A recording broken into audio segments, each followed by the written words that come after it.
Tonight, you are about to embark on a quiet journey, a path where ancient Zen stories will unfold like doors opening toward deep inner peace.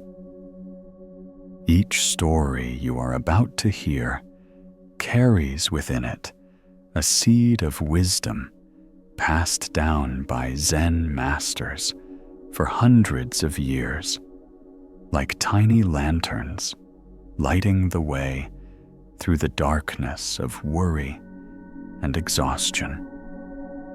Perhaps your mind has been wandering all day, weighed down by endless thoughts.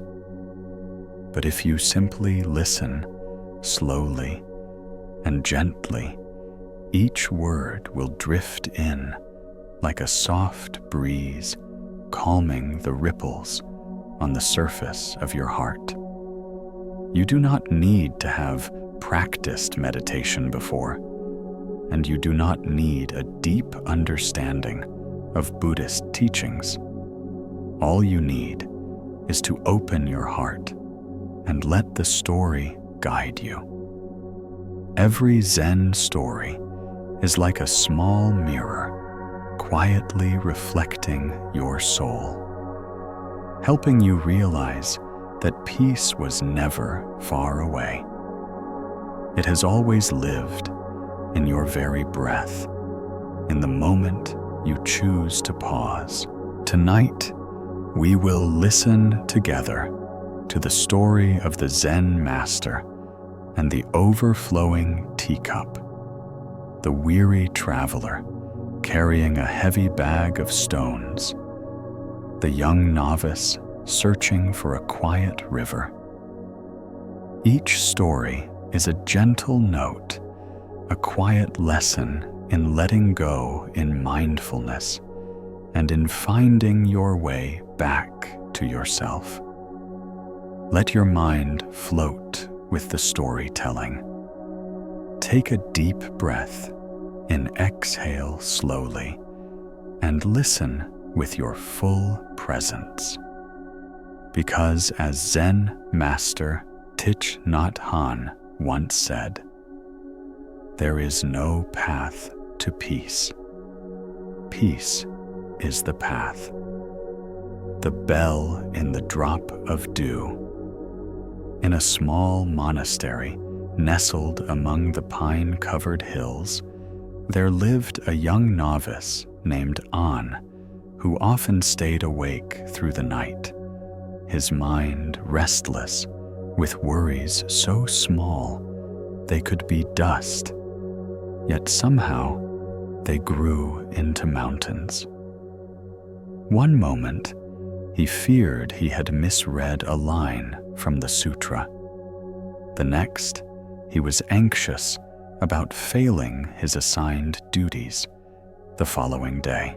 And the harder he tried to push these thoughts away, the more they came fluttering back, like a flock of birds settling along the edge of the porch.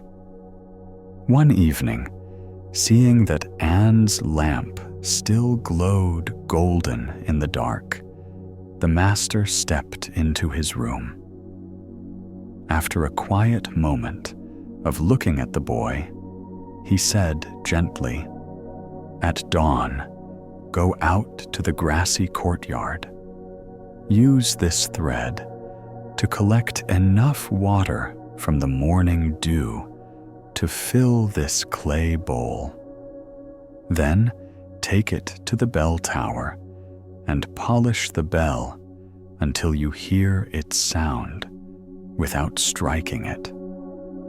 With that, the master placed a thread as fine as a spider's silk and a clay bowl beside him, then left his robes rustling like the wind through the forest. Anne was puzzled, but somewhere within his tangle of worries, a soft thread of curiosity began to emerge.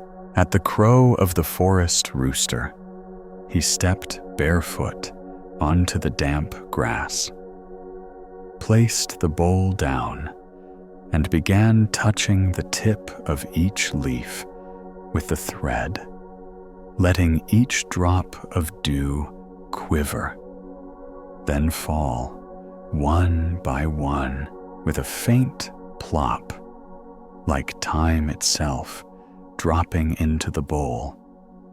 With each drop, his breath slowed and softened. As the dew gathered, it was as if the misty sky itself was being cradled in the bowl. When the water was nearly full, its surface became smooth, like a thin mirror, quietly breathing, and picked up the bowl, walking slowly across the brick courtyard. Then it dawned on him to keep the water from spilling. The hands must be soft, and each step must know when to pause, not out of fear of spilling, but out of respect for every hard-earned drop. He sat by the bell tower and began to gently wipe the dust of age from the bronze bell with a soft cloth. One full circle, then an exhale. Another circle, then an inhale. He slowly discovered that even the bell had a kind of skin warm where the sun reached early cool, where the wind crept in.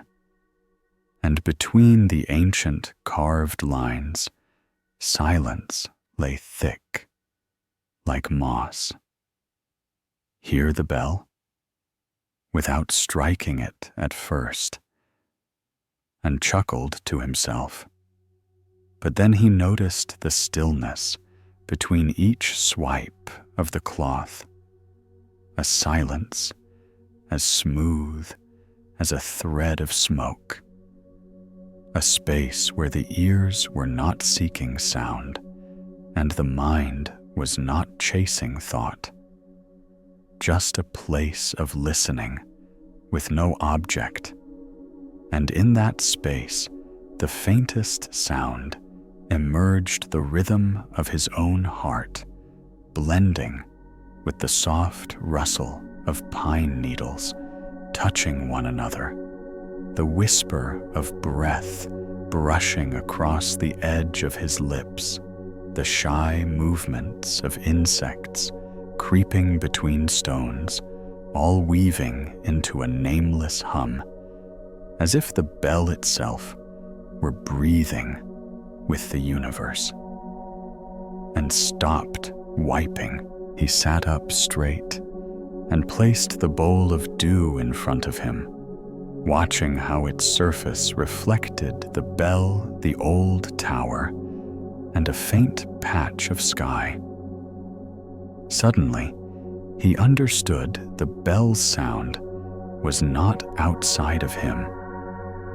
It lived in the moment he stopped forcing things to be different, in the simple act of being fully present with one small task.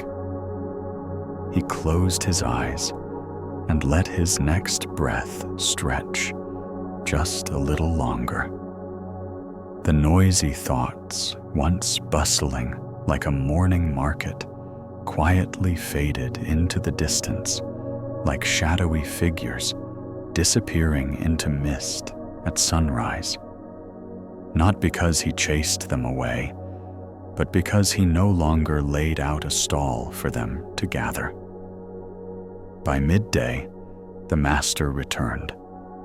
The bell now gleamed, not with the shine of bronze, but with the quiet light of deep attention.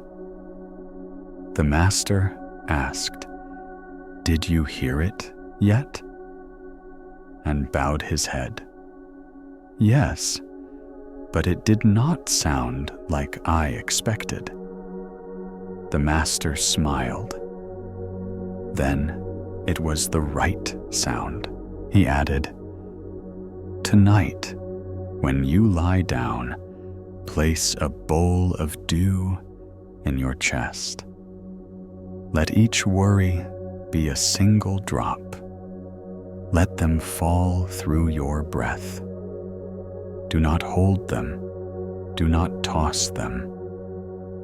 The bowl will fill on its own with stillness. And before you sleep, polish the bell in your mind with a small smile. Do not strike it. The sound will come on its own." The master's words were as light as a falling leaf, but they touched the deepest place within On.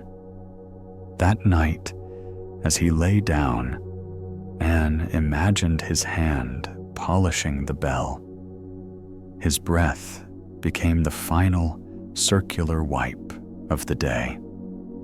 The leftover worries faded like fine dust disappearing from the wide surface of the mind. And from somewhere, a faint hum, thin as silk, long as a thread of dew, carried him into a warm and peaceful sleep. From that day on, whenever anxiety crept in, Anne would rise early, walk among the grass, gather a few dewdrops into the bowl, as if collecting the tenderness of the morning, then return to sit under the bell tower, wiping one more quiet circle. A way to remind himself that peace is not a goal to chase. It is the sound that naturally arises when the hands stop gripping, when the eyes stop searching, when the heart stops deciding. And though the years passed, that story remained small but steady, like a whisper for anyone lying awake in the night. Gather dew instead of gathering worry. Polish the bell instead of striking it. Because when silence is deep enough, every bell rings a simple teaching, yet enough to carry you through the longest night into the pillow of the present moment and the rest of sleep, where nothing needs to be held and nothing needs to be pushed away. The bamboo grove and the wind keeper, in a valley embraced by rocky ridges, like a mother's arms, lies an old monastery, and around it stretches a vast bamboo grove, whispering day and night, like a quiet sea within the forest. They say within that bamboo grove there lives a keeper of the wind, as the villagers call him, an old monk, who has quietly dwelt there for many decades, his hair white like mountain mists, his eyes gentle like spring water. The monk does not speak much, nor does he give long Dharma talks. Each day, he walks along a dirt path between two hedges of bamboo, holding a small bamboo broom to sweep leaves. Occasionally, he stops to tie a knot in a string on one of the bamboo windpipes hanging high above. A stranger observing might think the monk was busy with chores, but anyone who stays at the monastery for a few days will see that each of his movements carries breath, carries attentiveness, carries a luminous gaze, like the thin sun at dawn. 1. Late afternoon, as the final golden rays fell like honeyed shards on the grass, a young man came from far away. He worked in the city, his mind spinning all day among numbers, phone calls, messages pouring like endless rain. He said he could not sleep deeply each night. He lay staring at the ceiling, hearing inside him a marketplace of noise, worries, gathering into a lump in his chest. He had tried soft music, turning off his phone early, counting his breath, but the more he counted, the more thoughts piled in like shifting sand, and sleep drifted away like a small boat lost in fog. The old monk looked at him, his eyes free of judgment. He handed the youth a small bamboo basket inside a coil of thorny string and a few tiny bronze bells, no bigger than his thumb, then spoke slowly, voice like leaves shaking. You may help me with a task. Tonight, when the moon is up, hang these little bells along the pathway in the grove. Do not hang them too close. Each bell needs space to breathe. Then sit on that stone bench beneath the pine over there and watch the moon cross the peak. Do nothing else. The young man was surprised. Was that all? The monk nodded, smiling. That is all. But do it with your whole heart. Night fell like a cool cloth draped over a fevered brow. The moon peeked over the mountain ridge, full and bright, gentle, casting a silver stream through the bamboo grove. The youth took each bell, tethered it firmly to a bamboo branch, feeling the coolness of bronze at his fingertips, listening to the soft metal chime as he tied each one. When the wind passed, the bells chimed in myriad tones, none overpowering another. Each bell became its own voice in a chorus that the ear could only hear when one stood still. When all were hung, he returned to the stone bench as the monk had instructed. At first, his mind fluttered like birds startled from the rice field. His eyes followed the moon, the bamboo shadows.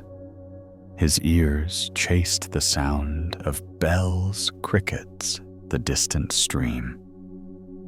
Gradually, like a weary traveler, setting down his baggage, his heart ceased its unrest.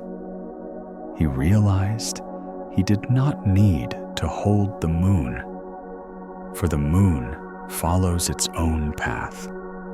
He did not need to hold the wind, for the wind travels its own way.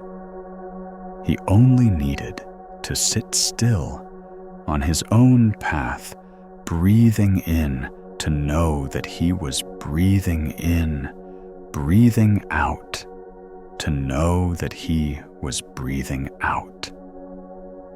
It seemed he dozed briefly. When he opened his eyes, the moon had passed the pine's crown, and his shadow lay tilted on the ground like a line of ink. One bell, however, was silent. It hung from a branch near the end of the path. He rose and approached it. He touched it softly. No sound. He tried again. Nothing but a silence deep as silk. Puzzled, he carried the bell back to the monk. The monk took it in his palm, closed his eyes, as though listening to an old friend breathe. Then he opened his eyes and spoke softly. It is not that the bell does not sound. It is that you cannot hear it because you are expecting it to sound in your way. Take the bell back. Hang it. Stand a little distance away, close your eyes, and wait until you hear it without trying at all. The young man felt a bit uneasy, but in his heart rose an unnamed trust. He did so. He rehung the bell, stood quietly as instructed. A minute passed. 2 minutes passed. 10 minutes. The wind seemed to vanish into another part of the grove. The bamboo grove stood still, like a painting. He began to think the monk had played a trick on him. At that moment, a thread of wind, thin as a silken fiber, brushed through the grove, touching that quiet bell as if brushing a delicate petal. The bell did not ring in the way the youth expected. It trembled, releasing a tone like a drop of dew touching a leaf. That tone was inseparable from his heart's beat, from the slight dampness on his palm, from dew, from the way the air had cooled around his neck. He was astonished. He realized that all along he had been seeking a loud bell to drown his internal noise, whereas the sound the monk wished him to hear was the sound of the whole, where bell, wind, and heart were 3 facets of the same coin. At dawn, the old monk brewed tea. The fragrance rose cool and soothing hints of new leaves, traces of sunlight, a touch of distant spring water returning home. He handed the youth the teacup and told him to drink slowly. The youth sipped. He felt warmth travel through his belly, climb to his cheeks, spread to his shoulders, like a gentle wave lapping a sandy shore. The monk asked, "Did you sleep last night?" The youth smiled. "Yes, right here on the stone bench." The monk nodded gently.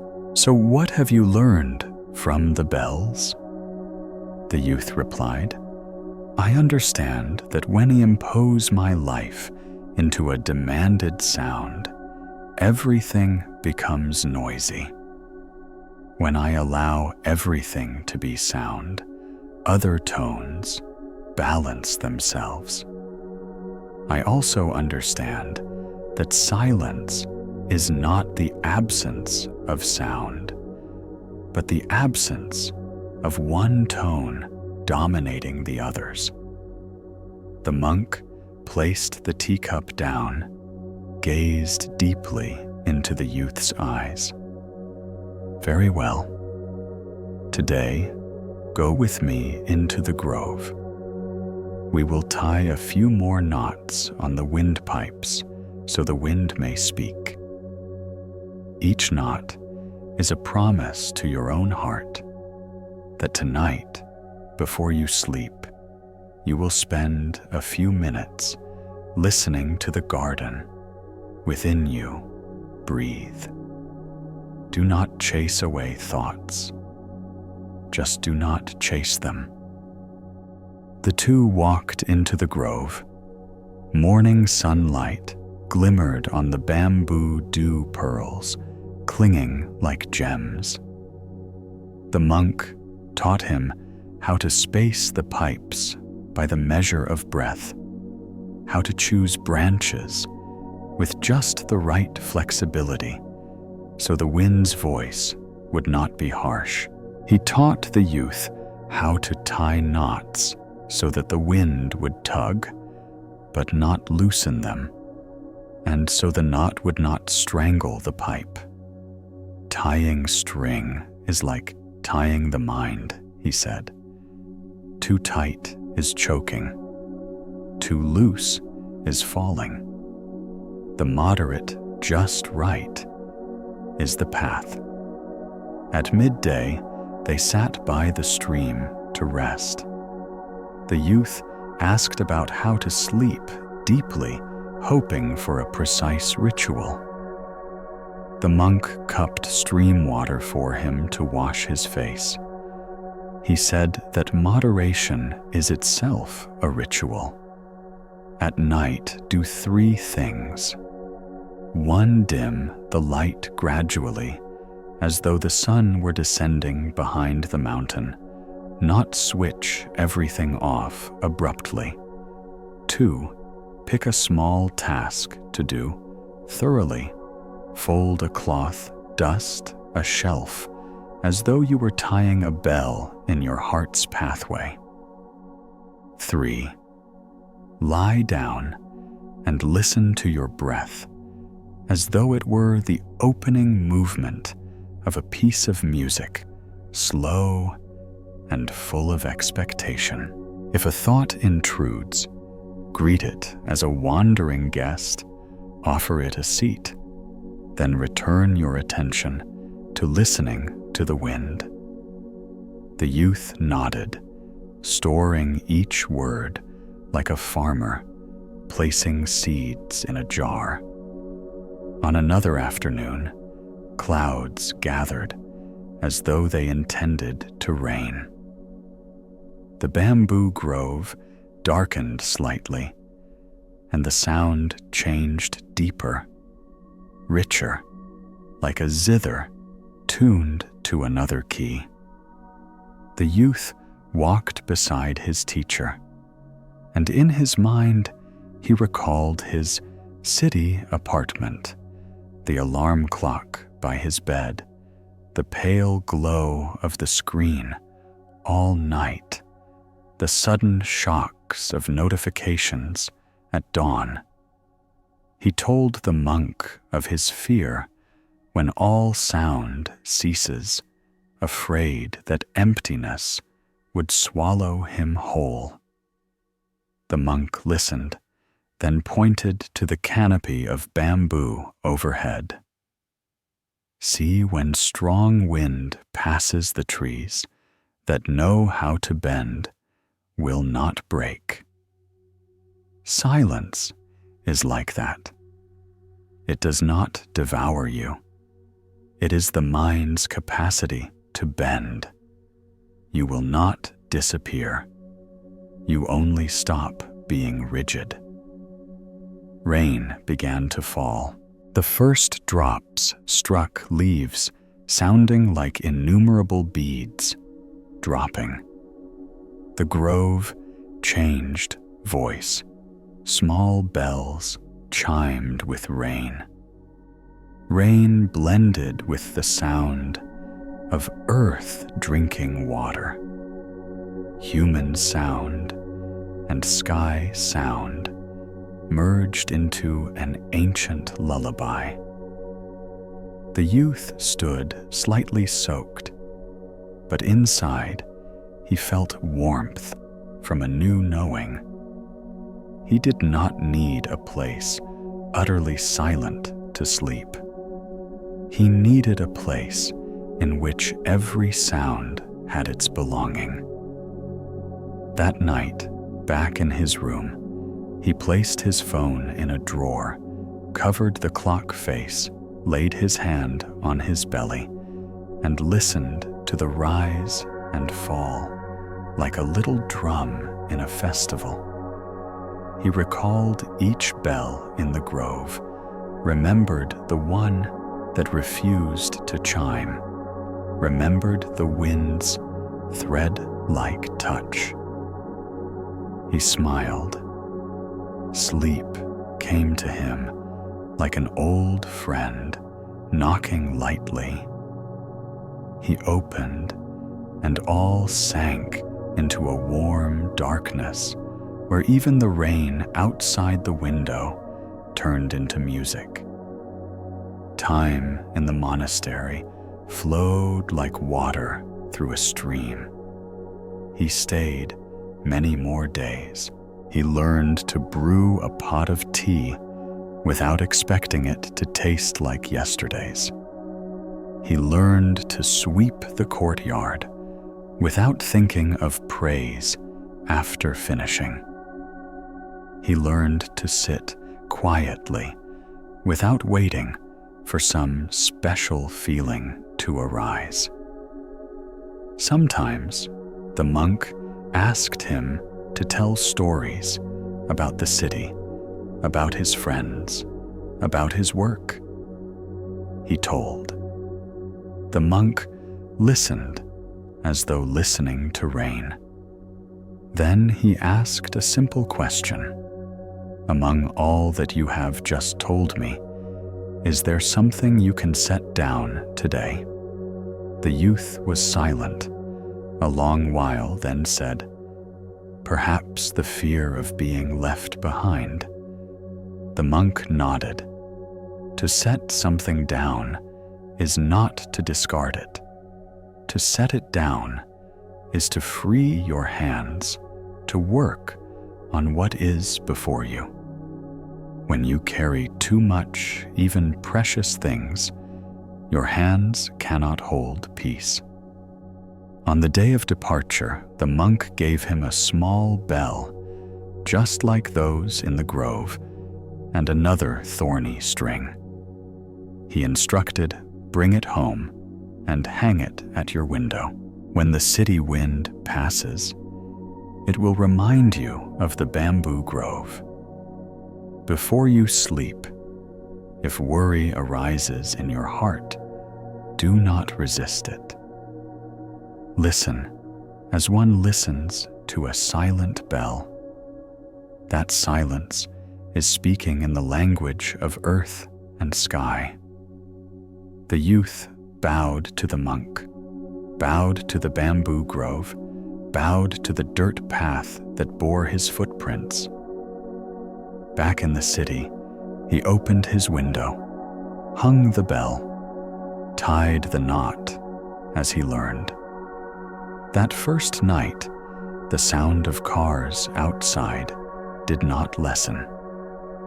Neighbors flicked lights on and off, like stars forgetting how to sleep.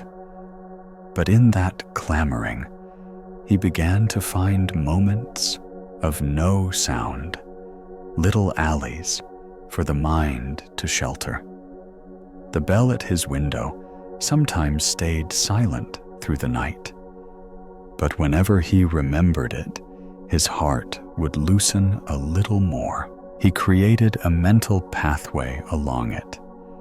He placed small tasks to do before bed, dimming, lights washing his face with warm water, folding a shirt to set aside for tomorrow, placing a blank sheet of paper on the desk, like an appointment with dawn, then lying down and listening to breath as though listening to wind.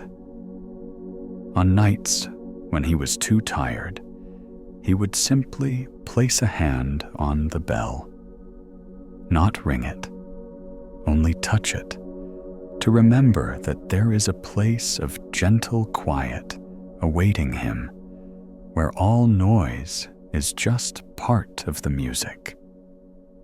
Months later, he returned to the monastery.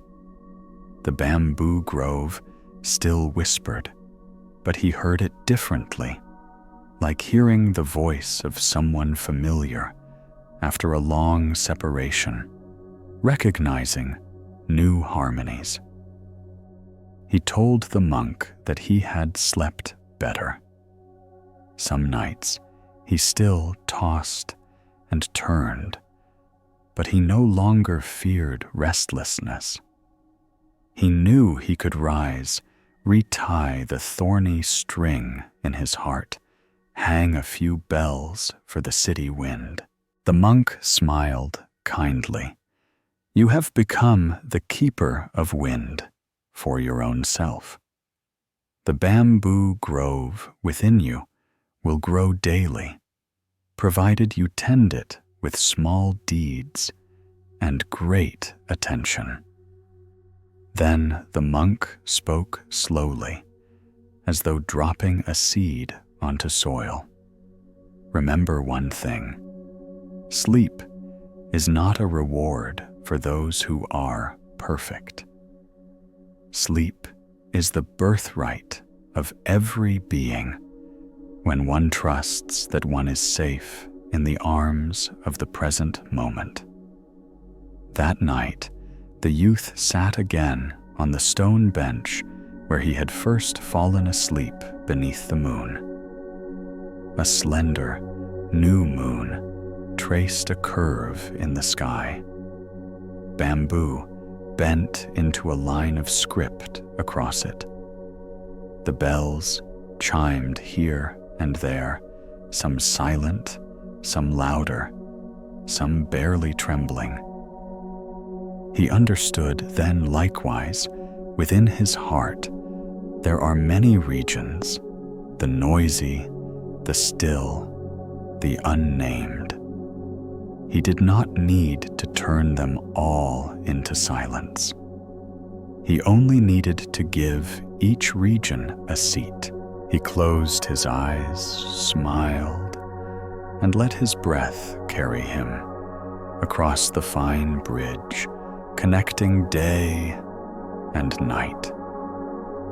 In the middle of that bridge, there was no demand, no command, just a breeze brushing through like a hand resting on the brow, whispering, "Sleep now. You are home."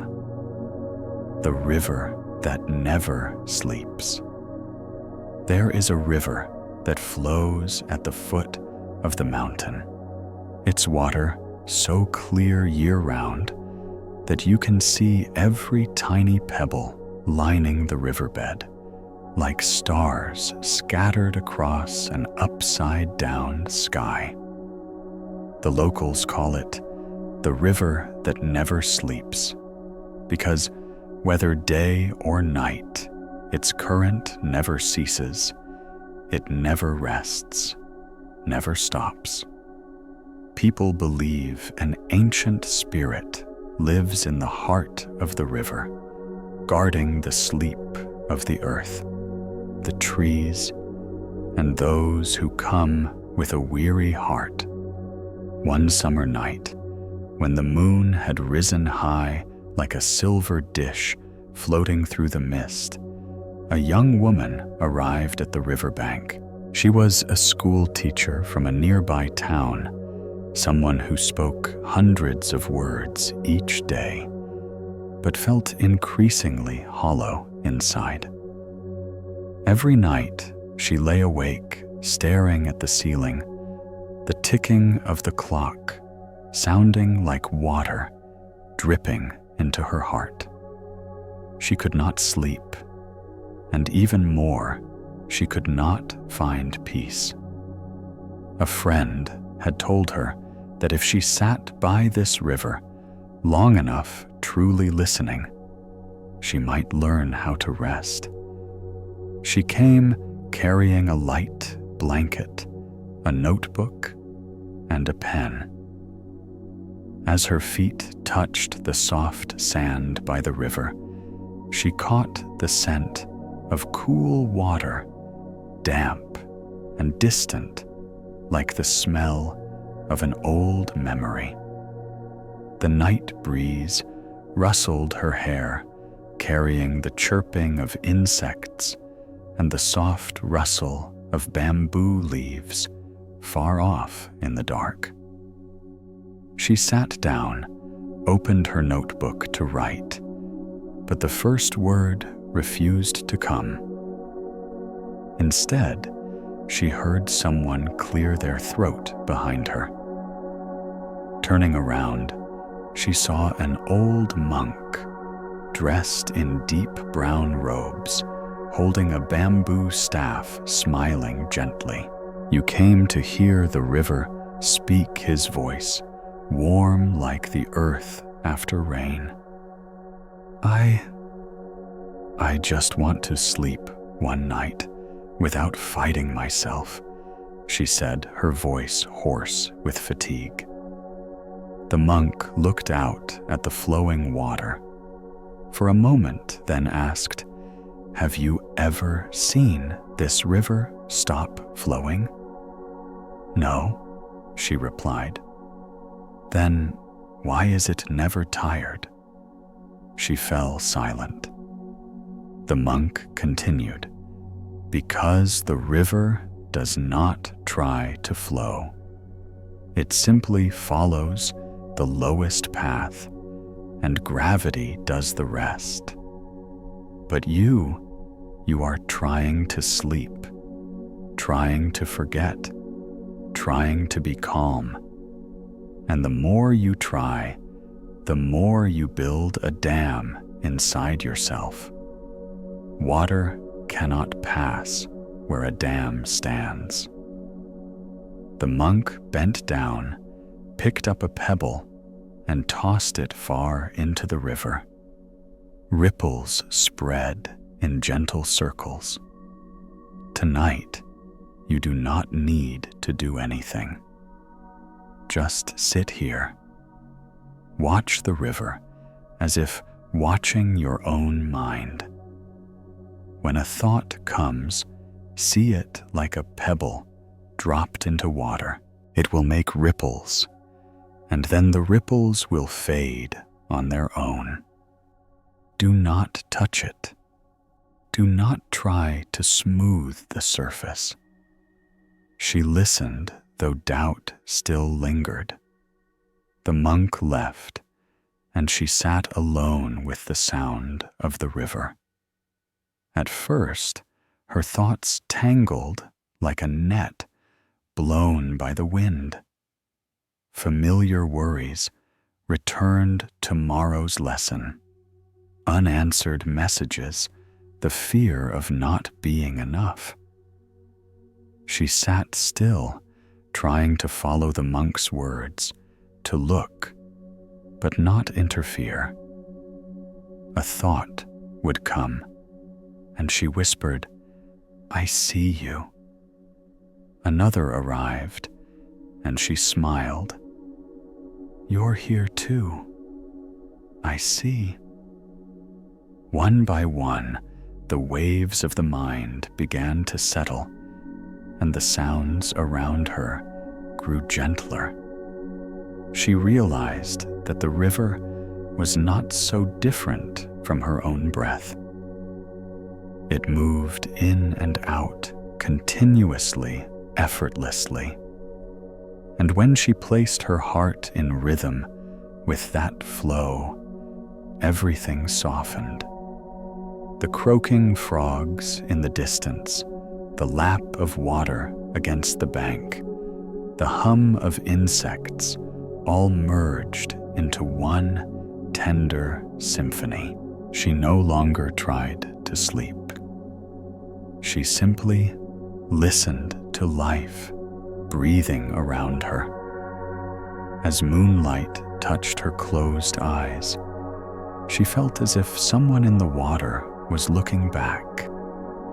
Not a stranger, but herself, calm and softened, no longer bracing for control.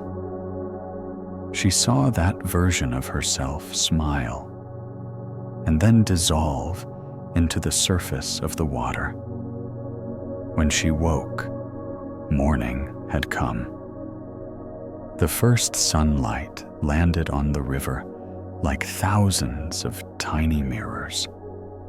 The old monk was already there, holding a kettle, steam curling up like a breath.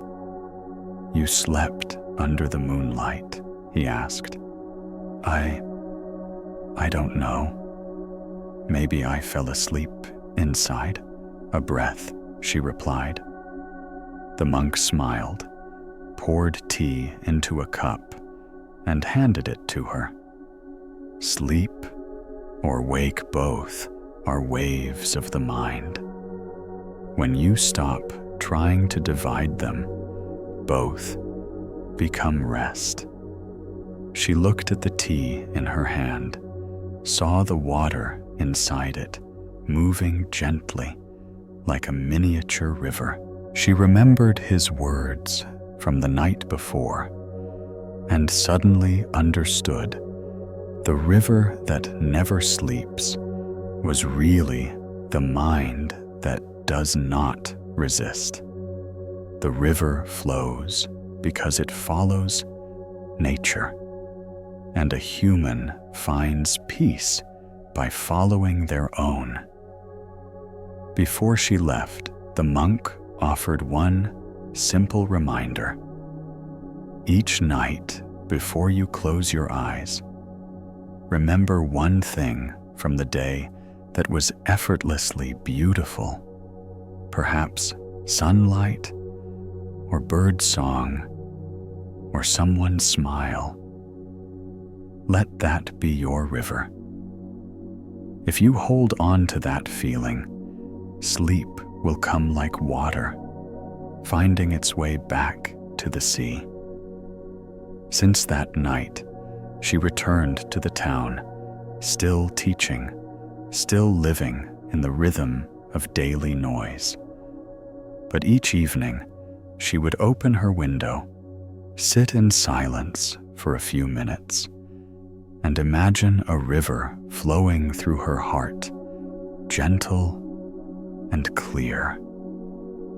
She would hear it flowing through her thoughts, through her fears, through her memories, until everything merged into one sound, the sound of release, and she would sleep. Not because all her worries had disappeared, but because she had learned to let the worries pass. Just as the Buddha once taught, those who know how to flow with the current will never drown. The lotus beneath the night sky. In a small village, nestled beside a wide lake, stood an old temple named Tin Hua, surrounded year-round by the gentle scent of young grass and the soft smoke of morning incense. At the center of the lake rose a white stone lotus platform.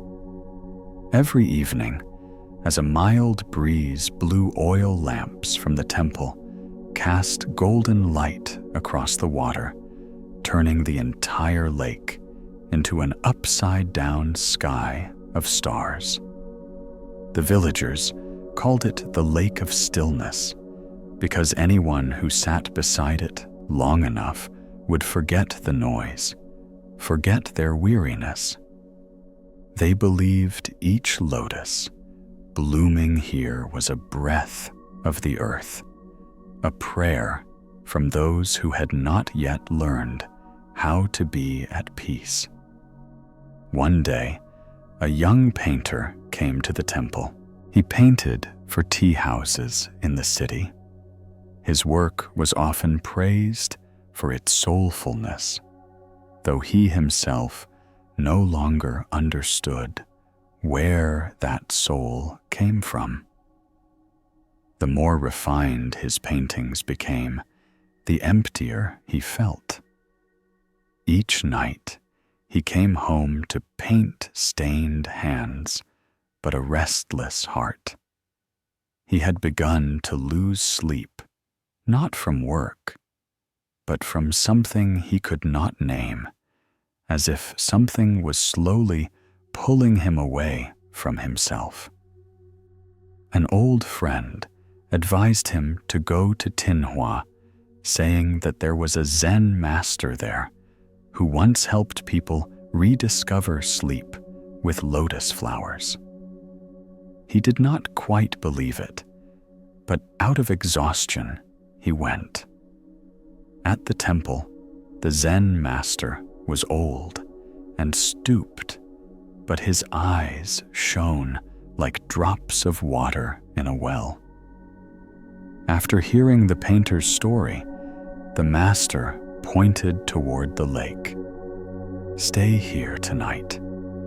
No need to pray, no need to meditate. Just watch the lotus flowers until dawn." The painter chuckled, thinking the master was joking, but the old man only added, "When you truly watch, you will no longer paint the way you used to." As night fell, the lake grew still, like a mirror, with only the soft hum of insects near the grassy shore. The painter sat on a stone step and watched the lotus flowers fold their petals. Now and then, a breeze would pass, carrying a faint fragrance, light as breath. Time slowed until he could hear the beat of his own heart.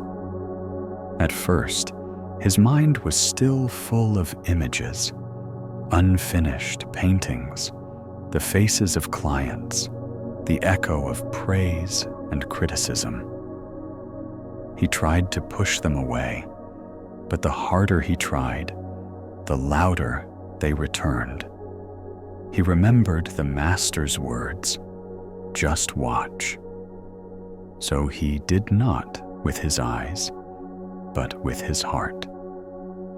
Soon he noticed something: the lotus flowers were not fully closed. Even in the dark, a small gap remained where moonlight slipped in, casting a sliver of silver light. He kept sitting long after his knees had gone numb and his neck ached, yet he could not look away. The moon rose higher, the lotus shadows stretched long, and the wind picked up, rippling the lake's surface. Then in that moment, one lotus began to open, slowly, layer by layer, like a hand unfolding. The sight took his breath away. No sound, no music, no fanfare.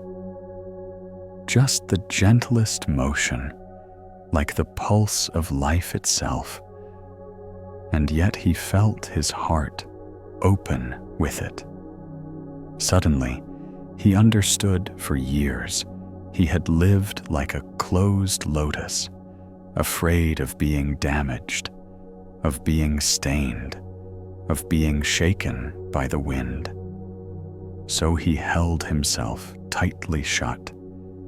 But in holding on so tightly, he had forgotten how to breathe. He looked into the water and saw his reflection blending with the flowers. In that overlap, he saw something unfamiliar. It was not him watching the lotus. It was the lotus watching him. And its gaze was as gentle as a mother's, as patient as the earth.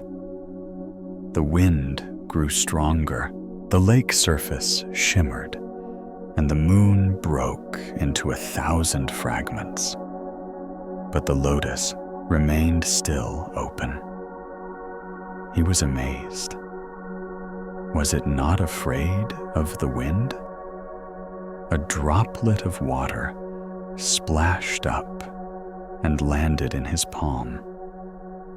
It was cool, impossibly pure. Then he heard footsteps behind him. The master came and sat beside him, gazing out at the lake. "Do you see the lotus shaking?" he asked. "No," the painter replied. "It's completely still." The master smiled, because it does not resist the wind. It receives it and lets it go. But you, each night, you try to stop the wind in your mind, to force the water to stay still. That's why the wind becomes a storm, and the water waves. The painter was silent. Inside his mind, every noise faded. Only the present remained, the sound of breath, the wind, the water. The master continued. Sleep is when body and mind return to their natural place. When your mind flows with the breath and your body rests upon the earth, sleep will come like a lotus blooming in the wind.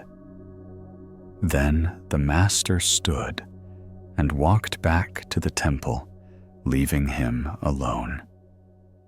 That night, the painter did not sleep in the usual sense.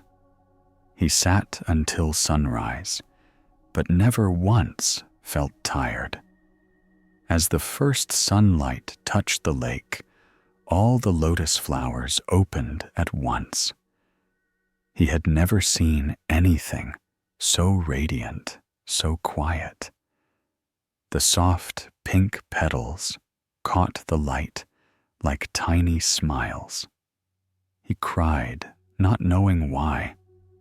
Perhaps because, for the first time, he saw beauty that did not need to be touched, did not need to be owned.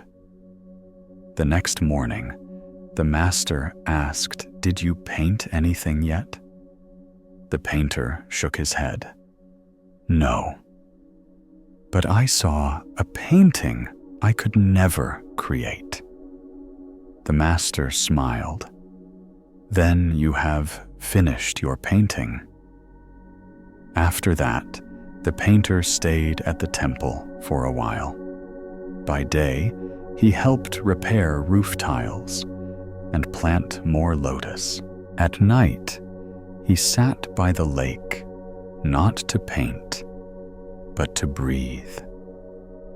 Each time the wind passed, he felt as if it was sweeping him clean. He learned to look without searching. He learned to live without striving. When he returned to the city, he brought no painting with him, only a single lotus seed in his pocket. Every night before bed, he would place the seed in his palm, close his eyes, and imagine it blooming.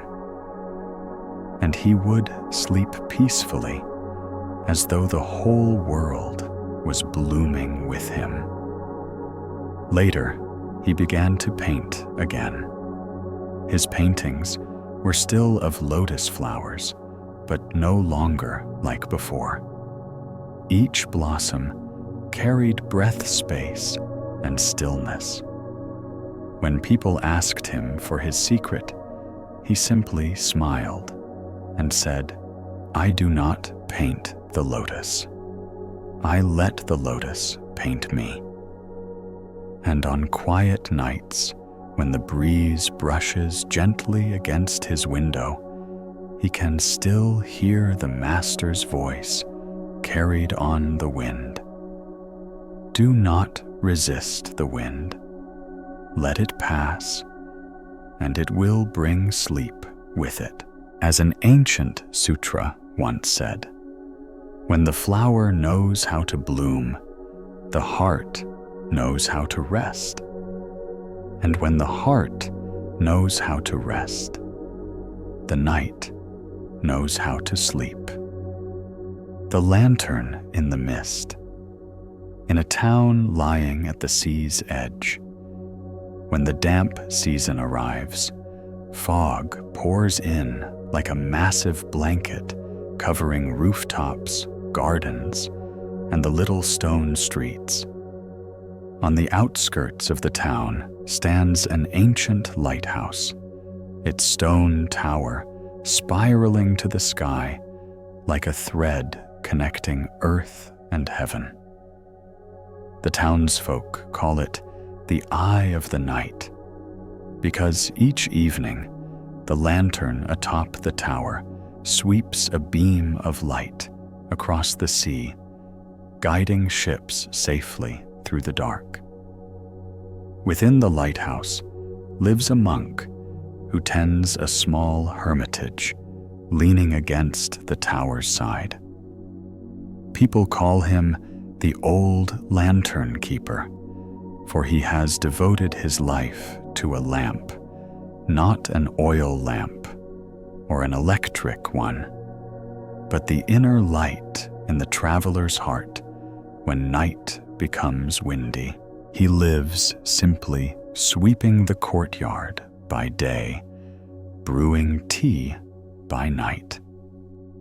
When the fog is thick, he hangs a ceramic bell on the veranda so the wind might coax out a few somber chimes.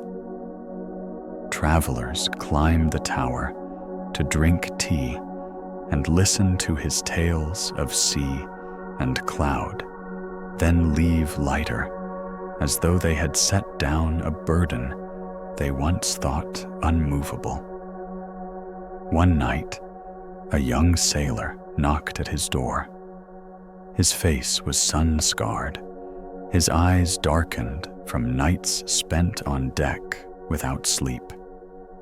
He confessed that lately he could not rest. Each time he closed his eyes, the crash of waves echoed in his mind, images of storms and water slamming against the hull of ropes slipping from his hands. He had tried hot tea, turning off lights, counting each breath. But the more he counted, the more the numbers shifted into chasing waves, and sleep remained on the quay, watching but never boarding. The lantern keeper looked at him, poured a cup of tea, and waited a while, not rushing to counsel. Finally, he spoke. Tonight, the fog will be very dense. Stay here. When the ceramic bell on the veranda rings its first chime, go to the top of the tower. Stand there for a while in the lantern's light, then return to the kitchen, draw a bowl of well water, and place it on the small altar in this room. Do just that, no more, no less. Astonished, the sailor nodded, too tired to refuse. Yet inside him, a gentle thread of trust began to flow. Night fell across the town with soft chill. Fog clung to everything, making footsteps hushed, making the waves sound like a dream remembered. The sailor sat in the hermitage, listening. The ceramic bell remained silent. Then it rang once so quietly, it felt like someone's breath. Dew-laden beads on the prayer beads strung nearby trembled and dropped tinkling softly. He rose, climbed the damp stone stairs, hands tracing the rough railing, moving step by step, as if through a musical score. Upon opening the wooden door to the balcony, sea wind rushed in carrying salt and the scent of seaweed. The lantern's beam swept across him, across the fog, across the vast darkness of the ocean. In that moment, he understood why so many ships cherish that light. It does not dispel all darkness, but draws a path just clear enough so one knows where one stands. He stood still, letting the light pass through him. Each sweep was like a breath of the tower, steady, unhurried. He thought not of storms or anchors, but simply stood in that warm gaze, as if someone's hand rested upon his shoulder, whispering, "Be at peace. You are here." He descended, drew the bowl of well water, its chill and clarity soothing, and placed it on the altar as instructed. The old keeper entered, gazed at the bowl, and asked, "Do you see anything in it?" The sailor looked only still, water reflecting the oil lamp and his own hazy eyes. He shook his head. The monk smiled. "Look again. Do not look for form. See the stillness." He looked again. After a moment, he saw that the water was not absolutely motionless. Very slight ripples stirred, almost imperceptible, yet there. They were like the tremors in one's chest when the heart is excited, but one tries to appear calm. The monk nodded. "Good. The well water breathes, and you too. Tonight, when you close your eyes, do not chase away images. Let all images pass by as the lantern sweeps across the sea. Each pass is a turn deeper into stillness." The sailor laid out the thin blanket the monk had given him and lay beside the window. The fog outside seemed like a hidden world, leaving only the sounds of water. Drops occasional chiming of the ceramic bell, the spinning lantern's rhythm, as if someone were plucking a string in the air. He closed his eyes and used the lantern's rotation as the rhythm for his breath, inhaling as the light swept seaward, exhaling as it returned to the wall. An image flashed. The ship tilts, the rope tightens, pain, danger. He did not resist it, nor chase it. He let the lantern's light pass through it. Another image, a damp face, a cold smile recounting a long voyage. The light passed. Another, him standing on the shore as a boy, with his father being told to be disciplined, to be strong. The light passed the wet sand underfoot, his heart recognizing the waves of memory, the waves quieting as the lantern continued its arcs. The images quieted, the mind softened. He drifted off when he did not know. When he woke The night had not ended, but inside him lay a space he had not known for a long time. The lantern keeper sat by the door, gazing into the fog, as though greeting an old friend. He told him, "When you hear the lantern turning in your heart, then the night is watched. The door to sleep opens when the watchman lays down his weapons. Leave behind the staff. Leave the shield. Carry only breath and trust. That is enough." The sailor smiled, warmth filling his lips. He meant to ask more, but the keeper rose and said it was time for tea. That morning, the fog receded slowly. The sun emerged like a ripe tangerine beyond the clouds. The sea lay smooth like silk boats departed, and the wake behind them traced gentle lines like a child learning to write. The sailor helped the monk sweep the courtyard, realign a few loosened tiles, wedge a piece of wood under a wobbly table. Tiny tasks, but filling in a quiet fullness he had not felt in ages. At midday, he cooked a fish soup. Its aroma drew stray cats to lounge by the doorway. The old keeper ate slowly, chewing with care.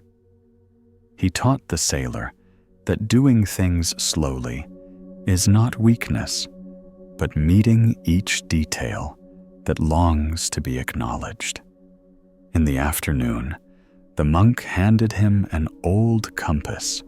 Its glass scratched its needle, still faithfully pointing north and south. He told him to take it with him, for tonight he would leave this place and sleep in a netsman's hut by the cliff foot in the town below, amid village noise, barking dogs, children's voices, and still practice hearing the lantern turn within. Peace, the old keeper said, does not depend on silence outside, but on a beam of light in the heart, always rotating unforced. That second night, he lay on the rickety bamboo bed, nets and floats piled nearby, a crying child's voice from the next hut, people laughing outside, someone singing in the distance. He heard all did not push anything away, did not pull anything in.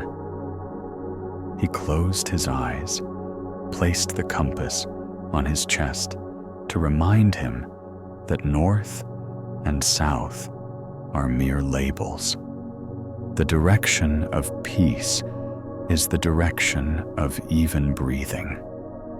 He visualized the lantern's sweep, the light passing through sounds, smells, images in his mind. Each time the light returned, he exhaled a bit longer.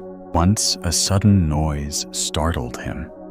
The lantern's beam faltered for a fraction, but he did not chastise himself. He simply smiled, as one smiles at a wave's sudden flicker, and slept a deep sleep, rare and welcome. On Tuesday morning, he returned to the tower. The old lantern keeper asked, "Do you want the sea to be completely still so you can sleep? Or do you want to be able to sleep even when the sea is not still?" He answered, "I want the latter." The keeper nodded, saying, "Very well. From now on, each night you will do a small but sufficient ritual. Before you turn off the light, choose 3 tasks to let go, though you may strongly wish to do them. Skip 1 message, skip 1 journal entry, skip 1 video. Consider this returning a space to the night. Then stand motionless by the window. Listen to the outside for 1 minute. Then listen to your inner sound for 1 minute. Finally, lie down. Place your hand on your belly. Count 3 rotations of the lantern within your heart, and then stop counting. Just let the lantern turn itself. In the following days, the young sailor stayed to help the keeper adjust the lantern's turning mechanism. The work required patience. Remove a screw, clean it, apply a thin coat of oil, reassemble, test, not satisfied, dismantle, try again.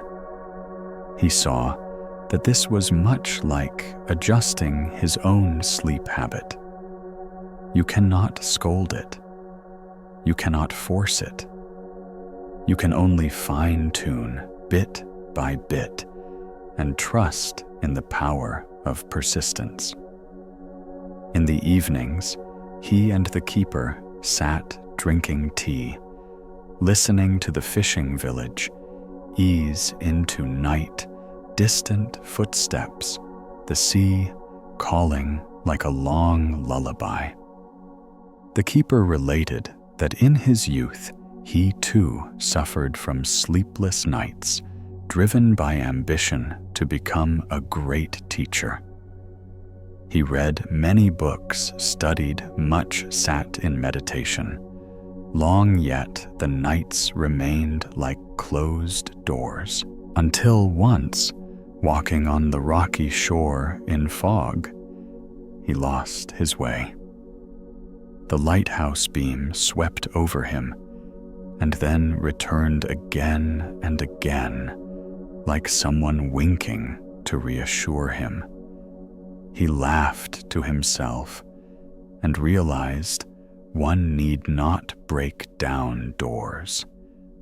One needs only to stand still and let the lantern turn. From then on, he could sleep again, not deeply every night, but always with someone keeping watch. One windy night, the fog was so dense that even the ship's horn sounded as if from behind a soft wall. The keeper handed him a thick coat, and the two climbed to the top of the tower.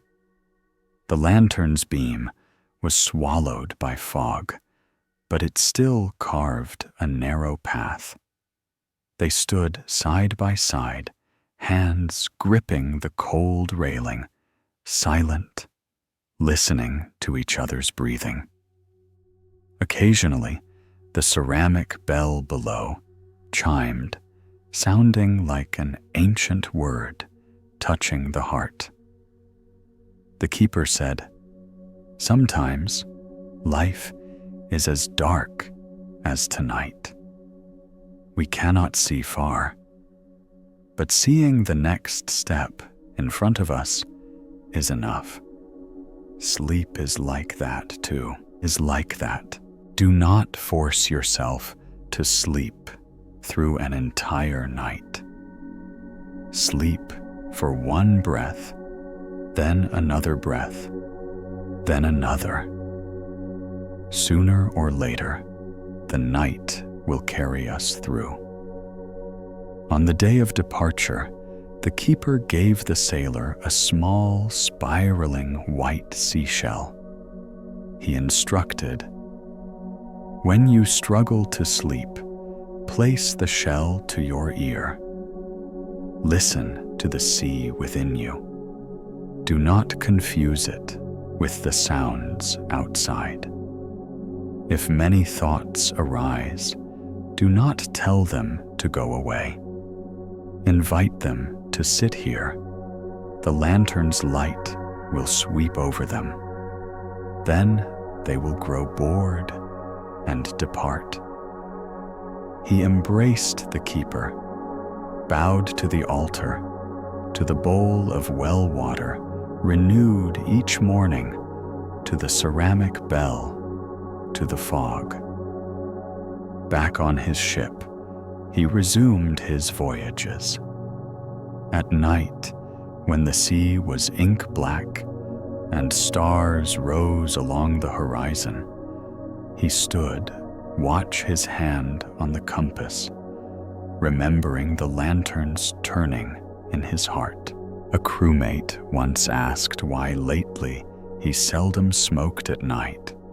He smiled and said, "I'm busy listening to the lantern." During wild nights, salt wind stung his face, yet he still heard the lantern. During calm nights, he placed the shell to his ear in the cabin, closed his eyes, and heard the sea echo from deep within, like a lullaby, slow and gentle. Once the ship passed through thick fog. The captain slowed carefully, everyone tense. He smiled, recalled the keeper's words, "See only the next step." He checked ropes, checked the lines, did what needed doing, then sat, counted 3 rotations of the lantern in his heart, relaxed his shoulders, and let sleep visit in 10 brief minutes between watches. 10 minutes enough for the body to find home. Many years later, he returned to the tower. The old lantern keeper was now older, more hair white, but his eyes still held well-water light. They sat side by side, overlooking the sea. He told him that sometimes he still loses sleep, but he no longer fears sleeplessness, for each time he knows someone watches the door. The keeper smiled and said, "That means you have grown." The night is not an enemy. Night is the keeper of the treasury, guarding for us what we need not carry today. Trust and give to her, the night, what needs to be released. In the morning, retrieve what has been refined. Then he quoted an ancient verse carved near the tower, his voice light as rain on sand. When the heart carries a lantern, even the misty path becomes the way home. That night, the fog returned. The lighthouse swung its beam once, then again, painting invisible wings across the darkness. The sailor lay in the small hermitage bed, hearing the ceramic bell, hearing the lanterns spin, hearing the sea brushing the rocks like the old hands of time, soothing the sands. He closed his eyes, no longer longing for perfect sleep, only inviting a full breath. The breath came like a small wave, gentle and timely. He smiled inwardly, softly, thanking, without needing an ear to hear. The fog outside thickened, but within him the lantern still turned soft and enduring, lighting a gentle dream that was steadily approaching.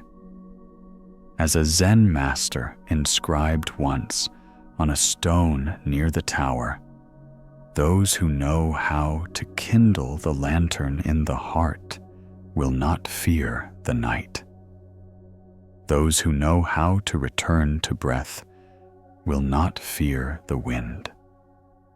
And those who abide in this present moment will pass into sleep as one walks through an open door, without haste, without force, only with gentle presence. The Rain Mender. In a town nestled between two bands of deep green tea hills, each evening the clouds would descend so low that people thought they might touch the hem of the sky with their hands. At the edge of the town, along a dirt path that led into a tangerine grove, there was a small hermitage whose tile roof had sagged over time. On its porch hung a string of ceramic bells and a faded pink silk thread. The locals called it the dwelling of the Rain Mender. In truth, it was simply an old Zen monk with smiling eyes, making a living, mending torn clothes, patching chipped pots, fixing broken teapot handles for villagers. Yet anyone who stayed through a rainy night swore he did something more mysterious. He would mend the broken music of rain in one's heart, so that a person could hear rain without trembling sleep under its sound, without startling awake. At the beginning of the rainy season, there lived a young seamstress in the town, famed for her stitches so straight they seemed sunlight. Yet she had lost to the nights, especially rainy nights. Just hearing drops patter on the tin roof made her heart pound, her breath shallow, her limbs heavy as though weighed by water. Memories would rush in the smell of antiseptic, the sound of ambulance doors sliding open, flickers of light at an intersection. She had endured a season of such rain and loss so that every storm unlocked her fear. She tried drowning it out loud, music, earplugs, strong tea, counting seams. But the harder she tried, the more she lost. One evening, when the sky cracked open and rain poured in full beads, she felt utterly worn out, as though led by unseen hands. So she came to the small hermitage by the tangerine grove. When she arrived, the rain had softened, tapping the roof like tender fingers. The monk sat by the doorway, fingers moving along a dark wooden prayer bead, mala gazing at the rain, as one might look at a child who has just cried and is beginning to drift into sleep. She hesitated on the porch, and he looked up, his eyes warm like glowing embers, and asked, "What do you come to mend?" She gave him a sad smile. "I want to mend the sound of rain in my heart." He invited her in, poured tea from an old clay kettle that bore a patched crack, the fragrance cool with hints of grass and earth. She inhaled deeply, exhaled slowly, feeling her chest widen a little. He asked, "Do you hate the rain or the memories that accompany the rain?" She paused, then nodded the memories. He nodded in return. "Then we will not chase away the rain. We will only invite those memories to sit like guests, and we will make the sound of rain whole again so it becomes music, not a blade." She asked how to rejoin a broken sound. He pointed to her rolls of thread neatly stored on a bamboo table. "When you mend clothes, how do you begin?" he asked. "First, you locate the tear. Don't rush. Lay the fabric flat. Let your breathing calm your hand. Choose thread of the right color. Use a needle not too large to tear, not too small to slip. Stitch each point evenly, not pulling too tight, so the fabric can still breathe." He smiled. "Yes. Now mend rain the same way. The tear is your fear. The flat cloth is your still posture. The thread is your breath. The needle is gentle attention. Each stitch is a moment you touch the rain without judging it. Keep stitching like this, and you will find the rain becomes softer, rounder, from harsh to close, from distant to intimate." She looked out at the porch. Rain fell like a fine curtain stirred by wind into gentle waves. He said, "Tonight, stay here. When the ceramic bell on the porch gives its first chime, follow me behind the house to a small overhang of dried palm leaves. Under there, raindrops will break their sound. Each drop splits into many sounds. Listen. Listen until you can tell the rain on leaves, rain on wood, rain on earth, even the rain striking your own breath. Do not seek a miraculous resolution. The miracle is that you stop seeking." She nodded, feeling a thin thread draw her to his voice like a bamboo bridge spanning two riverbanks. When the bell rang, they went to that rear overhang. The night was dense, the scent of damp earth blending with young tangerine leaves. Rain here sounded different from the tin roof at home, rich, not sharp, like beads spilling across velvet. He told her, "Close your eyes. Place one hand over your chest, the other on your belly. Inhale slowly, like a weaver pulling thread. Exhale, like releasing thread. Each breath is a gentle stitch. Do not try to finish the garment in one breath stitch, bit by bit." She followed. At first, her mind leapt like a stranded fish. She remembered ambulance horns, hospital smells.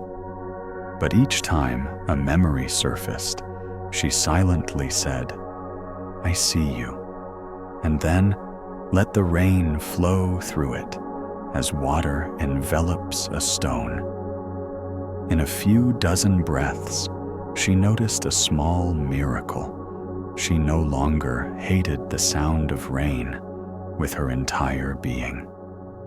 In a small place, she felt the rain's drops like shimmering fragments of thread, fragile but touchable without being cut. He asked, "Can you hear the rain touching your breath?" She opened her eyes in astonishment. She really heard a thin layer of sound threading through her ribcage, as though inside her lay a tiny palm leaf canopy where inner raindrops fell and broke into gentle notes. The monk smiled. "Then we have sewn the first stitches." He rose and led her through the garden. Along the path stood bamboo pipes, and when rain struck them, they murmured their own voice. He told her to listen, to learn that rain has many tones. At home, when one voice of rain sounds harsh, she might recall the others, so her heart no longer believes rain has a single face. They walked through damp vegetable rows under the gleam of hidden tangerines. Rain on bamboo sounded tap-tap on banana leaves, plop, plop on a shallow earthen jar, tiny bubble pops on a seed-drying net, a gentle rustle. She felt the nuance in something she once thought so monotone. Suddenly, she saw more in her fear. It too had many levels, sometimes loud, sometimes soft, sometimes only a misshift in breath. She felt tender toward herself for all the little parts that had contracted under the downpour. He said that night she would sleep in the front room, windows left slightly open. Don't seal them tight. Allow the rain a way in, as a tailor leaves a fold so a garment can breathe. When you hear rain, remember the stitching, the bamboo pipe, the palm overhang the hand on chest. Do not label good or bad. Count 3 rain beats, then release. Counting. Let rain count you. She lay on a polished wooden sleeping platform, a thin quilt edged with pale blue stitches, a low pillow under her neck, and a small oil lamp glowing honey yellow. Rain tapped against the window, softly, like a polite, patient visitor. She closed her eyes. A few images remained in her mind, but now cushioned by a soft veil, no longer jagged. She exhaled, long laid down her tense shoulders, like putting thread down on a table, and sleep came, not like a door snapping shut, but like a fine cloth stretching. The body lay still, while the mind drifted. When she awoke in the night, she did not startle. She simply listened to the rain. A moment, smiled quietly, and sank back to rest.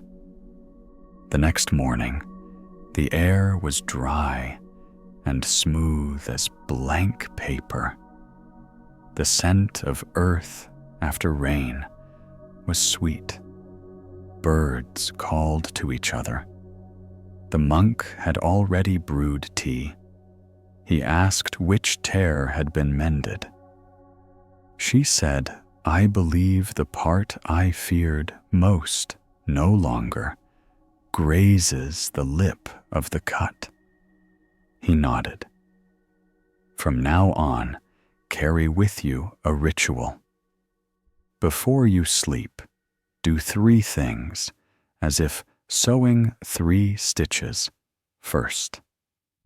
Clear your sewing table, not for neatness, but so your heart knows the day is done.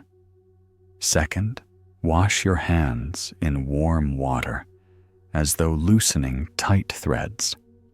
Third, open a window slightly, or place a bowl of water by the bed, so that night has somewhere to enter without breaking in. If it does not rain, you can hear the silence falling into the bowl. That too is rain." She laughed, seeing that the simple is often powerful. She stayed a few more nights in the hermitage, learning to cook porridge by sound, listening to the boiling, to know when learning to sweep the courtyard, with her gaze seeing each leaf like a character in a sutra, learning to mend her neighbor's rain-worn clothes by breathing into each stitch. Then she took leave. Before she left, the monk gave her a skein of ash-gray thread and said, "That is the color of clouds and of nights just after rain. When you cannot sleep, hold it in your hand. Feel its texture. Remember that every fear is woven from small threads. Breathe out each thread. Do not pull apart the entire weave." She hugged the skein filled with gratitude and returned to town. The rainy season came again. Her corrugated roof still sometimes echoed like a drum. But every night, she did her 3 small acts: clear the table, wash hands, open the window. She placed a bowl of water beside her bed. When rain struck the house, it touched the bowl before her ears. When rain was heavy, she recalled the bamboo pipe and palm roof. When sharp, she recalled her hand on chest and belly. She no longer fled the rain. She could sit in darkness and hear it as a friend's conversation. One fierce storm thunder cracked across the sky. Her heart still leapt, but it did not become panic.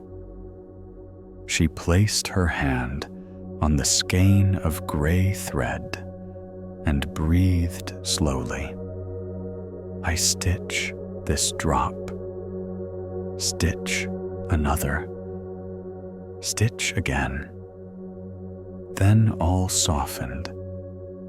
She slept in the storm, like lying inside a perfect cord. Years passed. She mended many rain-worn raincoats for others. Her stitches, strong and beautiful, people praised them. She merely smiled, saying, "I learned my stitching from the sound of rain on the palm leaf roof." When autumn came and tangerine leaves turned gold, she brought a basket of fruit to the monk. He sat repairing a cracked clay vessel with a paste of ash and rice flour. He remarked, "See, a cracked pot is not worse than a perfect one. It only gives us a chance to see where support is needed. Like your sleep, the cracks in night are places where light can come through so long as you do not seal them over. That evening, the rain softened, and the two sat listening. He told how in his youth he once hated rain because each downpour recalled past floods, the loss of a friend to the rushing water. He had once tried to avoid rain, but the harder he ran, the more it chased. One night, he sheltered under a palm leaf roof of a woodcutter, listening to broken sound, and realized rain was many-voiced. His pain was but one voice among many. From then on, he practiced listening piece by piece, and night returned him sleep. She fell silent, feeling in her chest a circle of embrace, not from another, but from the present moment itself. On a dry night, she still placed a bowl of water beside her bed. The night lay still. The bowl stood undisturbed, but she heard the silence fall into it. Silence is a form of rain, the rain tired and resting. She smiled, drew the quilt snug, giving thanks to silence, to the rains traveling in forests, in earth around someone's home. She thanked the ears that softened, that no longer recoiled, but opened just enough to listen. Then she slept like a robe, just mended, straight, yet gentle. Outside, night breathed steadily. Many years later, an apprentice seamstress arrived in her workshop, afraid of rain. She told the girl the story of the rain mender, taught her the first stitch by breath, the second stitch by placing a hand on chest, the third by an illuminated bowl. She told her, rain is nothing to fear. Memories are sorrowful. Embrace them, and rain turns gentle. The girl asked whether rain ever ends. She laughed. It always does, so long as we do not weave more rain with anxiety about rain. On a New Year's Eve, she returned to the hermitage. The monk was older now, hair like mist, but his eyes were still clear. He handed her a wooden sewing needle, the kind used for thick cloth, and said, "When you face a night too many with noise, use this needle, not to stitch, but to remind you every stitch in life has a pause between two piercings of cloth. Rest between those two beats. Then you will see that night holds enough space for sleep to lie down." She bowed. Her heart overflowed with a gentle rain of gratitude, a rain that now flowed inward through old seams, softening hardened places. She left the hermitage just as rain ceased. Droplets clung to tangerine leaves. Morning sun touched them, turning them into little glass pearls. She walked the earthen path, her footsteps on the ground, like writing a completed story of the night. In that moment, she knew she had learned a new art, not of sewing garments, but of sleeping through rain, through memory, through life, with 3 small stitches: a bowl of water, a wooden needle, a skein of gray thread presence, and that quiet reminder. The monk always spoke that when we stitch by breath, night heals itself. When we listen long enough, rain becomes music. And when we lay our heart down, like placing small thread on a table, the hand frees, and sleep comes as a friend who needs no name, who opens the door, sits down, lights a small lamp inside us, and watches us till dawn. The last station of thoughts. At the edge of a city where midnight roads seem to fall silent, as though someone has turned down the world's volume, there lies a forgotten train station between 2 rows of ancient loblolly trees, their leaves thick. On its moss-covered roof, sparrows roost, and on one side stands a round clock that long ago halted frozen at 11:30. The people call that place the last station of thoughts, because anyone wandering through late at night says they hear a soft clang like an imaginary train arriving. The wooden benches gleam from years of waiting, and the wind passing through the platform's columns weaves a steady lullaby. Within that station lives an old man, once a level crossing keeper. When the tracks were removed, people expected him to leave. Yet he stayed and opened a small tea room he named the Breathing Stop. Every evening, he brews tea and repairs broken clocks people bring him. Some say he is a Zen master, others that he is simply someone who knows how to listen.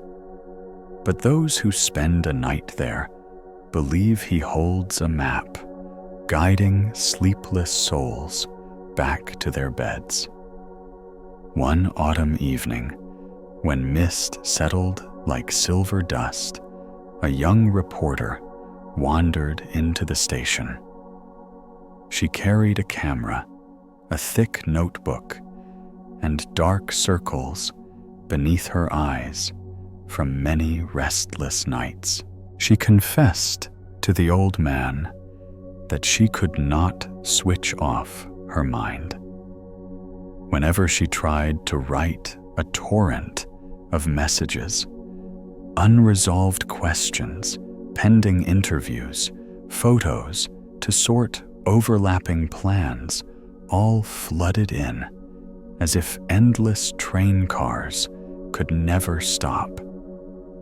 She had tried turning off her phone, counting breaths, listening to white noise, but the more she tried, the faster the trains ran in her mind. The old man poured amber tea into a porcelain cup, its malted aroma gentle as a fireside whisper. He said, "Tonight, sit here until the station bell rings. Then you will hear me name each train. You need only learn not to board them." She looked at the platform. The rails were gone. He smiled. "The only tracks tonight run through your heart. When you learn to see them, the trains become clouds that no longer carry you away." She set her camera aside, opened her notebook, then closed it. He told her not to write. Writing makes the trains heavy. Tonight, we travel only by breath. The wind rustled roof tiles. Inside the station hall hung faded route boards. The stopped clock loomed. The old man drew from his pocket a silver pocket watch, still ticking slowly. This is the silence. Watch, he said. It doesn't count time. It counts the spaces between ticks. When you hear the in-between, you'll see trains arriving and departing cease to matter. She looked around. Everything seemed draped in gentleness, dust sleeping quietly, not wishing to make sound. He placed a wooden tray before her with 4 old yellowed train tickets. On each, he had written in small brown ink a line indicating a route popular among sleepless minds. Finish it. Be praised. Be perfect. What if? He told her when a thought arrives, look at it and see which route it belongs to. Do not tear the ticket. Do not reject it. Lay it on the table. Then touch the cup of tea. Let warmth bring you back. Ask quietly, does this train have a seat for silence? If not, let it go. She nodded, trying to make sense. He also handed her a blank ticket saying it was the no need to go anywhere route. When you are tired, rest your hand on it and exhale deeply. At that moment, the station lights will dim. She laughed for the first time that night, amused by the station's play. Suddenly, the station bell rang a clear tone, though the old clock had long been dead. The tone traveled across the columns and dissolved into the night like a drop of honey melting in tea. He said the first train was arriving. She closed her eyes and felt a mental train accelerating toward her undone tasks, deadlines, comparisons, images. Each carriage struck a harsh note. Instinctively, she wanted to board, to sort, to check. The old man gently laid his hand on her outstretched palm, warm like a leaf. He said, "Just sit still. Do you hear the space between wheel and rail?" She listened. Yes, a fine, fragile pause lingering between the rumbles, like a rest between musical notes. She clung to that pause like a handrail. The train passed. She smelled cold metal, but her heart no longer tugged. He poured more tea. Well done. Now comes the be-praised route.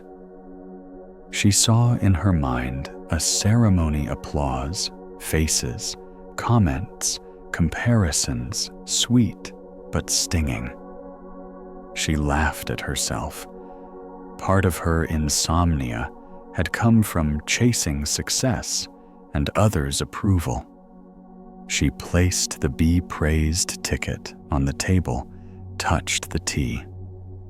The images dimmed like photographs overexposed. He said the next route was be perfect. She saw words she'd written, wanting to be edited, questions she had yet to ask precisely. She felt the urge to bolt upright and get to work, but she remembered the silence watch. She placed her attention in the quiet between ticks. That silence felt like a soft silk ribbon around her neck. Her body lowered slightly on the bench. Then the what-if route came. Hypothetical, regrets, conditional, fears. If it rains tomorrow, if a person changes their mind, if a machine fails, if I spoke the wrong word. The train stretched endlessly. She felt herself losing. The old man breathed slowly, and she followed each exhale like braking a carriage. Each breath out made a car detach. Soon, only a few carriages remained. A cat sleeping nearby leapt onto the bench and curled into a ball. She thought it funny.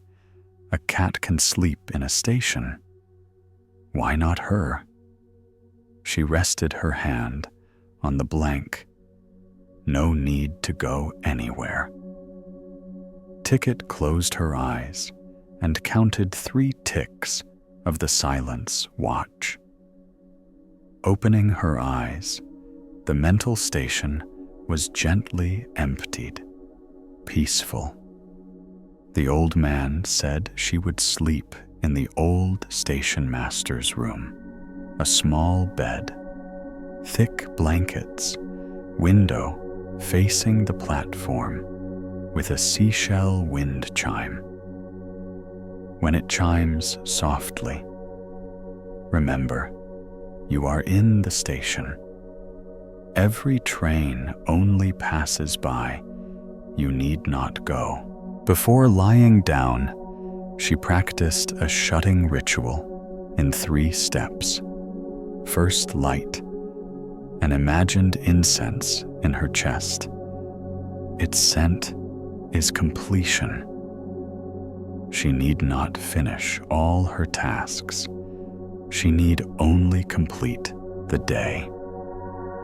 Second, tuck away her notebook and camera in a small wooden box. Closing the lid is like shutting the door of a carriage. Third, leave the window slightly ajar so the night can enter without crashing. She did so with careful, unhurried movements. She realized that slowness is not prolonging time, but widening the gap between movements, allowing sleep to slip in like a cat settling into a chair. Lying down, the wind chime whispered. She imagined the station in her mind, dimming its lights until only a soft, golden glow remained in the back room. A sign above reading, "Sleep safely." She smiled. The stray thoughts still surfaced like late passengers, but she no longer interrogated them.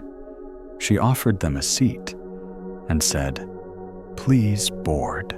Then she turned to the blank ticket, placed her hand on her chest, breathed in, breathed out, counted 1 drop, 2, 3. The silence. Watch ticked like a raindrop in a well. She lost count somewhere beyond the 10th drop, like drifting on a train, forgetting whether one is on the platform or aboard a carriage. When she opened her eyes, The dawn was faintly golden. The old man sat shelling peanuts on the porch. The cat lay in its favorite spot. Tea steamed in a kettle. He asked, "How many stations did you visit last night?" She answered, "I cannot say. I only remember the pauses." He nodded and said, "Then you have learned the station map. From now on, when a train is too loud, choose the correct ticket, set it down, and return to your tea. If still unrested, use the no need to go anywhere. Tick it in 3 ticks. It will carry you through the doorway." She sipped tea. Warmth spread down her throat like sunlight through clouds. She looked at the motionless wall clock with new clarity and realized that things which stand still are not necessarily dead. Sometimes they retreat, so the silence between them may speak. She stayed a few more days at the station. Mornings, she and the old man polished cups. Middays, he told stories of old tracks, people led away, people brought home. Afternoons, she photographed the station, mossy traces, the cat curled like a coal ember, the faithful worn bench. At night, strangers visited the tea room, a tired doctor, an artist starved of sleep, a mason returning from work. All carried trains of thoughts. They sat with their steaming cups side, and for a moment let go. The sigh was the station's horn turned off. On her final night, the old man gave her a small object wrapped in cloth. Inside lay a thin metal card engraved with "No need to go anywhere." He told her to keep it in her wallet. Whenever a train threatened to pull her aboard, she should lightly touch the card, whisper those words to herself, and smile. She need not fight the world, only choose her station. If something really matters, it will return at the right hour. If it is just noisy habit, it will find another traveler. She nodded, looked around the station one last time. Her heart felt like a suitcase finally resting in the correct compartment. She walked into the evening, the city's golden light drawn over windows, street vendors calling out children, chasing puppies. The world hummed, but inside her, a track had been removed. Only the station remained, just large enough for a bamboo bed. That night at home, she practiced the shutting ritual, imagined incense in her chest, tucked away notebook and camera, opened the window slightly, placed the card under her pillow, lay down, and listened to the silence. Watch drip. At the 5th drop, she smiled at the "what if" ticket and said softly, "Tonight, I go nowhere. Tonight, I come home." Sleep arrived quietly, smoothly, like a train, without lights pulling into the station. Door opening, gently, ushering in dawn. Years later, she still visits the station, whenever the city's words become too loud. The old man is older, hair whiter, but his eyes still clear as water. The cat still sleeps in the same spot. The wall clock stands still, yet the silence, watch still drips. She tells him she still has nights of insomnia, but no longer fears them. She knows how to name the trains, place the tickets, hear the pauses, cross the short bridges between day and night. The old man smiles and says, "You have become your own station master.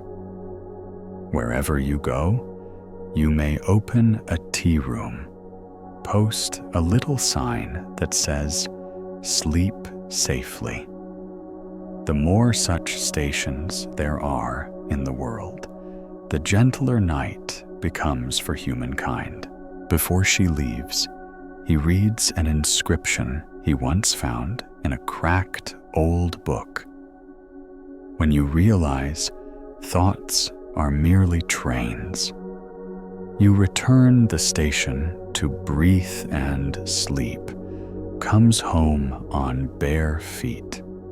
No ticket needed, no escort, only a gatekeeper's gentle smile to open the door.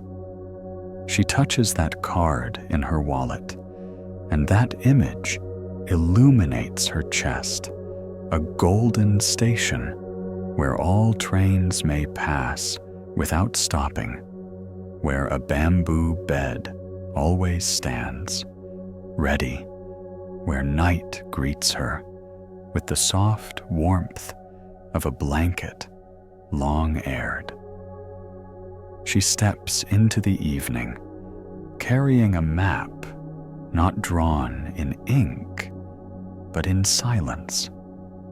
Whenever she picks up her pen in the dark, she glances upward, smiles at the station master in the mirror, gently closes her notebook, and whispers, "Tonight, I go nowhere. Tonight, I come home." The pottery that sleeps in ash. At the end of a valley, where a small river wraps around the rice fields like an arm around a wooden pillow, there lies an old pottery kiln resting at the foot of a red earth hill.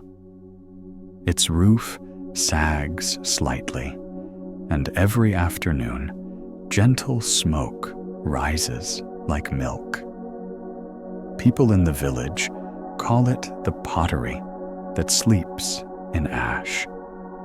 When night falls and the fire goes out, the only sound left is the soft crackle of cooling glaze, like the lullaby of the earth itself. Few know that behind the kiln stands a small hermitage where an old master with white hair lives with a few young novices. By day, he shapes bowls. By night, he brews tea. Occasionally, he fires the kiln for the entire village. Anyone who happens to lose sleep and wanders there is invited to sit by the racks of drying pottery, and by morning, they usually fall asleep again, as if they had never been chased by a sleepless night. One evening at the start of harvest season, a young engineer arrived from the nearby town. A backpack hung from his shoulders, and his eyes were hollow from exhaustion. In a dry voice, like land waiting for rain, he said he had tried everything, counting steps from bed to door, counting the ticking of the clock, drinking warm milk, turning off every screen. But his mind kept spinning like a wheel that refused to stop. Each project felt like another firing cycle. When one flame died down, another took its place. Even lying down, his body still burned like a kiln. The master looked at him and smiled with his eyes. He handed the young man a cup of pale green tea that smelled of fresh grass and wood smoke. "Stay tonight," he said. "Do not force yourself to sleep. Just follow me through a round of pottery making." The young man chuckled in surprise, but the master nodded. "Watch how a bowl finds its sleep." They stepped into the earthen yard. The moon was thin, like a slice of clay freshly turned on the wheel. The breeze drifted through rows of drying pots.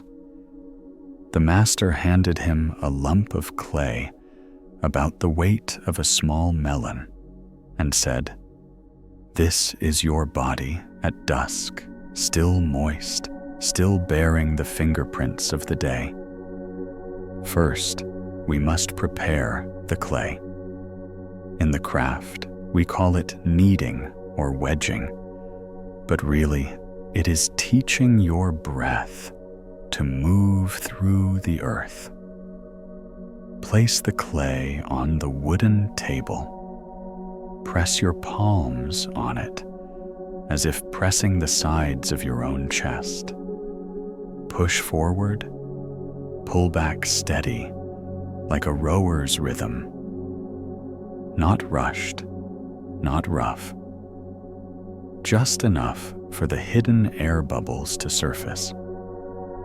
Because if air remains trapped, the bowl will crack when it meets the fire. You see, the same happens inside you, those bubbles of worry. If you rush into sleep while they are still there, your night will fracture. The young man did as told. His hands, once used only to grasp a computer mouse, began to soften.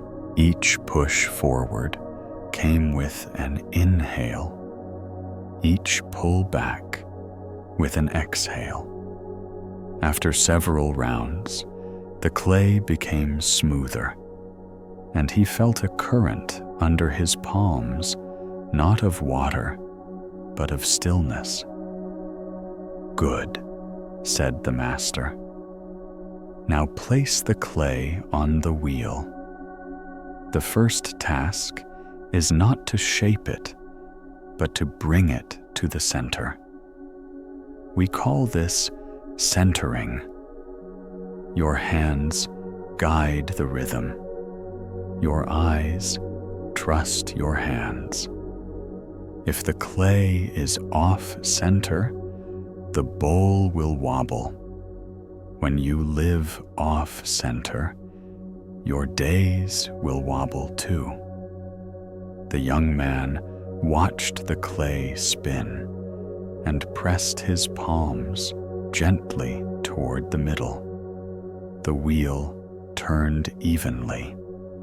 Under the oil lamp, the moist clay gleamed like a sol star. Suddenly, he realized how much of his day had been spent letting things pull him away from his center. Each notification, each call, each restless thought, a finger nudging him off balance. Now there was only one task: bring the clay to the center, bring himself to the center. The master placed his hand lightly over the young man's as soft as a leaf between skin and skin. "Listen to the sound of the wheel," he said, "not to the sound of hurry. When the spinning and your breath move together, you have arrived." The young man nodded. His hands grew steady and calm. The clay was firm, yet yielding. The wheel was like a moon he could guide with the rhythm of his hands instead of the noise of his mind. Now the master whispered, "Lift the walls of the bowl. Your left fingers inside, raise gently your right hand outside supports. Do not make the bowl thin out of ambition, nor thick out of fear. Do not make a beautiful bowl, make a breathing bowl." The young man smiled, his hands trembling slightly before finding their rhythm again. With each lift, the bowl grew taller, not from desire, but from balance. The master murmured, "Remember what the ancients taught. A water bowl is not precious because of its shape, but because of the emptiness within. Sleep is the same. It is not found by collecting tricks or chasing fatigue, but by leaving space inside you. The night will pour itself into that space." The young man gazed at the hollow, forming in the center of the clay, feeling as though he were digging a small well inside himself. A coolness spread within. The master nodded. "That is enough. Now we remove the bowl, cut it from the wheel, and place it on a wooden board for the wind to pass through. Tonight, the wind is your friend. It moves slower than an air conditioner, but it knows how to speak with the earth.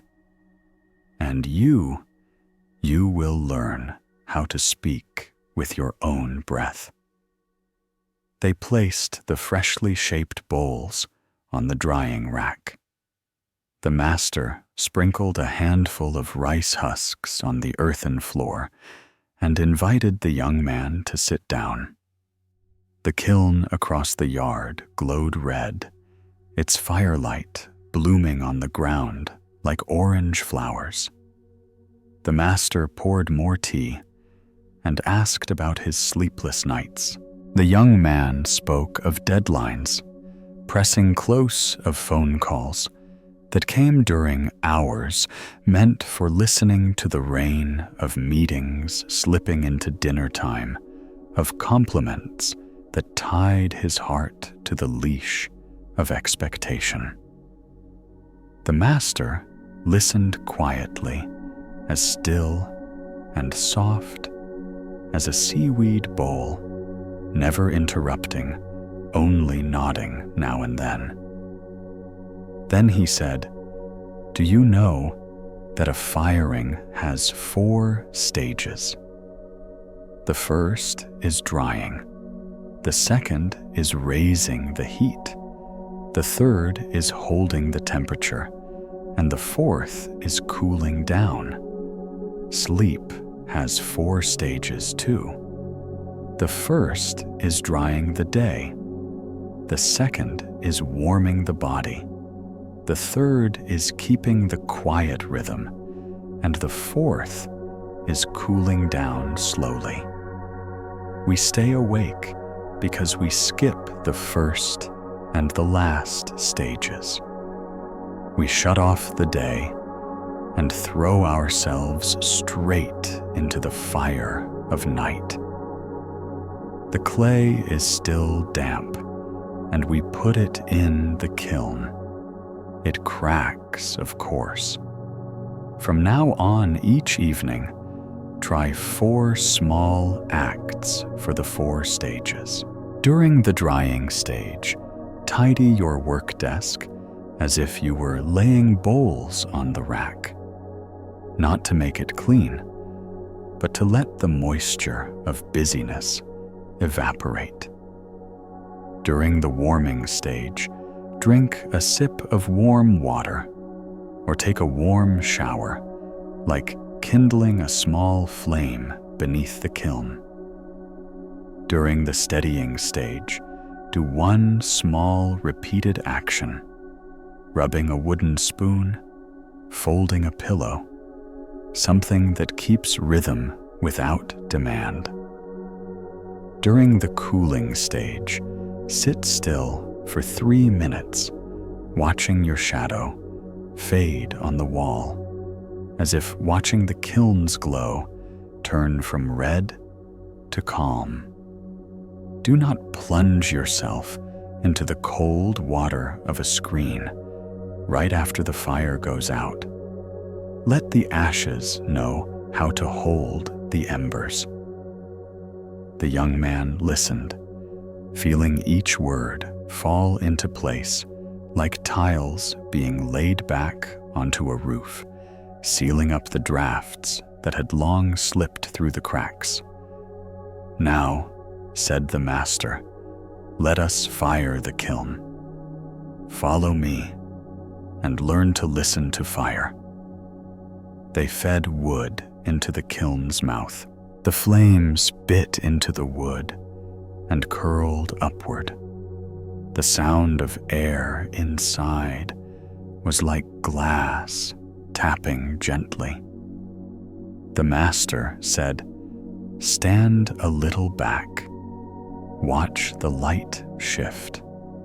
When the fire is fierce, it only means it is still learning to breathe. Do not fear it. When you are afraid, you close the door too quickly. The fire suffocates, grows angry, and the pottery burns. You see, there is fire inside you too. Some days it roars. If you smother it with screens and noise, it will die suddenly and leave only smoke. But if you open a small door, let a little wind pass, through it will soften, and you will walk through the night more beautifully." The young man smiled awkwardly, realizing how many times he had poured cold water over himself in the middle of the night, forcing the fire out, only to wake in the morning, heavy as damp ash. The master said, "Now we hold the heat. In pottery, this is when we do the least, but it matters the most. You do not raise or lower the flame. You let it ripen the clay. For you, this means sitting still. Lean your back on the wall, rest your hands on your belly, and count 3 beats of fire touching brick. Not too long, too much counting turns into forcing. Just a few beats, then stop." The young man sat, 3 touches of flame against brick, 3 heartbeats meeting stillness. It was so simple, he laughed out loud. The master laughed too, the wrinkles around his eyes fine as tiny cracks in glaze. "When you can laugh during firing," he said, "it means the clay is listening." Night deepened. Stars scattered like white ash across the sky. The fire shifted from orange-red to rose. "Now comes cooling," said the master. Opening the kiln too soon is wrong. Let it lower itself slowly. The desire to see the perfect result will kill the bowl. Remember, this do not lift the lid of your sleep to check if you are asleep yet. If you look too soon, sleep will flee. The young man nodded hard, recalling all those times he had startled awake, checking the clock to see how much he had slept. The master handed him a small piece of green glazed pottery. Place this in your palm, close your eyes, and listen to it cool. Feel it with your skin, with your breath, with your memory. When it loses its coolness, go lie down. Do not ask how many minutes. Stay with it until it becomes the same temperature as you. The young man obeyed. The shard spoke in the voice of mountains, its coolness fading slowly like the tone of an old friend after years apart. When their temperatures met, he felt something invisible release within him, as if someone gently pulled out a small wedge from beneath his spine. Good, said the master. That is when the kiln and the sky become friends, and you and the night begin to trust each other. They let the kiln rest and cleaned up the bamboo and wood by the porch. The master brought out a basket of broken ceramics, cracked, warped, stained with glaze. This, he said, is the most important class, the lesson of failure. Each shard tells the story of a wrong rhythm, some rushed, some forgotten, to need, some too eager to be beautiful. Touch them, feel the cracks. You will grow gentle. You will stop wanting perfection. When you no longer demand perfection from yourself, the night softens. You will no longer carry a ruler to bed. The young man held one piece. Its crack ran across the glaze like a river. It was not ugly, just honest. He remembered countless nights measuring himself with invisible rulers and understood why he had hurt. The master picked up another piece, one with a fine, golden line along a repaired seam. Long ago, across the sea, he said, people used gold to mend pottery, not to hide the flaw, but to honor its age. You can do the same. Use gratitude as gold to mend the cracks of your day. Before sleep, recall 3 small things that came without effort. A breeze at the right time, a stranger's smile, an open stretch of road. These are the soft glaze over the clay. Once the glaze forms, the fire will pass through beautifully. The young man bowed his heart, flowing like fine ash settling in a jar. Near midnight, the master led him to the hermitage. The small room held only a bamboo bed, a low pillow, and a window that opened to silver grass outside. He handed him a small cloth pouch. Inside was a roof tile that had once rested atop the kiln. It carried the scent of sun smoke and rain. "Place it beneath your pillow," said the master. "On nights when sleep is hard, listen with the back of your neck. The tile will tell you the stories of fire rising and settling, and of the peace of ashes fulfilled." He set a small bowl of water beside the bed. "This," he said, "is the mirror of the night. If you wake in the middle of it, do not turn on the light. Just place your hand over the bowl.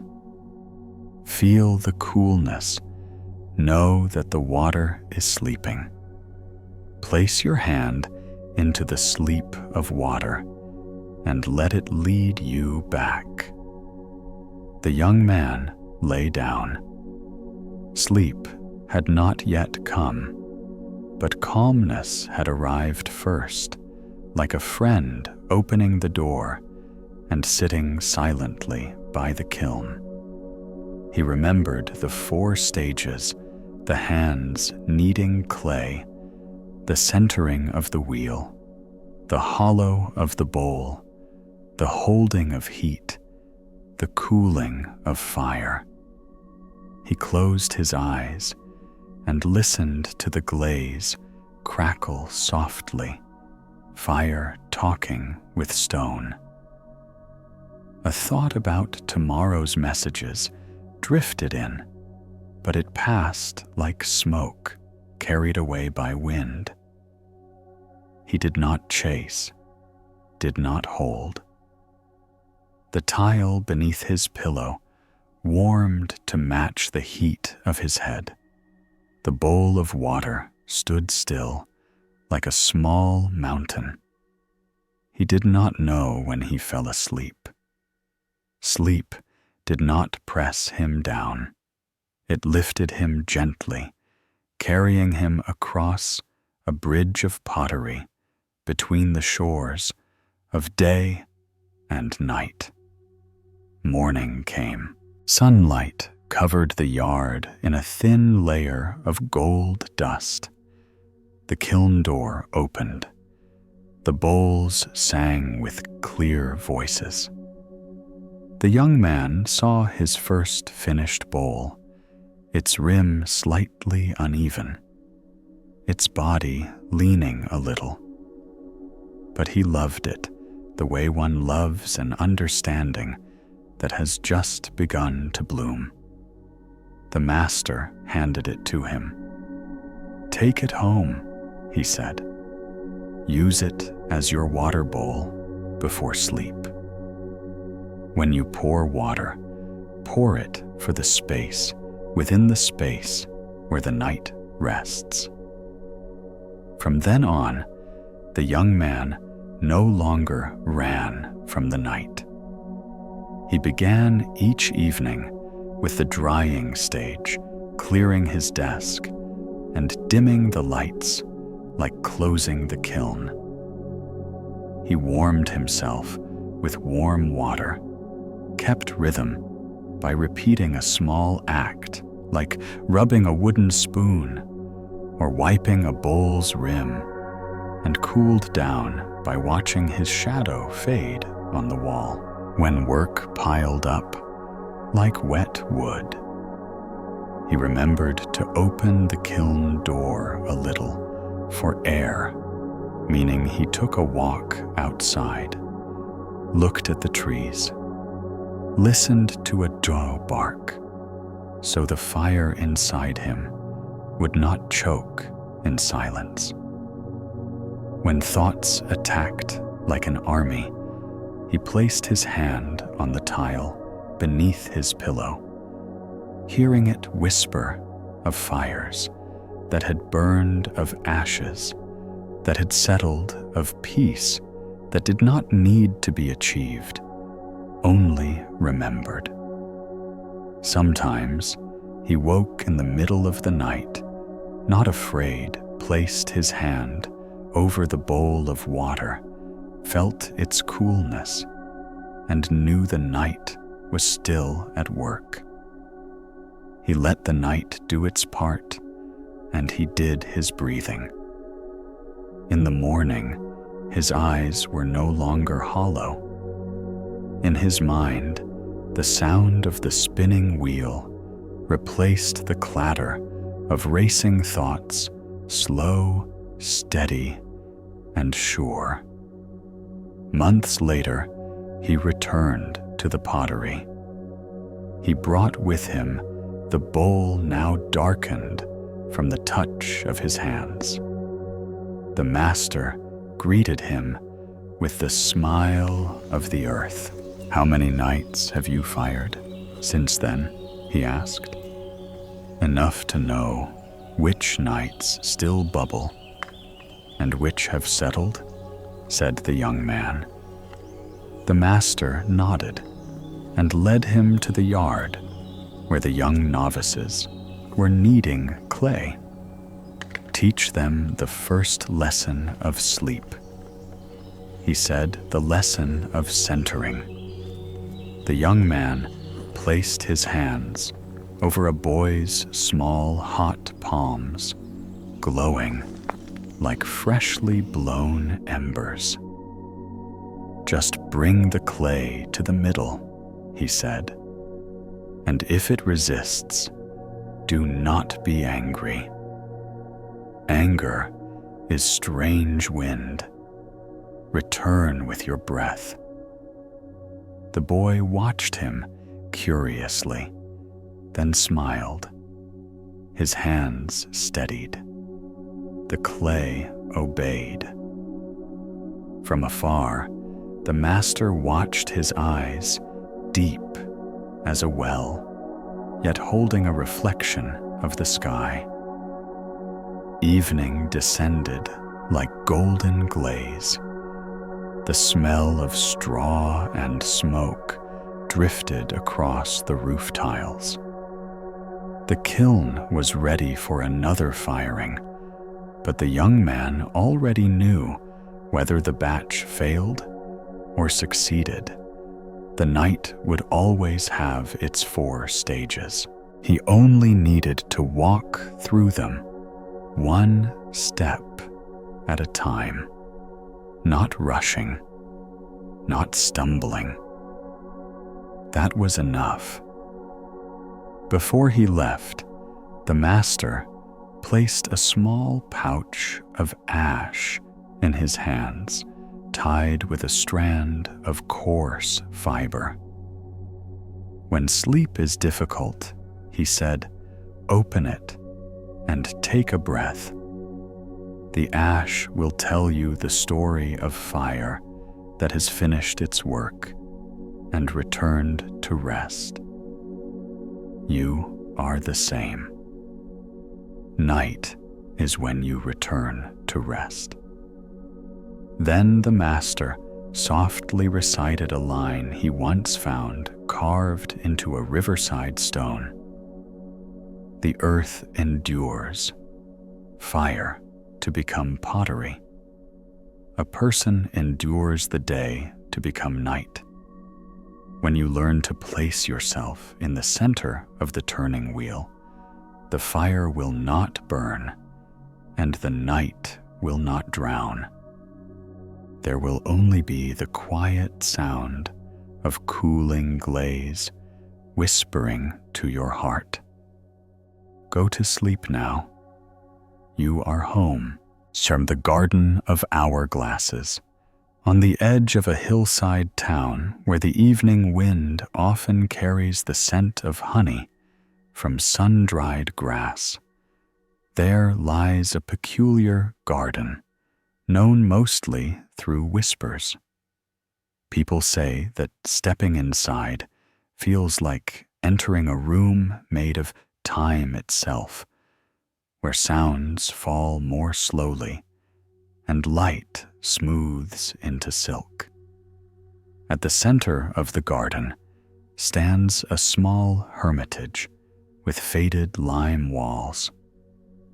Dozens of hourglasses of different sizes hang from the porch, some no larger than a thumb, others half the height of a person. The sand inside each one bears its own hue, pale gold, like rice grains drying in the sun, pink, like a child's cheek, gray, like hearth ash, white, like sea salt on a coastal slope. The caretaker of the garden is an elderly woman with silver hair and eyes clear as dew on a leaf. Locals call her Madam Moon because on every full moon night, she walks around the garden, adjusting the hourglasses so the sand falls in rhythm. Anyone who suffers from sleeplessness and finds their way there is given an hourglass to take home with the instruction, place it by your bed and listen to the sound of sand falling. Though in truth, these hourglasses make no sound. Their music is silence itself. One evening in early autumn, a young architect pushed open the gate. His shoes were caked with dust from the construction site, and his eyes were hollow from weeks stretched taut as steel wires. He told Madam Moon that he could not sleep because his mind felt like a tape measure pulled tight, never released. The straight lines from his design software kept flickering even when he closed his eyes. He dreamed of houses without windows, of staircases climbing endlessly to nowhere. When he woke, his heart raced as if he had been running. He had tried exercise, quitting afternoon coffee, and reading light books, but the harder he tried, the more he ended up counting the bricks of the night. Madam Moon listened, the way sand listens as it passes through a narrow neck, without interruption, without haste.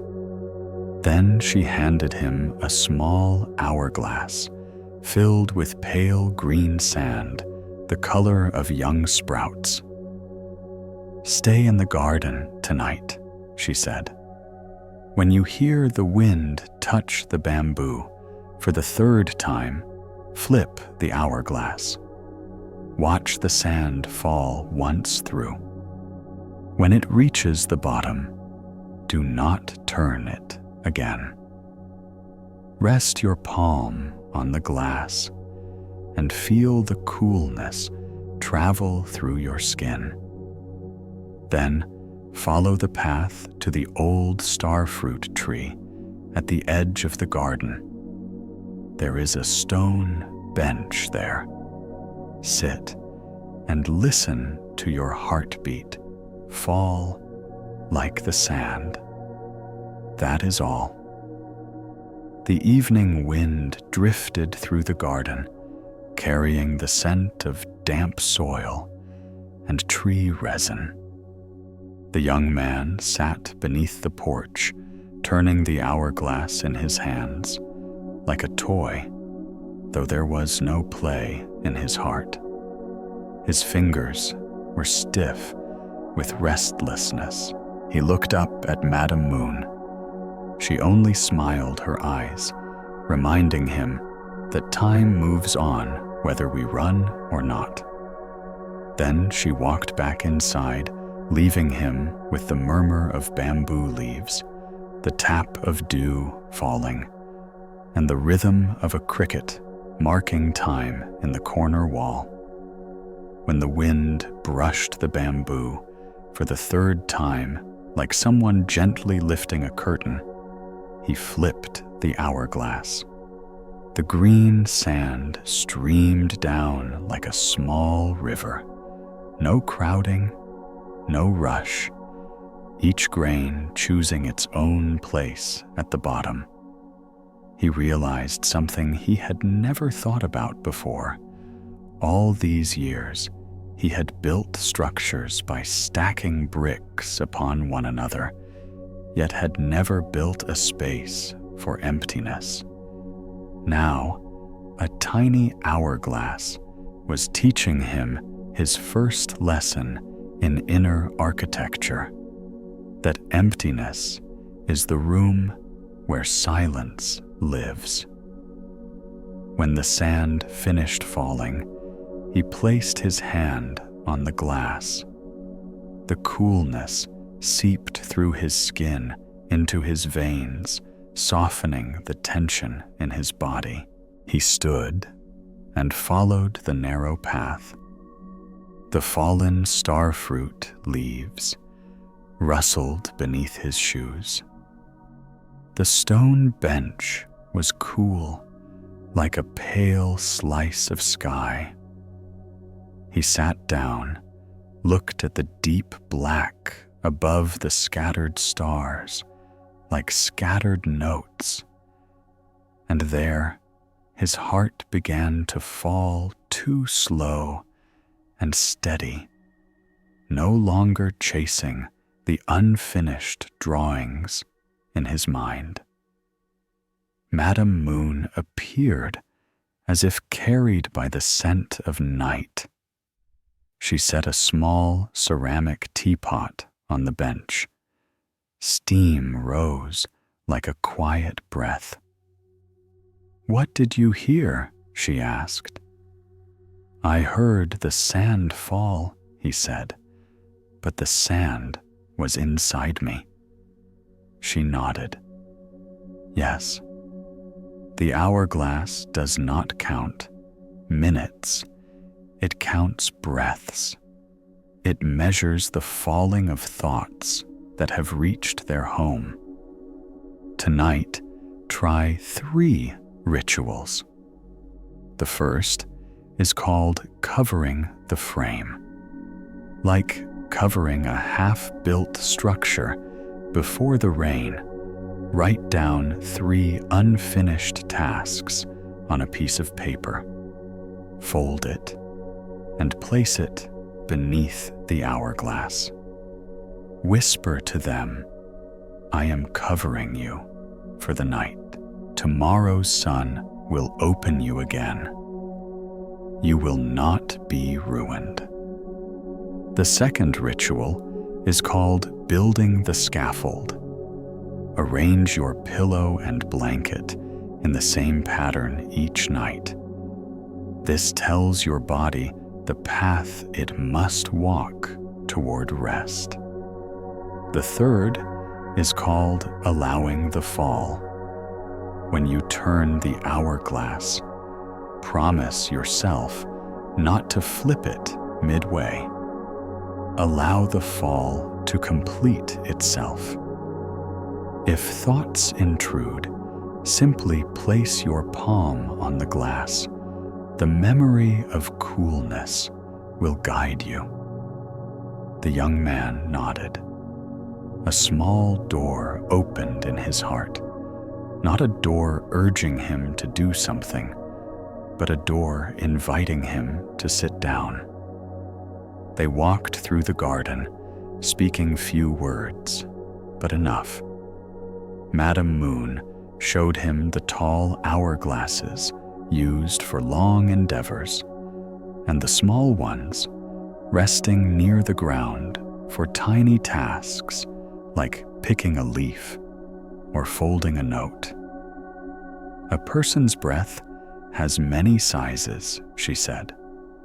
Long breaths for trust, short breaths for clarity, thin breaths for gentleness, deep breaths for release. When you learn to listen, instead of control, your inner hourglass shifts into its right place. Near midnight, she led him to a small room beside the hermitage. Inside was a bamboo bed, a thin blanket, and a wooden table. On it sat a large hourglass filled with white sand like salt, and a paper inscribed in round letters: "Cover the frame, build the scaffold, allow the fall." Beside it were a bowl of water and a soft cloth. "If you wake in the middle of the night," she said, "do not turn on the light. Dip the cloth into the water, wring it warm between your palms, and lay it across your forehead like a thin cloud. That cloud will remind you that midnight is not for deciding, it is for falling. Turn the hourglass once. Watch a brief moment, then close your eyes. Let the hourglass do its part." He lay down. He practiced covering by writing his 3 unfinished tasks, folding them neatly, and placing them under the hourglass. He built the scaffold by smoothing the blanket and setting the pillow in its chosen spot. He allowed the fall by flipping the hourglass and staying still. The sand began to flow. Each grain fell like an old friend returning home. His hand rested on the glass. The coolness flowed like a stream through his arm, his shoulders, his chin, his forehead, until his eyes closed, seeing within his mind the pale emptiness that had appeared at the bottom of the hourglass. The night passed through him quietly. He heard the sound of the in-between, like the corridor of stillness between 2 noisy rooms. He drifted off like a tree lying down on soft grass, without effort, without counting. Morning came. Sunlight poured gently through the leaves, like warm milk. The birds sang sparsely, but brightly. Madam Moon sat on the porch, collecting stray grains of sand into a green glazed bowl. "Did anything break last night?" she asked. He smiled. "Yes, a habit of waking to check the time." "Good," she said. "A good break heals." She led him around the garden. In one corner, called the corner of delay, stood old hourglasses, whose sand fell slowly, as if walked by elderly steps. "When you are in a hurry," she said, "take one of these to your desk. Watch it for a minute before you begin. Its rhythm will pour into your work." In another corner, the corner of rest, were broken hourglasses, where the sand was stuck unmoving. She did not discard them. "They are the stories of paused lives," she said. "One day, they will fall again. Like people, some nights we get stuck. It is all right. In the morning, lift the hourglass, gently tap it once with a finger, as if knocking on a friend's door. Smile. Then work again. Do not scold. Anger makes the neck narrower." He spent the day helping her polish each glass body until they shone so clear one could see the trees beyond through 2 layers. She told him she had created the garden after a long winter of sleeplessness when her husband passed away. She had tried prayer beads, walking barefoot on grass, listening to water, but only when a child from the village gifted her a tiny hourglass did she realize she needed something visible to show time flowing. She gathered hourglasses from everywhere, repaired the broken ones, hung the good ones, and one night under the moon, she finally heard the sound of silence falling through a narrow neck. It was not a sound, but a feeling. From then on, she knew she had found a path through the night for others. She never lectured much. She simply taught rituals, placing objects in their rightful spots, teaching people to look, to touch, to trust that falling is the nature of things and needs no forcing. By sunset, as the horizon stitched orange threads along the leaves, the young man prepared to return to town. Madam Moon placed in his hands a medium-sized hourglass filled with sprout green sand and a small note with 4 reminders. Cover the frame, build the scaffold, allow the fall, do not turn midway.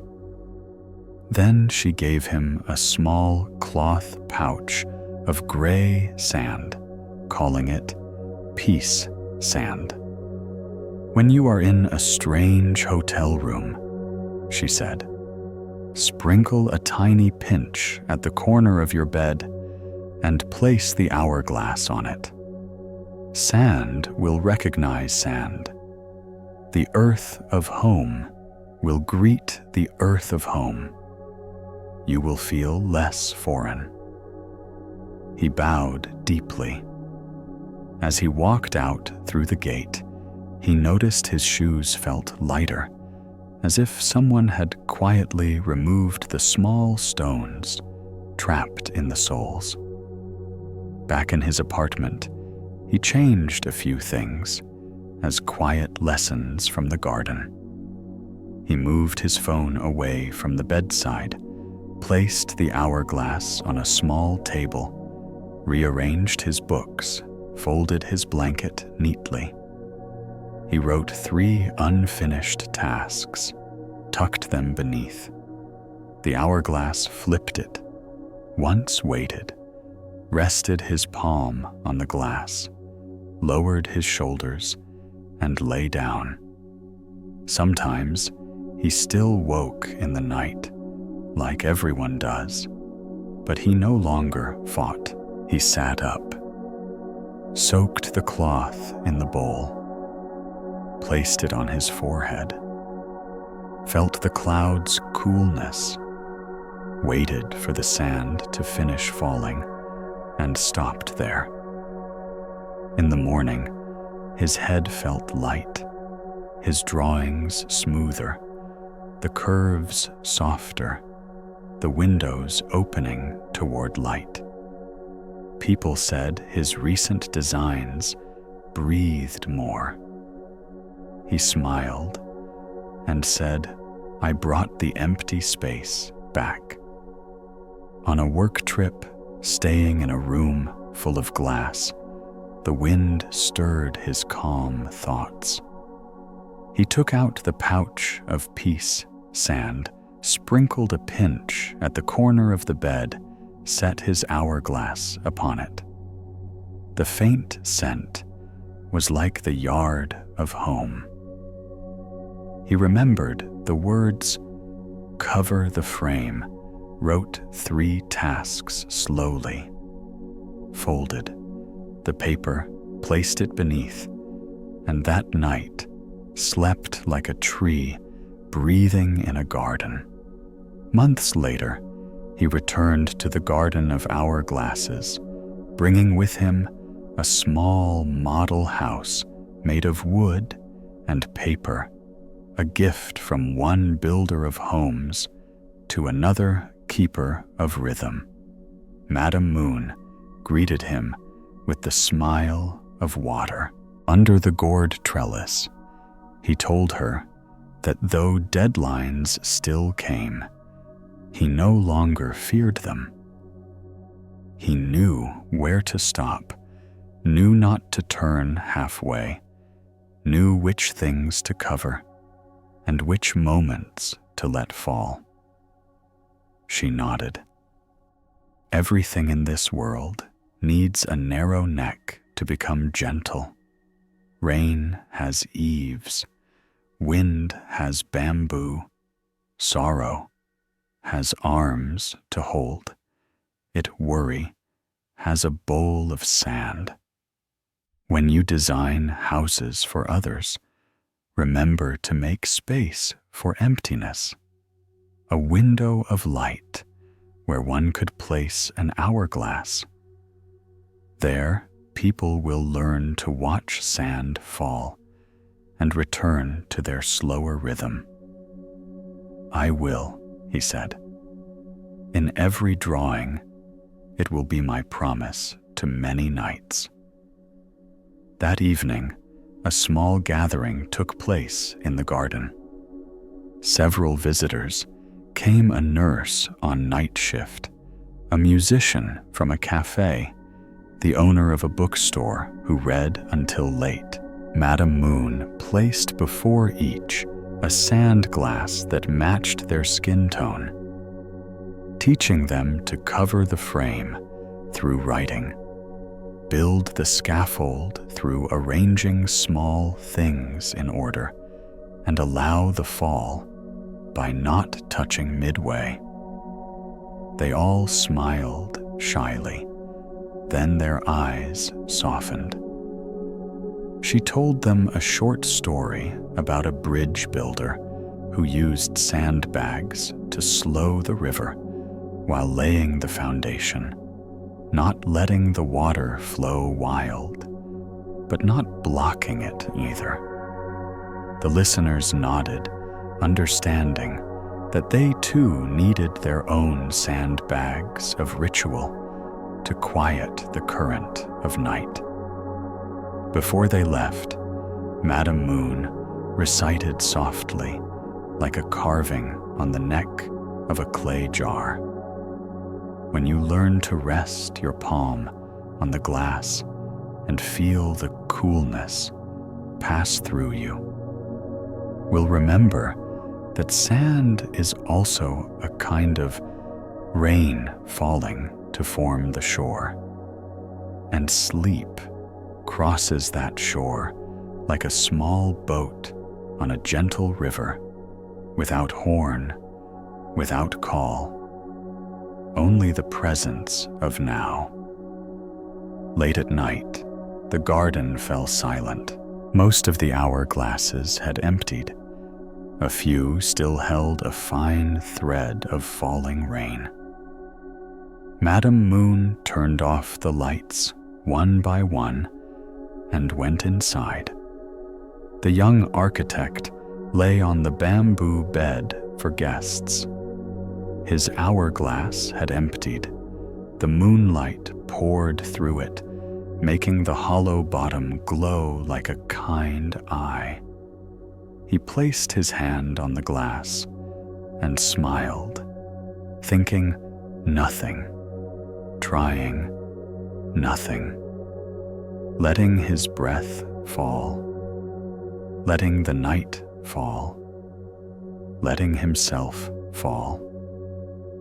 All met at a soft point in the neck of the heart, where the sharp edges of the day no longer cut, and there came a whisper as gentle as sand sleep now. You are home. The library of fallen leaves In the middle of a city that always seems to walk faster than a heartbeat, there is a narrow alley leading into an old garden. At the end of the garden stands a small house with a low tile roof tucked beneath the shade of a giant almond tree. Moss stains the walls green, and the wooden door glows like honey. Above it hangs a wooden sign, carved by hand, with 3 words: "The Library of Fallen Leaves." The caretakers are an elderly couple, both slender, both gentle as late sunlight. They call themselves the librarians of the wind, for their daily work is to pick up every fallen leaf wipe off the dust, write on it a single word, like slow or calm, and tuck it between the pages of old books. Anyone suffering from sleeplessness is invited to sit among the scent of paper and pine wood, sip a cup of mild tea, and learn how to read a night the way one reads a finished book. No underlining, no highlighting, just turning each page with breath. One late autumn evening, a young programmer arrived, her hair tied neatly, her shoulders weighed down by a backpack full of cables and devices. Her eyes were shadowed with sleepless smoke from nights spent in front of a glowing screen. She told the librarians she could not turn off the machine in her head. The clicking of keys still echoed in her ears, even when the lights were out. Lines of code flickered behind her eyelids every time she tried to sleep. Her dreams were like error windows, always popping up with the words, "Try again." She had tried meditating, listening to artificial rain, reading novels, but the more she read, the more she wanted to know what came next. The old woman smiled and handed her a library card, the color of steeped tea. On it was written, "Tonight you will borrow a book without words." The old man brought out a small wicker basket filled with freshly fallen almond leaves, still warm from the day's sun. Inside were a pair of wooden clips and a strand of silk thread. "Stay at the library tonight," he said. "When the pendulum clock in the corner rings once, we'll do 3 things together. First, arrange the books of your day.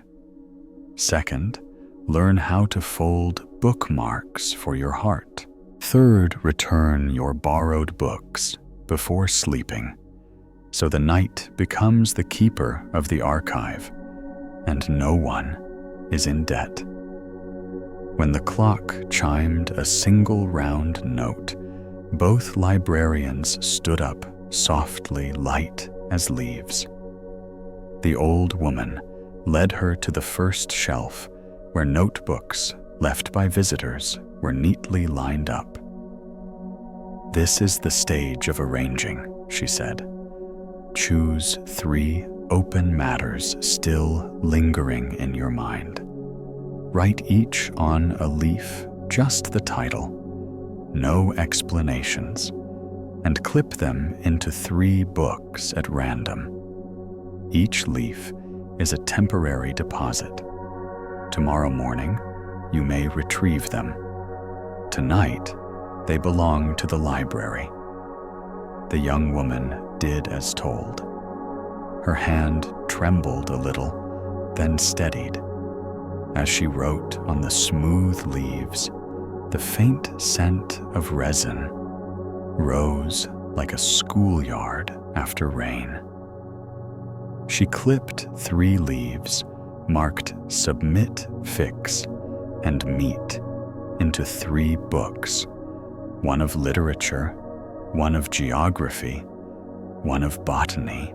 The old man nodded with approval and guided her to a long wooden table in the center of the room. On the table lay narrow white ribbons of silk paper. "This is the stage of folding bookmarks," he said. "Fold the paper into a thin path to guide your eyes home. Fold without hurry. Each crease is a breath. Place the bookmark inside an open book and close it. That is how you tell the day. We pause here. You will not lose your place nor get lost. You have left a gentle mark for tomorrow to find." She folded 3 ribbons, one in a rhythm of 4 breaths, one in 6, one in 8.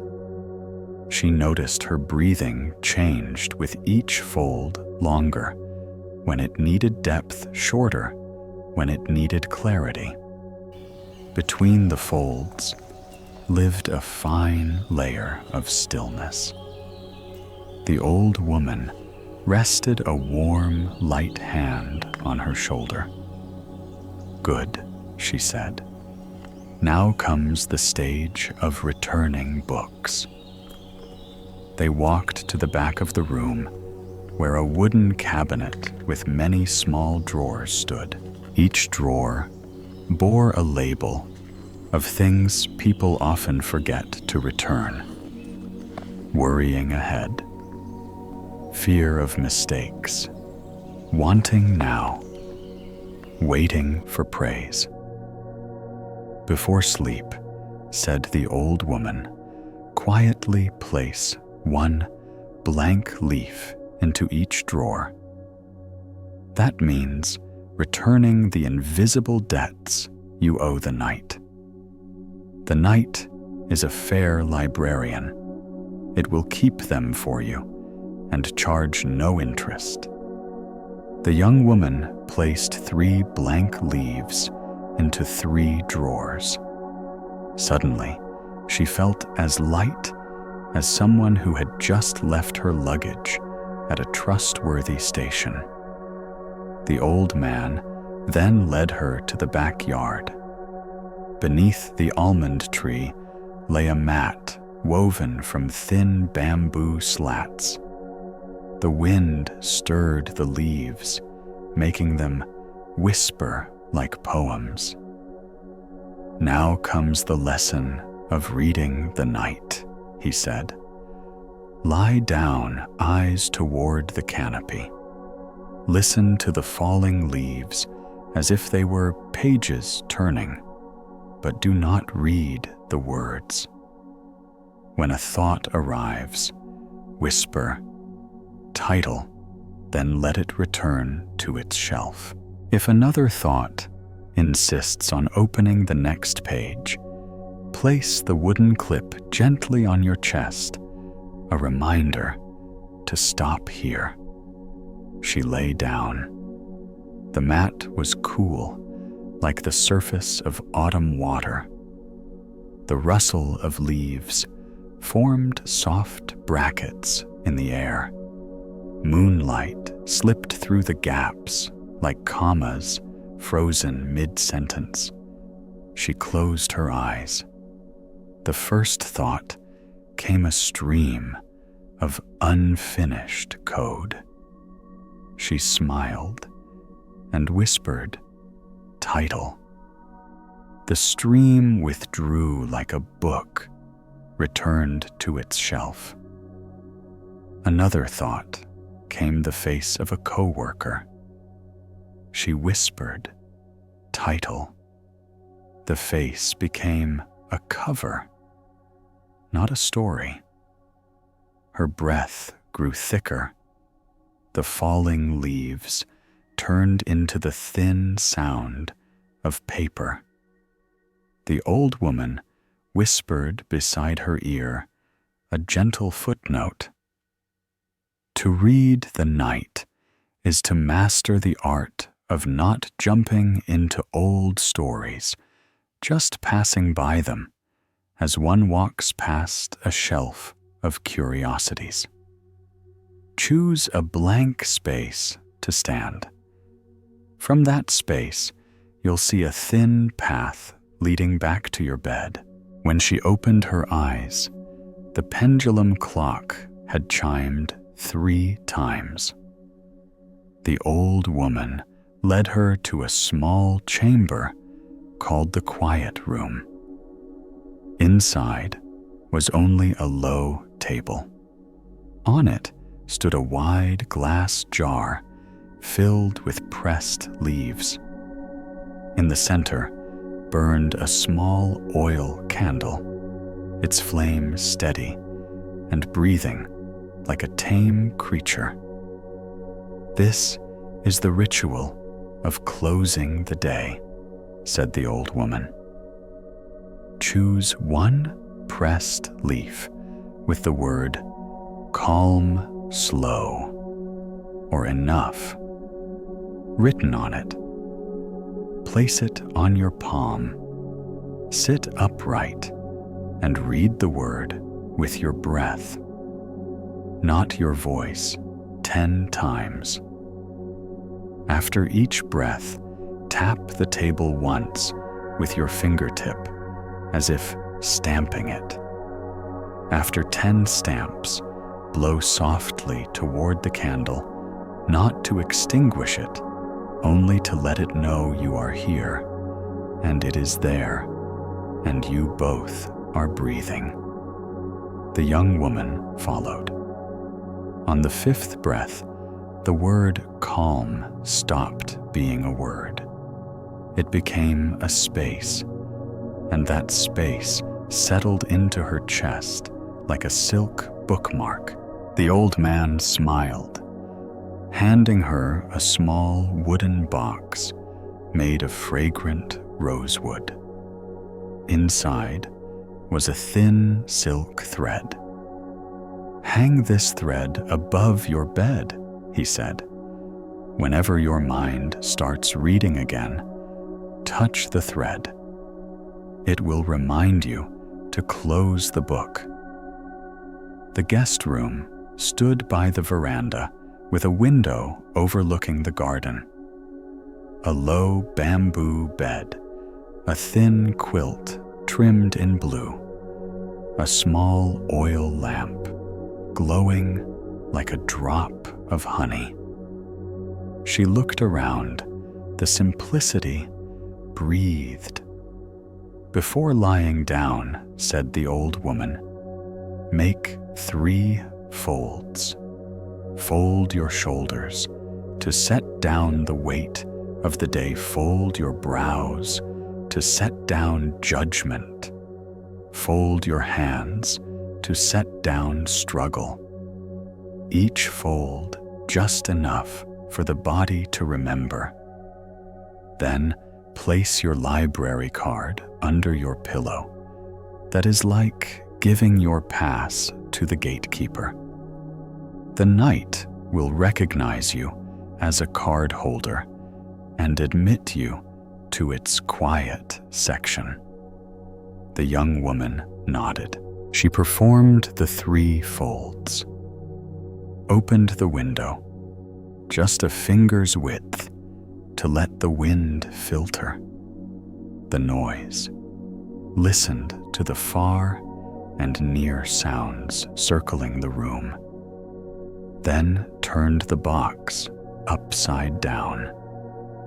The silk thread fell softly onto the blanket. She rested her hand on it, closed her eyes. Lines of code tried to surface, but were brushed down by the touch of silk. A flickering error window appeared in her mind and dissolved like foam. Outside, the leaves fell lightly, like 3 ellipses at the end of a finished sentence. She drifted into sleep among the scent of wood and old paper, her rest arriving not as a new chapter, but as a book gently closing. At midnight, she woke not from fear, but from the body turning. She remembered the librarian's words, no light, no checking the time. Just reach into the air as if finding the page you were on. Her fingertips brushed the silk thread. She smiled, whispered, title, and everything stilled. She lay there, listening to the pendulum clock, marking the air, each beat a careful stamp. Sleep returned like a kind librarian, opening the archive door, guiding her to the drawer labeled Peace. Morning was clear as a blank page. Sunlight fell as slanted letters across the wooden floor. The old woman had brewed tea. The old man was polishing the glass fronts of the bookcases. The young woman bowed deeply. "Was any page missing last night?" the old woman asked. "I think," she said, smiling, "I managed to finish the table of contents." The old man's eyes narrowed into bright lines. "From now on," he said, "you can hold your own book return ritual at home. Arrange 3 unfinished tasks on leaves. Fold 3 bookmarks. Return 3 blank leaves to the invisible drawers where you usually misplace them. Hang your thread. Touch your candle without blowing it out.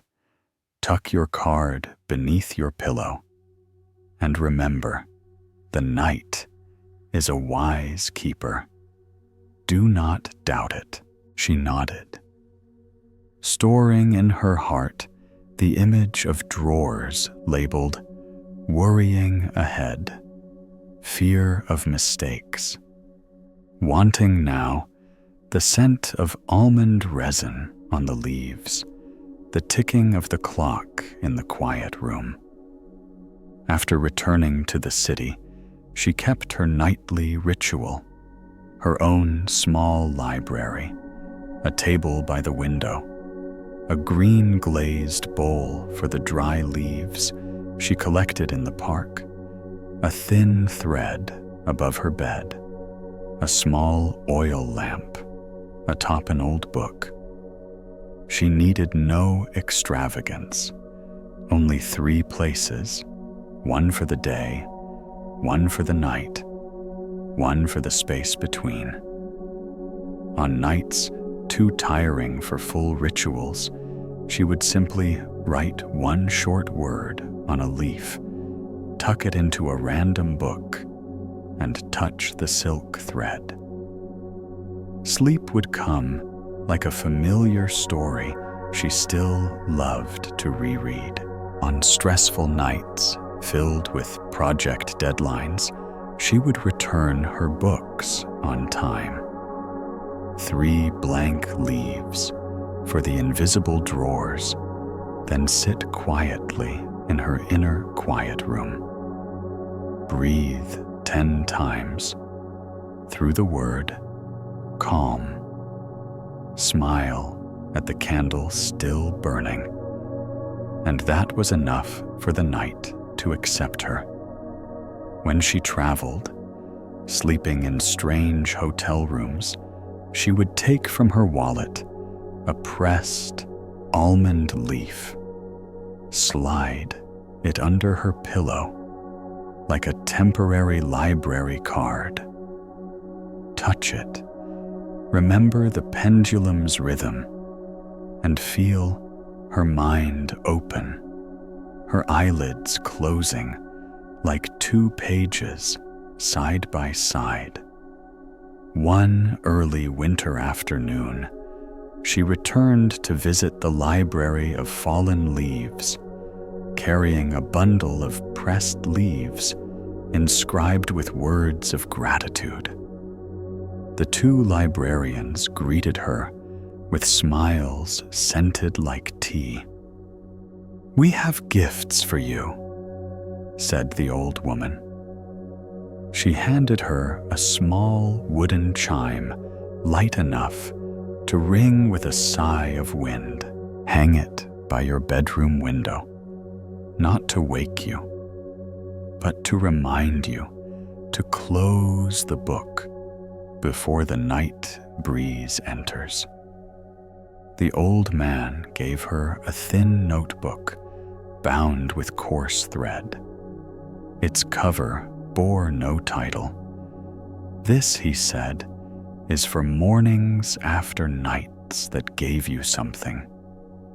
Write only 1 line, never a full page, so the later leaves will have space."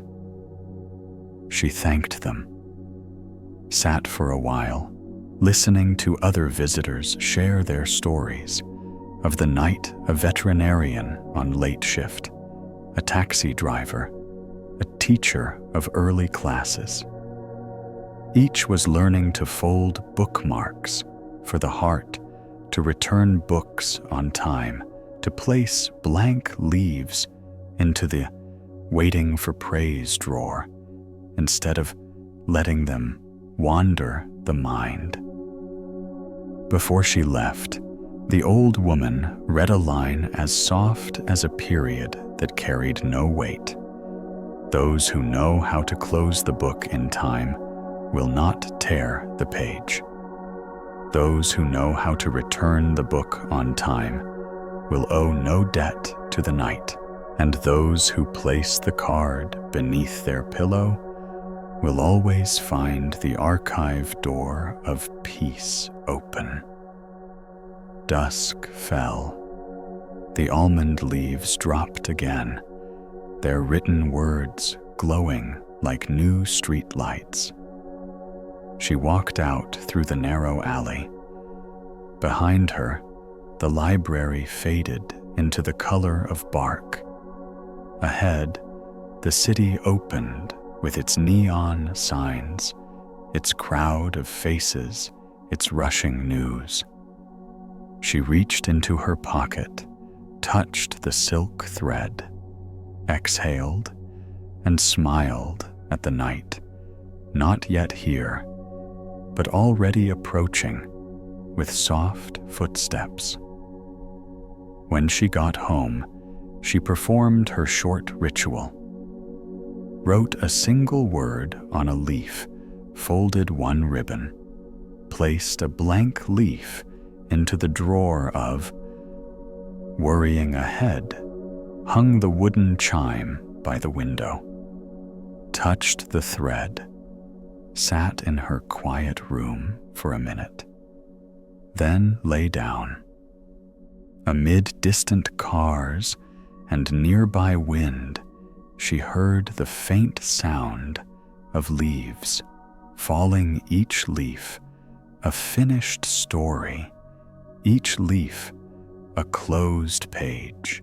She closed her eyes, breathing evenly, and felt sleep enter like a familiar librarian in a brown hat, smiling as he held out his hand, guiding her down the corridor of silence, unlocking the archive door, labeled Peace, lighting a small lamp, just bright enough for a gentle dream, and whispering in the ink of night, "Sleep now."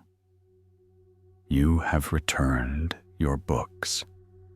You are home. The house that weaves the night.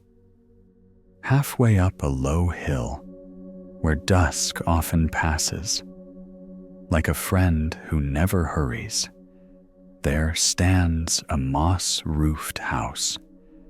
From its porch hang bundles of thread, black as ink, indigo as midnight, gray as ash, violet as fading smoke. The evening mist drifts around it like a neatly folded scarf. People in the nearby villages call it the house that weaves the night, because when darkness falls and the window cracks open, one can see a large loom standing upright like an ancient door. The shuttle moves back and forth in rhythm with breathing, pulling strands of twilight into a soft blanket. Those who have once wandered in sleepless say the scent there is strange, not incense, not tea, but the fragrance of emptiness, freshly aired out. Inside lives an old weaver, his hair silver and dusted with bits of thread, his eyes deep as the sky after rain, his hands rough, but his gestures light as leaves. People whisper that he can weave many kinds of darkness, the darkness of the forest for heavy hearts to lie down in the darkness of the sea, for restless minds to turn to calm water, and the darkness of home for orphans to know they have somewhere to return. He takes little money, only stories. Each visitor must leave one behind. He stores them in a wooden drawer and calls it the Archive of Night's Colors. One evening, when the sky had just turned violet, a young violinist arrived, carrying a small case. The varnish on her instrument gleamed with the polish of sweat and years.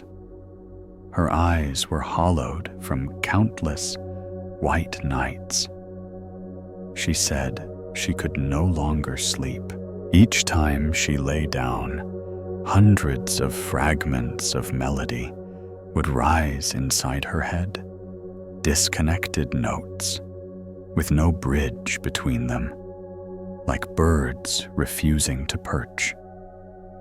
She had tried listening to wind drinking, warm milk, turning off her phone, locking her violin in its case.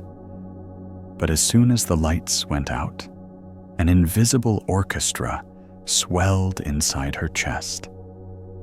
Her heartbeat became drums, her veins strings, her breath a horn. Music had become a black wall, keeping her from sleep. The weaver took her violin case gently with hands that had tied 1,000 knots. He looked at her for a long while, the way one examines a new spool of thread, not judging, not rushing, simply seeing. Then he invited her to sit and poured a bowl of warm water in which floated 3 morning glory petals. "Drink slowly," he said. "Tonight, do not try to sleep. Tonight, learn to weave not melodies, but darkness. For sleep does not come upon bright ground. It arrives when we have woven a blanket dark enough to cover the stories of the day, yet thin enough to hear the whisper of the heart beneath. She looked around. The spools of thread each bore hand-written names in brown ink. Twilight on Mother's shoulder, the attic in the rainless season, the porch where crickets sing, the sound of footsteps fading. Everyone has their own palette of night, said the weaver. We shall find yours. He opened a drawer, took out a shuttle made of jackfruit wood, and handed it to her. The shuttle is not a spear, he said. Do not use it to stab the night. Use it to pass through. Stand beside the loom. Rest your hands on the bar. Inhale, push. Exhale, pull. That is the basic rhythm. When breath and motion move together, you have begun the prelude to sleep. She followed. At first stiff, then softer. The threads vibrated with a faint sound like an unnamed chord. The weaver smiled, his eyes narrowing into crescents. Yes, he murmured. He fetched a half-finished cloth whose surface shimmered like water under moonlight. Darkness has texture too, he explained. The horizontal threads are breath. The vertical are trust. Without both the blanket tears in dreams. Do not add strands of doubt. Add strands of faith. Faith that the night will do its share. She stood quietly, realizing that all this time lying in bed, she had been weaving with doubt rough fibers that made everything scratch. Now she saw her hands needed to learn the rhythm of trust. The weaver hung a wind chime of silk by the door. When the chime rings for the first time tonight, we begin dyeing not cloth, but the room. You will learn to darken it slowly, like the sun setting, not by switching off the light at once, which is like throwing cold water on a hot kiln. We will remove the light piece by piece in time with breath. As we do, you'll tell me 3 sounds you love and 3 sounds you fear. I will use them to mix your night's color. Time passed. The chime tinkled softly. The room shifted tone. The weaver lit a low oil lamp, its flame like a star close to the earth. He draped a thin scarf over the window, peeling away the light, as if removing onion skins. The young woman told him the sounds she loved were the turning of music sheets in an empty library, the patter of a kitten's paws on wood, and a friend reciting a poem slightly offbeat, but still beautiful.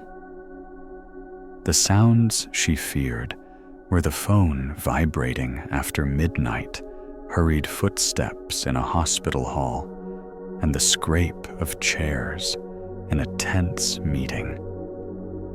He nodded, placed 6 small stones on the table each, a quiet note. He nudged the 3 beloved ones closer, the 3 feared ones farther. When you lie down, he said, and fear approaches, count their positions. Do not push them away. Name them and let them retreat 1 step, like the shuttle turning back. She nodded.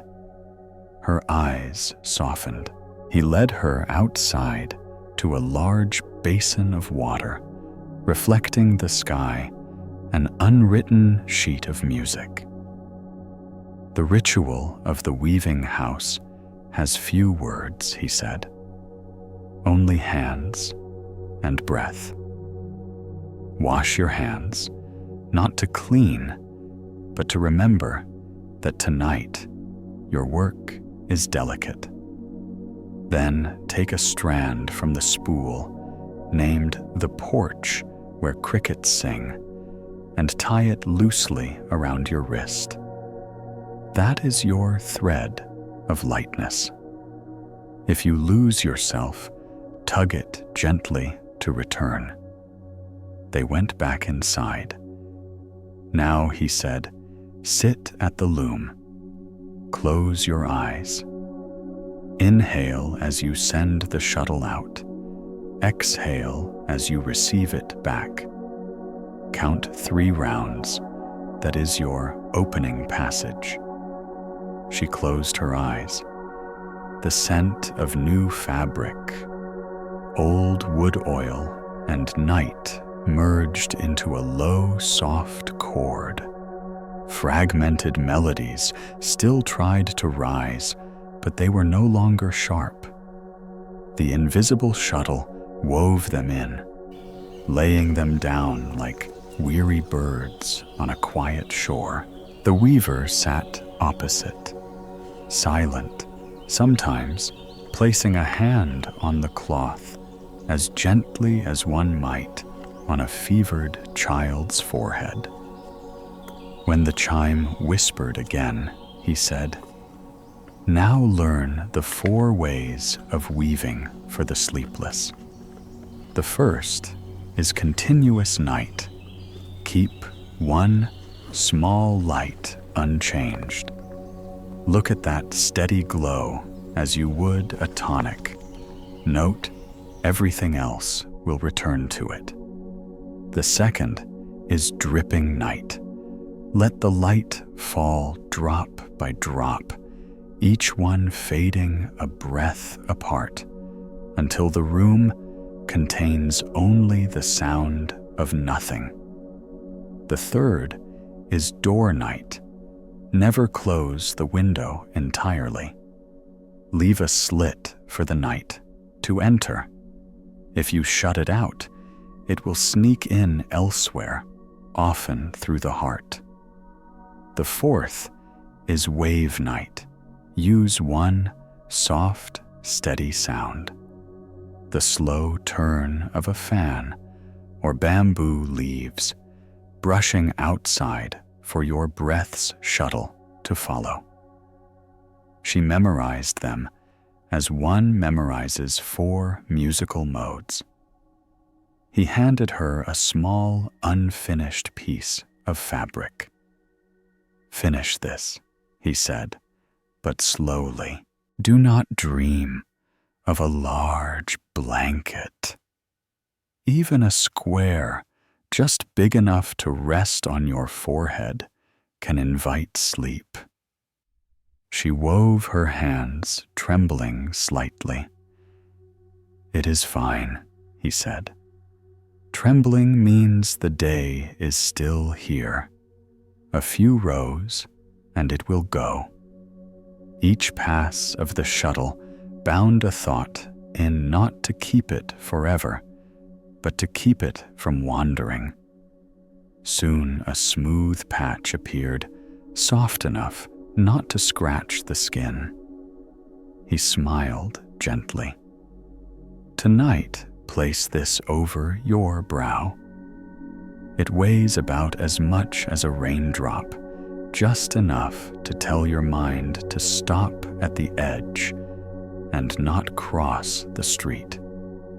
The guest room faced south, overlooking terraced fields, dark as unwritten staves.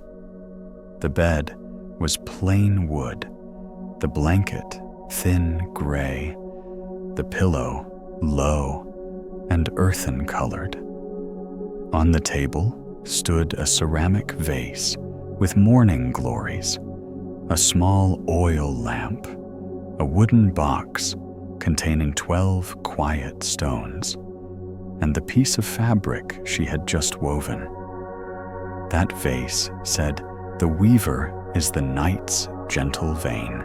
She touched it, felt coolness crawl along her arm like a tiny lizard.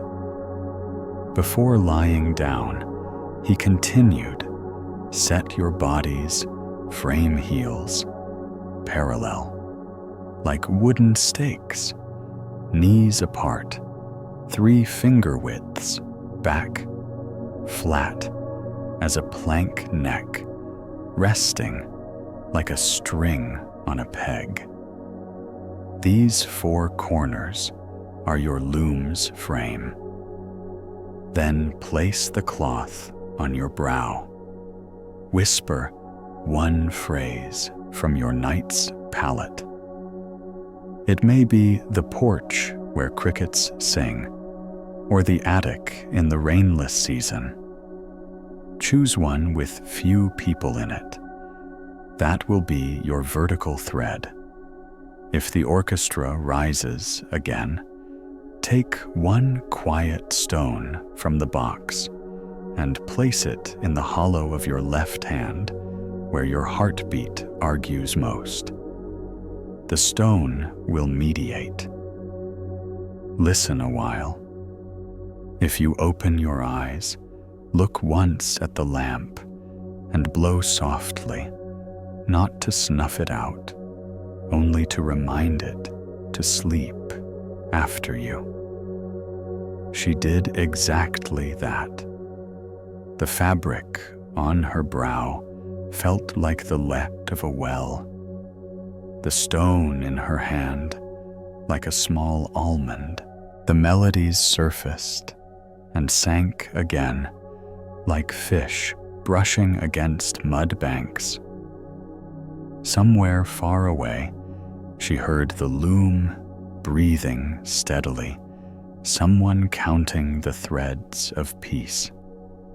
Sleep came not by pulling her down, but by laying her gently aside. At dawn, the sun rose from the east, like a high note, clear, unforced. The weaver poured warm water, broke a piece of corn and sesame cake, and asked, "How many rows did you weave last night?" "I didn't count," she said, smiling. "Only knew that when I woke, the cloth was as warm as my forehead, the stone as warm as my hand." He nodded. "That means the night has finished its part." He showed her the rows of thread jars. "Today," he said, "you will learn to twist the day's threads so they do not snag at night. Gather the loose fibers into a small bundle. Tie them with a knot named gratitude, gratitude, for what exists, for what ends, for what remains. Then place the bundle in the drawer of night's colors. We do not discard. We archive. In the evening, you'll take a few out to weave, never all." She followed, surprised to see that when she tied the knot of gratitude, the threads straightened and softened. "When I was young, the weaver said I too feared darkness. I thought it devoured people until I apprenticed under my aunt, who dyed cloth in an indigo forest. She taught me that before dipping fabric into the river, you must let the water settle so the mud sinks. Darkness without stillness becomes murky. Since then, I have known the night must stand still a while before entering. You cannot yank it or rush it.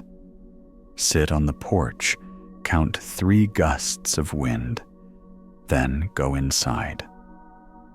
She stayed 3 days, learning how to loosen knots with fingernails instead of teeth, how to dry fabric in shade so its color would not crack, how to boil water gently so the silk would not curl, how to fold blankets so their corners aligned like thoughts placed properly. Every evening, she practiced dyeing the room, counting the quiet stones, choosing her phrase, setting the small cloth on her forehead. Some nights, the wind shook the chime wildly still. She slept, for her body's frame was set. Other nights were so still, she could hear her hair brush the pillow. Still, she slept, knowing she did not have to invite sleep. It would come when the door opened just enough. On the 4th morning, she said goodbye. The weaver placed in her hand a small spool of deep indigo thread and a new square of fabric woven from the porch where crickets sing. When you travel, he said, take this spool with you. You need not use it, only hold it. The scent of indigo will lead you back to your color. When too many melodies crowd and reach into your pocket, grasp the thread and remember the shuttle's rhythm. The cloth keep beside your bed. Use it only on nights when your trust grows thin. He smiled and tied a small knot as he spoke. When breath is the horizontal thread and trust the vertical, all darkness becomes cloth. Do not fear the night. It is not a pit, it is fabric. Lay yourself upon it as one lays a quiet score upon its stand. Fold it at dawn, unfold it again at dusk. She returned to her small city apartment overlooking a park of trees. She kept her ritual, dimming the lights one by one, placing a stone in her palm, choosing a phrase from her night palette. Sometimes, the attic in the rainless season. Sometimes, the porch, where crickets sing. Sometimes, footsteps fading away. She learned to still the music in her head, not by silencing it, but by weaving its fragments into one soft sheet and letting them rest. After late performances, she washed her hands as if rinsing threads before dyeing, not for cleanliness, but for remembrance. Sitting at her bedside, she counted 3 turns of the fan, switched off, one more light, placed the cloth on her brow, and sleep came like an assistant weaver opening the storeroom door. On exhausting rehearsal days, she took short naps between sessions, placing a quiet stone in her hand covering her eyes with her other palm. 3 passes of the breath's shuttle, and her body remembered how to rest. Months later, she returned carrying a new, slow piece of music, a gift to the weaver, as one might bring a new spool of thread. He listened and smiled. "You've learned your own rhythm of weaving." He led her to the garden, where morning glories climbed over the fence. Pointing at a spider web strung with dew, he said, "The night exists to hold these drops. If we know how to set the frame and weave our hands, each drop becomes a gentle note." Before she left, he added one final ka of words. "Those who know how to weave darkness will not lose themselves in it. Those who name their own color will not fear losing another's.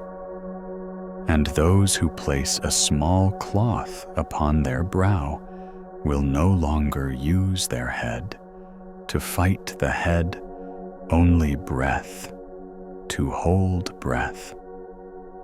She embraced him with her eyes and her palms resting on the old loom. Down the hill, the wind moved softly, like a ribbon of silk. She exhaled, smiling. The night had not yet arrived, yet she already felt a thin blanket resting across her shoulders.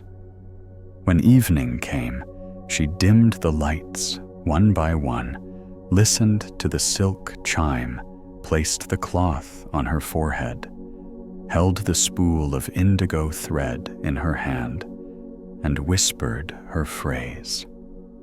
"The porch, where crickets sing." Sleep entered like a thread sliding through the eye of a needle, smooth, unbroken, stitching her open brow into a gentle curve, holding her smile in place, until dawn arrived. Slowly, laying a hand upon her chest, like a resting shuttle between 2 looms, whispering the weaver's lesson. "Sleep now. You have woven your part. The rest belongs to the night. The house that keeps bees under the dome of sound, on the slope of a hill, covered in soft sedge grass, soft as summer pillows. There stands a small farmhouse surrounded by a low wooden fence. From afar, one can already hear a steady hum, like the thin fluttering of countless wings. People in the area call it the house that keeps bees under the dome of sound, because every late afternoon, when sunlight leans across the hives, the air suddenly becomes a gentle dome of music. Not noisy, but full and round, as if someone were holding a single long note to carry the human heart past its mounds of worry. The owner of the farm is a tall, slender old man, his back slightly bent like a peach branch meeting the wind. His warm brown eyes and thick hands bear the calluses of years holding wooden frames. Anyone who visits sees him smile, first with his eyes, then with his lips, always accompanied by a familiar gesture, his hand placed over his chest, as though greeting the rhythm of bees within himself. People say he was once a wanderer through forests and mountains who left behind stormy days to come here and learn how to speak softly with bees and to master the art of sleeping beneath life's dome of sound. One evening in early August, when the wild flowers on the hillside had just turned the color of honey, a young sound designer from the city came to find him. The young man's face looked as tired as a speaker that had run past its capacity. His eyes were dark, with the shadows of sleepless nights spent layering tracks. Inside him still echoed the lingering beats, the bass that refused to fade, the ticking of the system clock, the clacking of the keyboard, the closing hiss of the elevator door, all of it blended into a restless rain inside his head, so that whenever he lay down, it sounded like a stirred beehive. He told the old man that he had tried turning off every device, tried listening to white noise, even tried covering his ears. But the quieter he tried to be, the smaller sounds attacked harder. He lost even to the tiniest noises, the kind as small as an ant's step. The old man did not answer right away. He handed the young man a cup of warm water steeped with dried chrysanthemum petals. Its scent was cool and comforting, like a mother's hand resting on a fevered forehead. Then he said, "Tonight, do not try to sleep. Sleep only when trust opens within you. Before that, we shall do my work, the work of keeping bees and keeping the night. I will teach you 4 things: bees rising to honey, bees landing honey, settling, and the jar sealed. It may sound like kitchen talk, but it is the path to peace." They walked past rows of gently painted hives. Each box was placed an elbow's length apart, allowing the wind to flow through. A thin sheet of canvas covered the lids. The old man said, "In a beehive, everything has order. Among the thousands of beings humming the same note, no one shouts, no one tries to lead, yet the honey still fills. The night is the same. If you appoint a commander named 'I must sleep,' he will shatter the hive. Listen first to the shared note." He gently opened one hive. A soft stream of smoke flowed from the smoker, like an apology in air. The bees did not panic. They only slowed a little. Their pitch dropped by half a tone, becoming rounder. The old man said, "Gentle smoke is like gentle attention. It does not smother the fire, only keeps it from spreading. When your thoughts flare up, like dry grass, do not pour water on them. Cover them with gentle smoke that is slow breathing." He handed the young man a mesh hat. "Wear it not out of fear," he said, but to remind yourself that boundaries can be kind. The young man put it on, feeling his heart loosen slightly. The old man lifted a golden honeycomb frame, sunlight clinging to the wax in a thin halo of sweetness. When bees rise to honey, he said, the whole hive brings in sweetness that is about to become from across the fields of flowers, gathered rightly, placed rightly into each hexagon.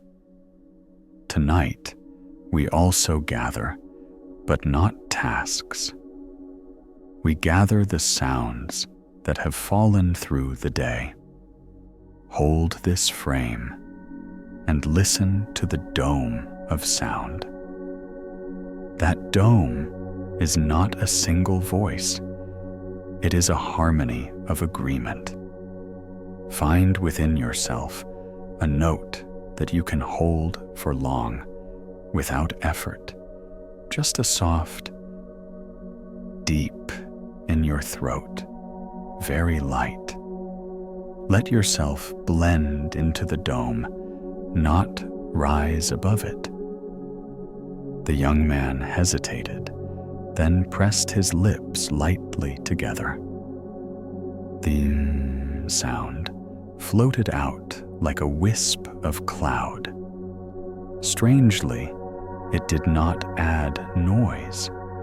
It gathered the sounds in his head into one layer, softening their edges. The old man nodded.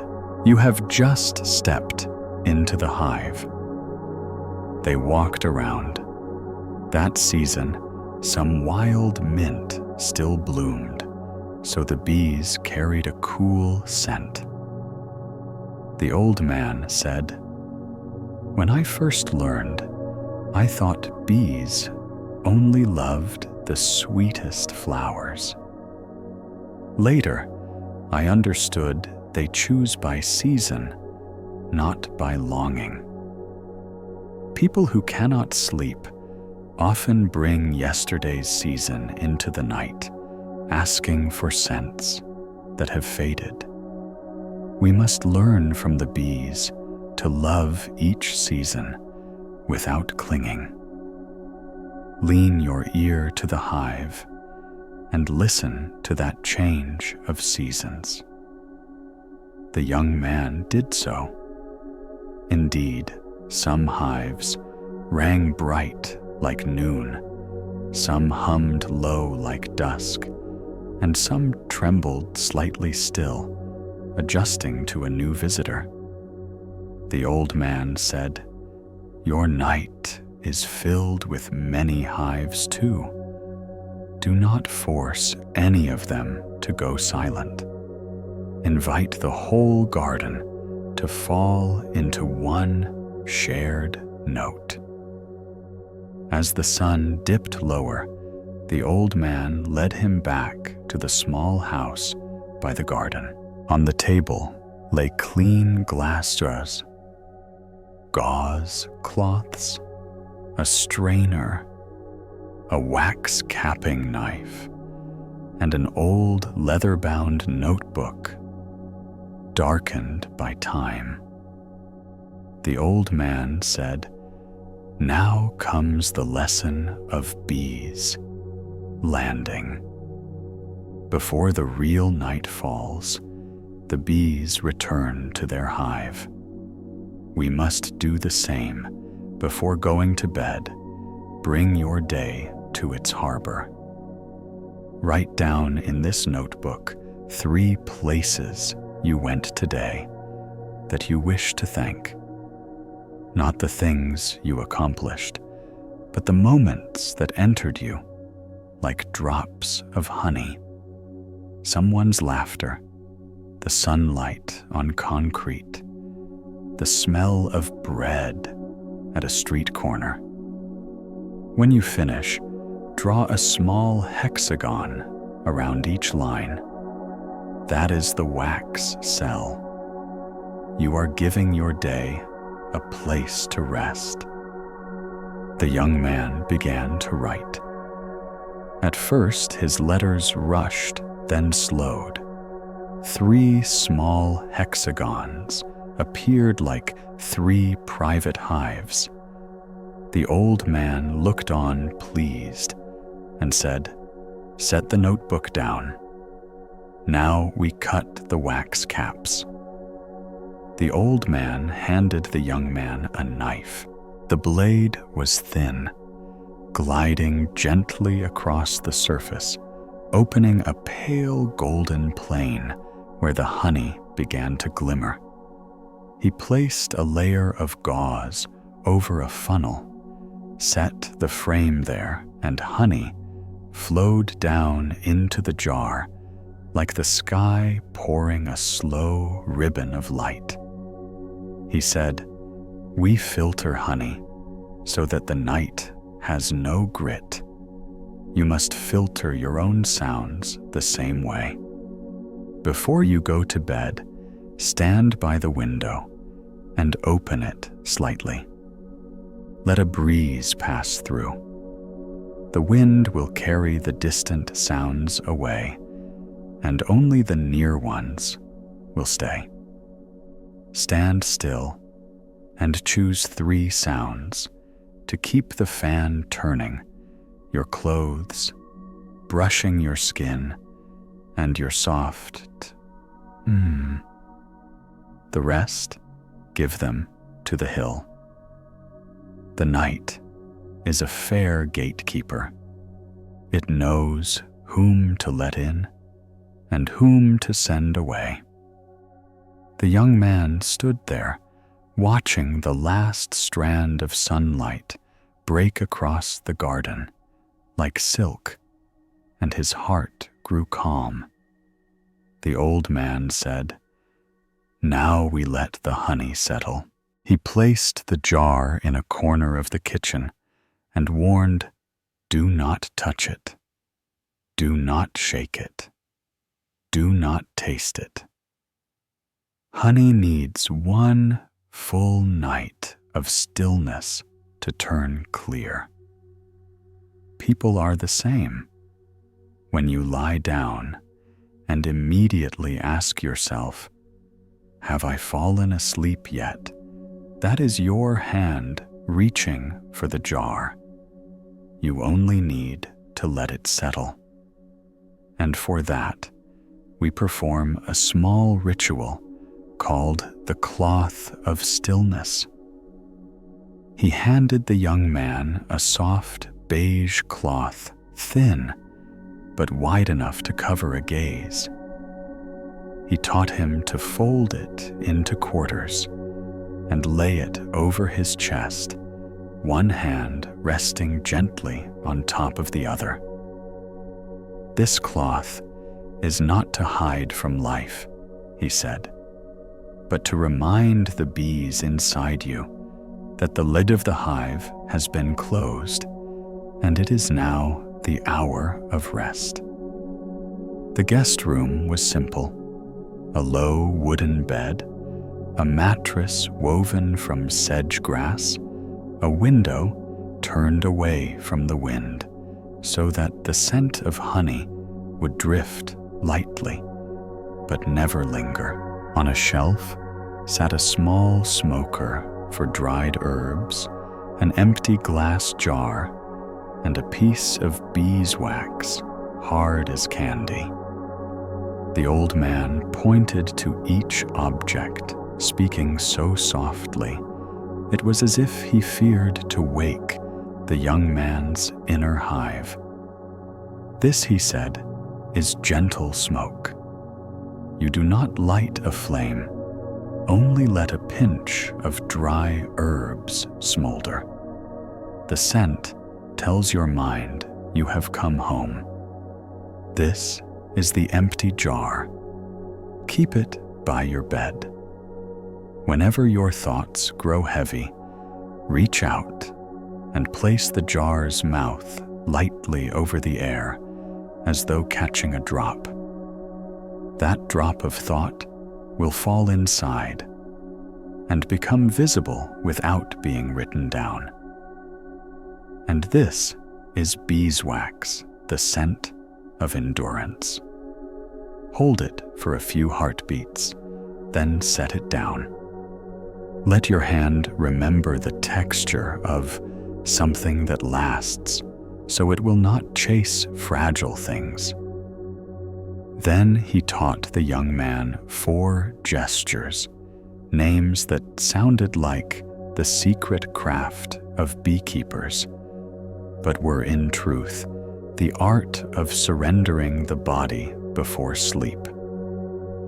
1. Combing the wings. Spread your 10 fingers and stroke lightly from shoulders to elbows to wrists as bees smooth their wings after a long flight. 2. Sealing the hive.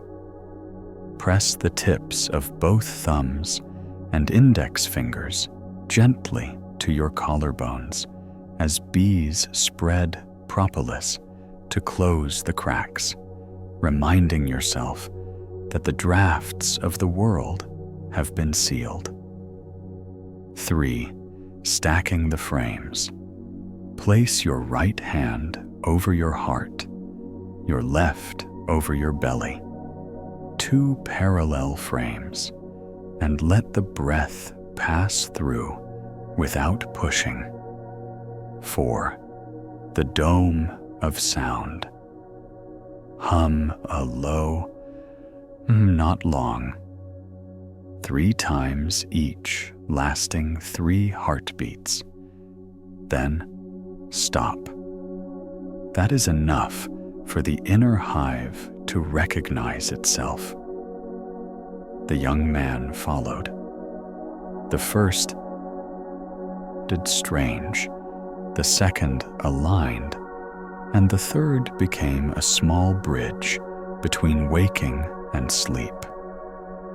He placed the beige cloth on his chest, breathing in the scent of sun-dried fabric, as light as a remembered hand. The smoker released no smoke, only a faint herbal whisper. His fingers touched the beeswax rough but gentle. He glanced at the empty jar beside his bed, ready to catch a thought. Then he lay down, listening to the outer dome of sound from the hill merge with the inner one he had just made in his throat. The echoes in his head slowed, settling into one soft vibration without edges. In that in-between space before falling, he saw a small swarm of bees pass through his forehead in dim light, not stinging, only moving, and he drifted off. At midnight, he woke not from fear, but simply because his body turned. Old habits urged him to reach for his phone. Instead, he stretched his hand toward the air, covering the space with the empty jar to catch a falling drop of thought. He did not look at it, only felt the faint contact between glass and nothing.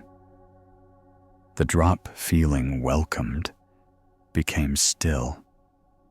He set the jar down, pressed his collarbone softly, the sealing gesture, and breathed a quiet through his nose. His chest floated. In the morning, sunlight poured down the hillside like young honey. The old man opened the jar that had been settling overnight, clear as glass. He gave the young man a spoonful. The taste was sweet, but not sharp, with a cool hint of wild mint. He asked, "Did the honey inside you settle last night?" The young man smiled. "Part of it became clear," he said. "The rest may need another night." The old man nodded. "Enough.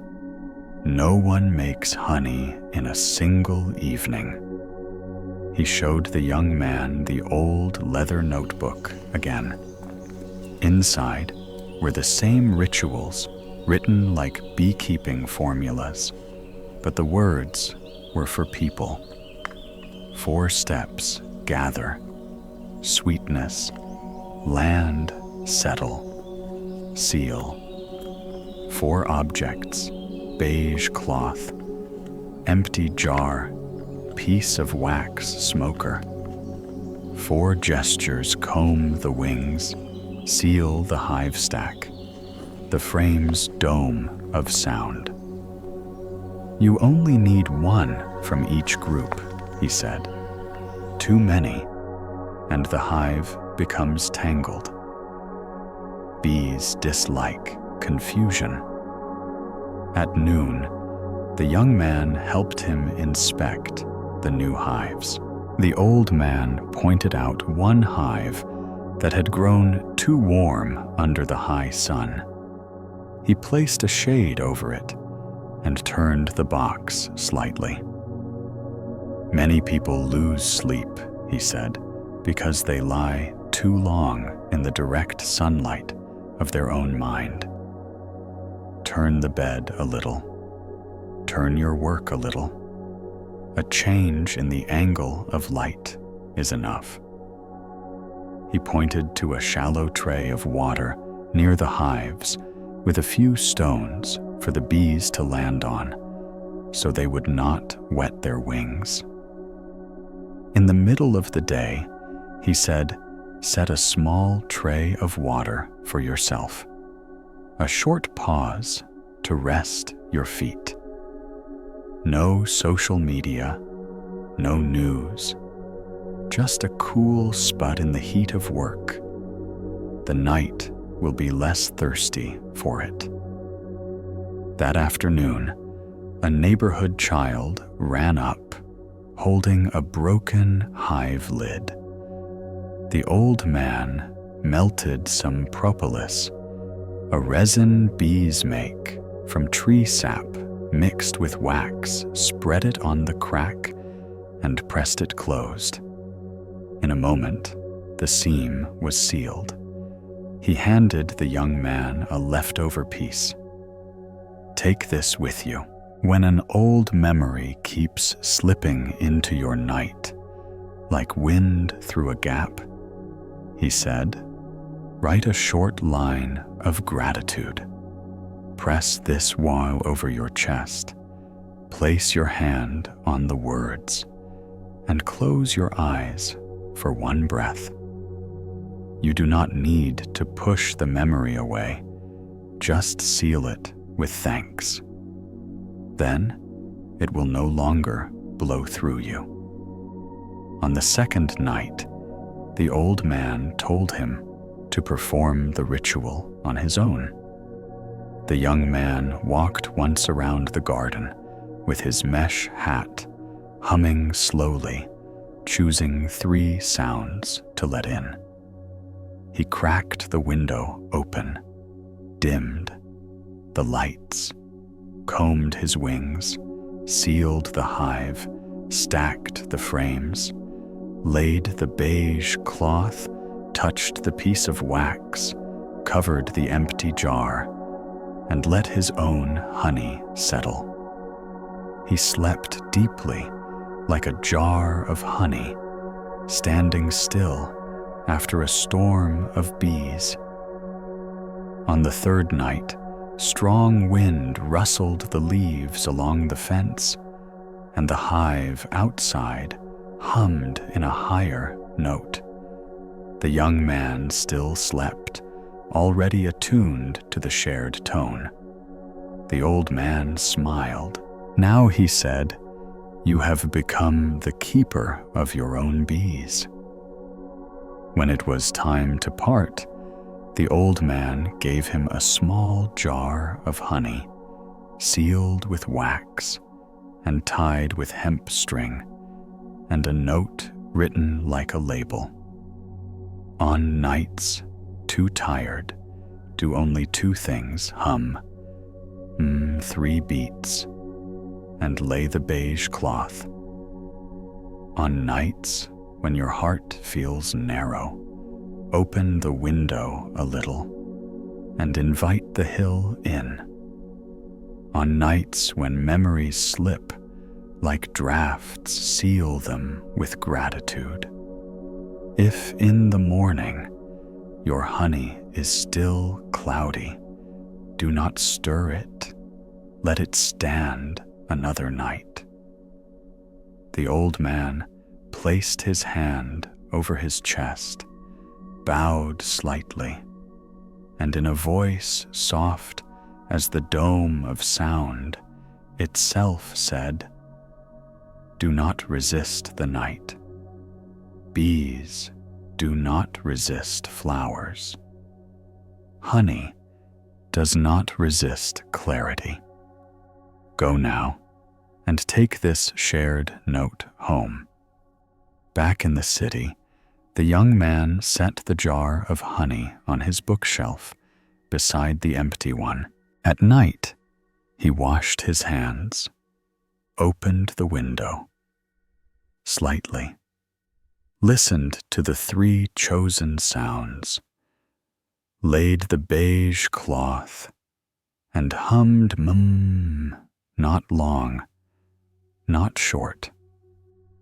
He slept not because the world was quiet, but because he had a dome within. On late work nights, he only combed his wings and sealed the hive enough. On nights when memories carried scent, he sealed them with gratitude enough. Some nights he woke halfway, caught a drop of thought in the empty jar enough. In the morning, he opened the honey jar, tasted a thin drop on his tongue, and remembered that sweetness remains even when the day is loud. Months later, he returned to visit. The hill had changed its scent. The bees now carried wild chrysanthemum. The old man was a bit older, his smile as quiet as ever. The young man said that there were still nights when he stayed awake, but he no longer feared it, because he knew he had a lid, gentle smoke, a dome of sound, an empty jar, and a small piece of grateful wax. The old man nodded. "You have learned your shared note," he said. He led the young man to the edge of the hill at dusk and pointed to a thin cloud stretching like a stream of honey. "Those who know how to sing the shared note," he said, "do not need to sing loudly. Those who know how to return to the hive do not need a straight path. And those who know how to let honey settle will never stir the night."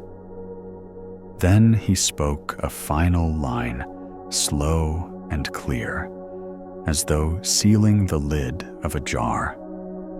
"When breath becomes a dome, worry is only a stray bee finding its way home." That night, the young man slept in the old guest room again. He opened the window a bit wider to let the hill's scent flow deeper in.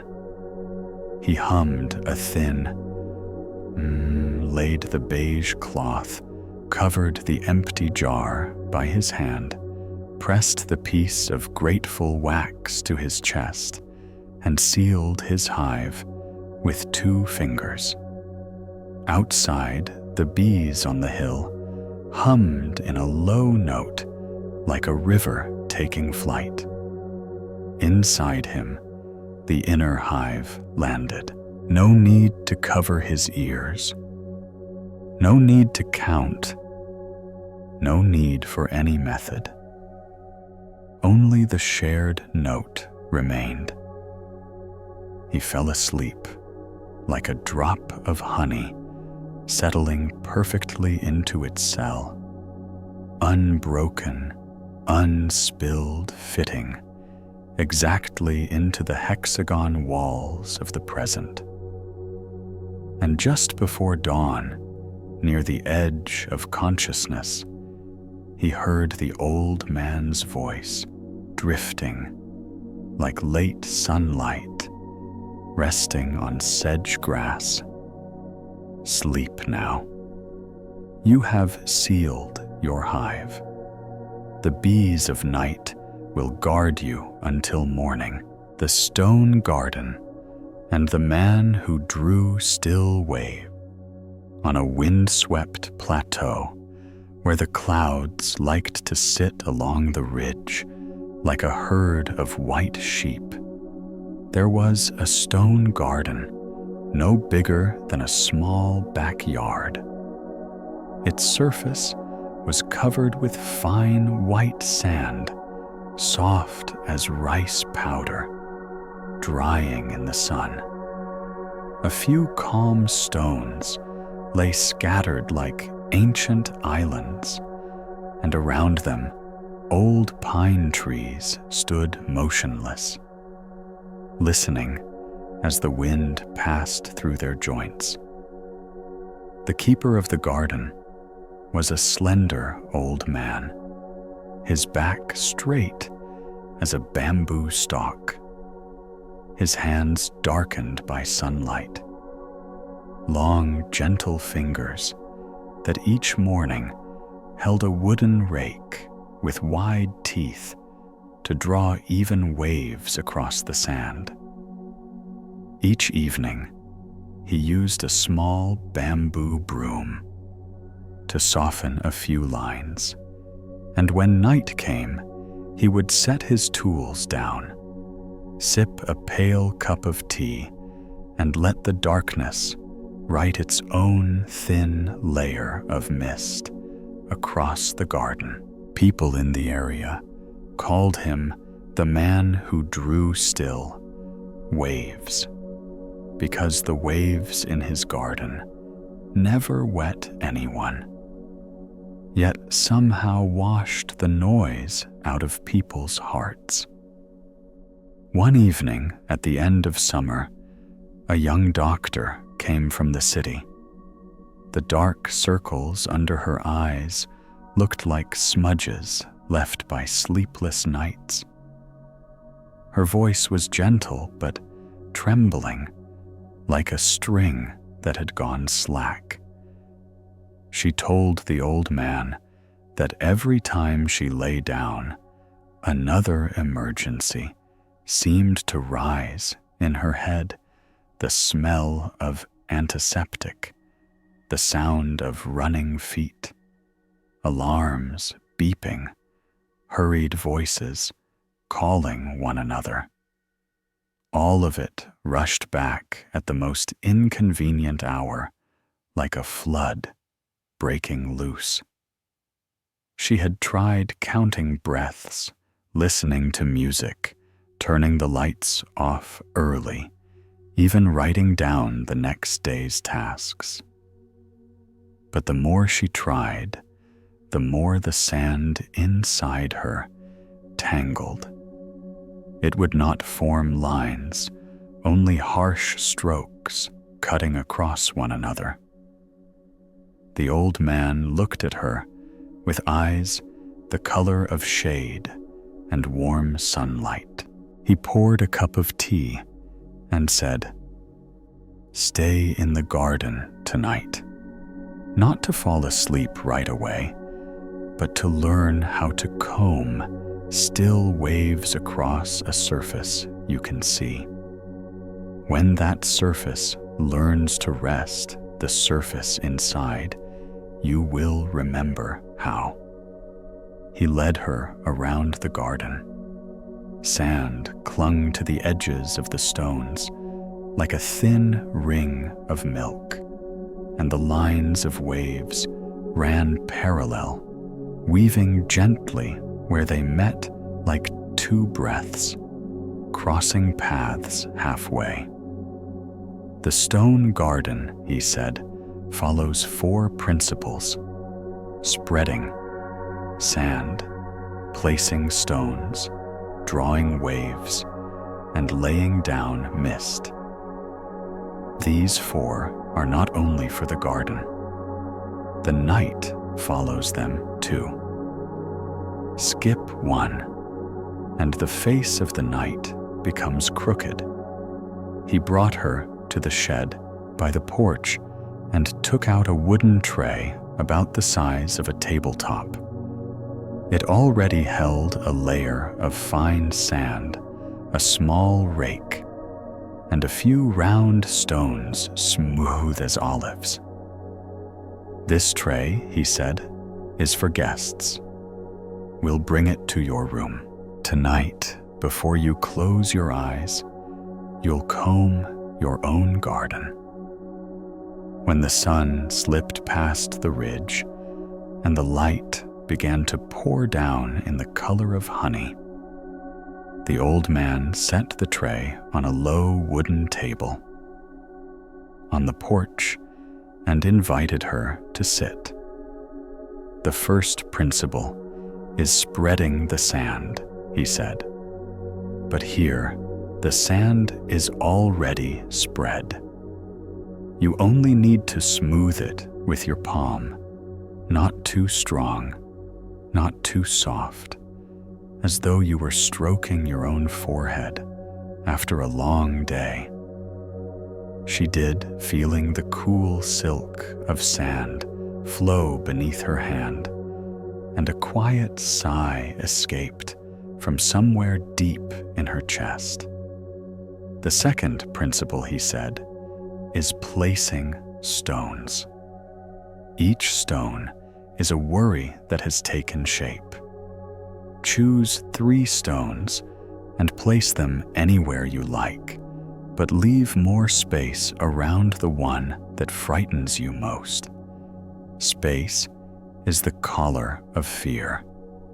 If it's too tight, it will scratch your throat. She chose 1 stone for tomorrow's surgery, 1 for a phone call that had shaken her the night before, and 1 for a decision she still doubted. She placed the heaviest near the edge of the tray and left a wide ring of emptiness around it. The old man nodded. The third principle is drawing waves. Hold the rake and pull it from one side of the tray to the other, circling the stones as water moves around islands. Do not force the lines to be straight, only keep their rhythm steady. When you reach the heaviest stone, pause for 1 breath, then circle it, leaving a small spiral beside it. That spiral is where the heaviness breathes. At first, her hand was stiff. The rake's teeth threw up rough edges of sand. But after a few passes, her breathing found the rhythm of the rake. The waves smoothed. The sound of the rake became the soft brushing of wood across silk. The fourth principle, he said, is laying down mist. When you finish, take this bamboo broom, wave it high, and let a faint dust of sand fall like mist over everything. That softens the lines, so the eyes can rest. She did as he said. The thin veil of sand fell like white smoke, paused briefly on the stones, then melted away. The old man placed his hand above the tray, not touching, only letting its shadow fall across it, and asked, "What do you see?" she said. The heaviest stone no longer feels harsh. There's a soft swirl beside it now. The lines of the waves have learned how to move. The curves are not holding their breath anymore. They're like people strolling gently, stepping around each other. The old man smiled. "From now on," he said, "before you sleep, you will not begin with battle. You will begin with an action that has shape combing your garden. This tray is the map of your night. You spread, you place, you draw, you lay the mist, and then you stop. Tomorrow, if you wish, you comb again. But night is no place to discuss the day." They took one more walk around the real garden. The old man pointed to the stones placed diagonally from the gate. "Placing stones," he said, "is placing the heart. Stones stay firm, not because they are heavy, but because they are in the right spot. The heart is the same." He led her to a corner of the garden where a shallow bowl of water sat between two low stones, and above it, a small round mirror was fixed. "This place," he said, "is called the Sky Well.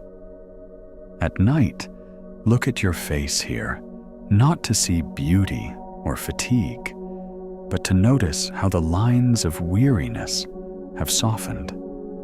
Then dip both index fingers in the water and touch your temples as if touching two warm stones just kissed by rain. If a thought rises, say one word, slow, as though dropping a pebble into the well. Listen to the circles widen and let them fade. The sky deepened. The wind through the pine tops became a low, continuous hum. The old man took her down to the small guest room beside the garden. Its window opened directly toward the white sand. Next to the bed was a low shelf holding the small tray of sand, the rake, the broom, 3 stones, an oil lamp, a bowl of water, and a thin cotton towel. "The nightly ritual here," he said, "has only 3 parts: comb, the garden wash, the steps, and listen to silence. Comb as you have learned. Wash the steps means sit at the edge of the bed, soak the towel in warm water, and wipe your feet from ankles to heels, like washing 2 small bowls, one after the other. Let your hands be slow, because your heart is slow. And listening to silence means turning off the lamp in 3 stages, breathing 3 times for each. When the light is gone, lie down. Do not reach for any sound to fill the space. Let the silence arrange itself in the room like a kind librarian, placing books back on their shelves. She followed each step in order. The sand beneath the rake made a faint whisper, like silk brushing against silk.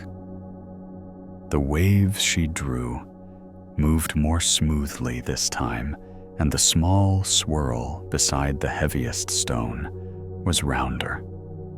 She spread a thin veil of mist, then set the rake down. Taking a warm towel, she wiped her feet. The warmth flowed into her tendons like a stream of milk. Her heels, tense and dry from long hours of standing, softened. When she placed her feet on the mat, it felt as if she had just stepped off a stone path and entered her home. She turned off the lamp in 3 stages. Each click sounded like a quiet sigh from the room itself. When the darkness settled smooth as fabric laid flat, she lay down. Through the window, the stone garden looked still and bright, like a sheet of paper under the moonlight. The sounds of the day began to creep back like a few late crickets, but then seemed to grow shy before those steady wave lines. So they sat down, arranged themselves neatly, and became gentle. She placed one hand on her belly, the other near her heart, and whispered slow. The word fell, touched the ripples inside her, and dissolved. That autumn night, she felt light as a strand of hair. In the middle of the night, she woke not from fear, but because her body wanted to turn. For a moment, an old reflex pulled her back into the emergency room. Alarms ringing, faces flashing, footsteps, urgent voices. She almost reached for the light, then remembered the sky well. She sat up, found the bowl of water, dipped one fingertip, and touched her temple. Then she touched the other temple with the opposite finger, and softly said, slow. A circle spread in her mind, like ripples, widening after a pebble falls into water, and then the circles stopped. She looked out at the garden. The wave lines were still there, perfectly kept, like a promise, holding its place. She lay back down and fell asleep again. At dawn, the sky looked like a fresh blue silk scarf shaken out. Sunlight poured onto the sand, making the garden glisten like pure salt.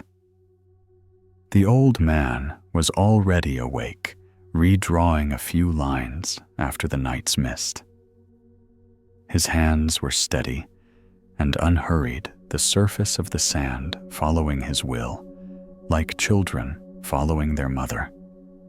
He asked, "Did the wind inside you grow calm last night?" She smiled.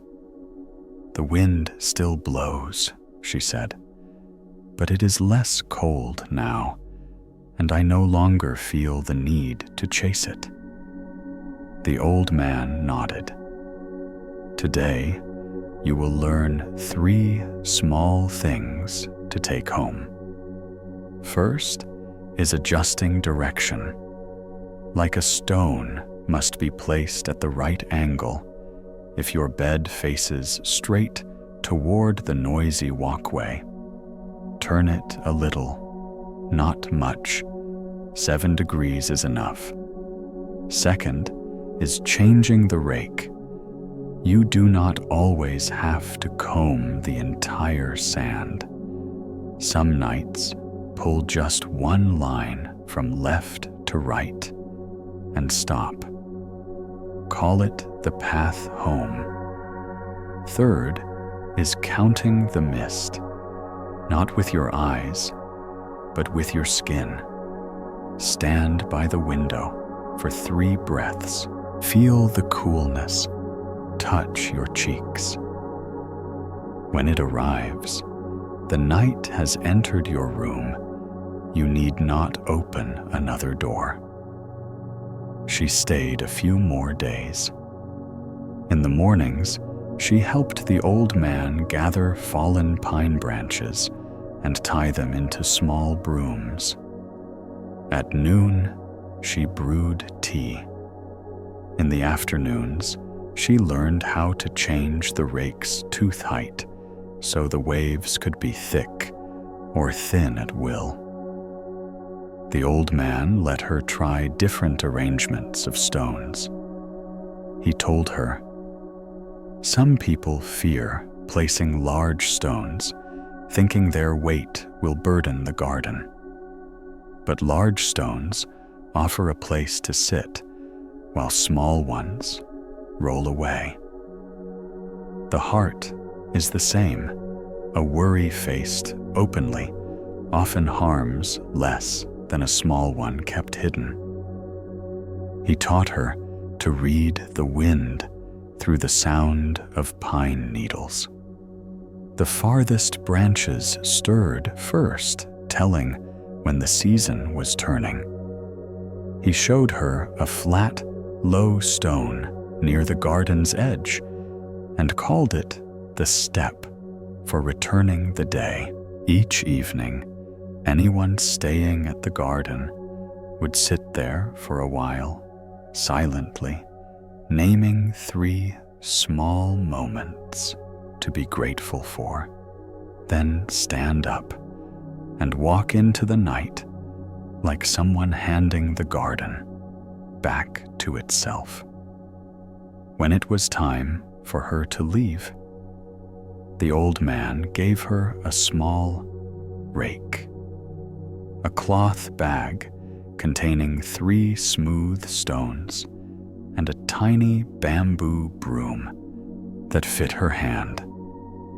"Place your sand tray on the bedside table," he said. "Each night, perform the 4 principles.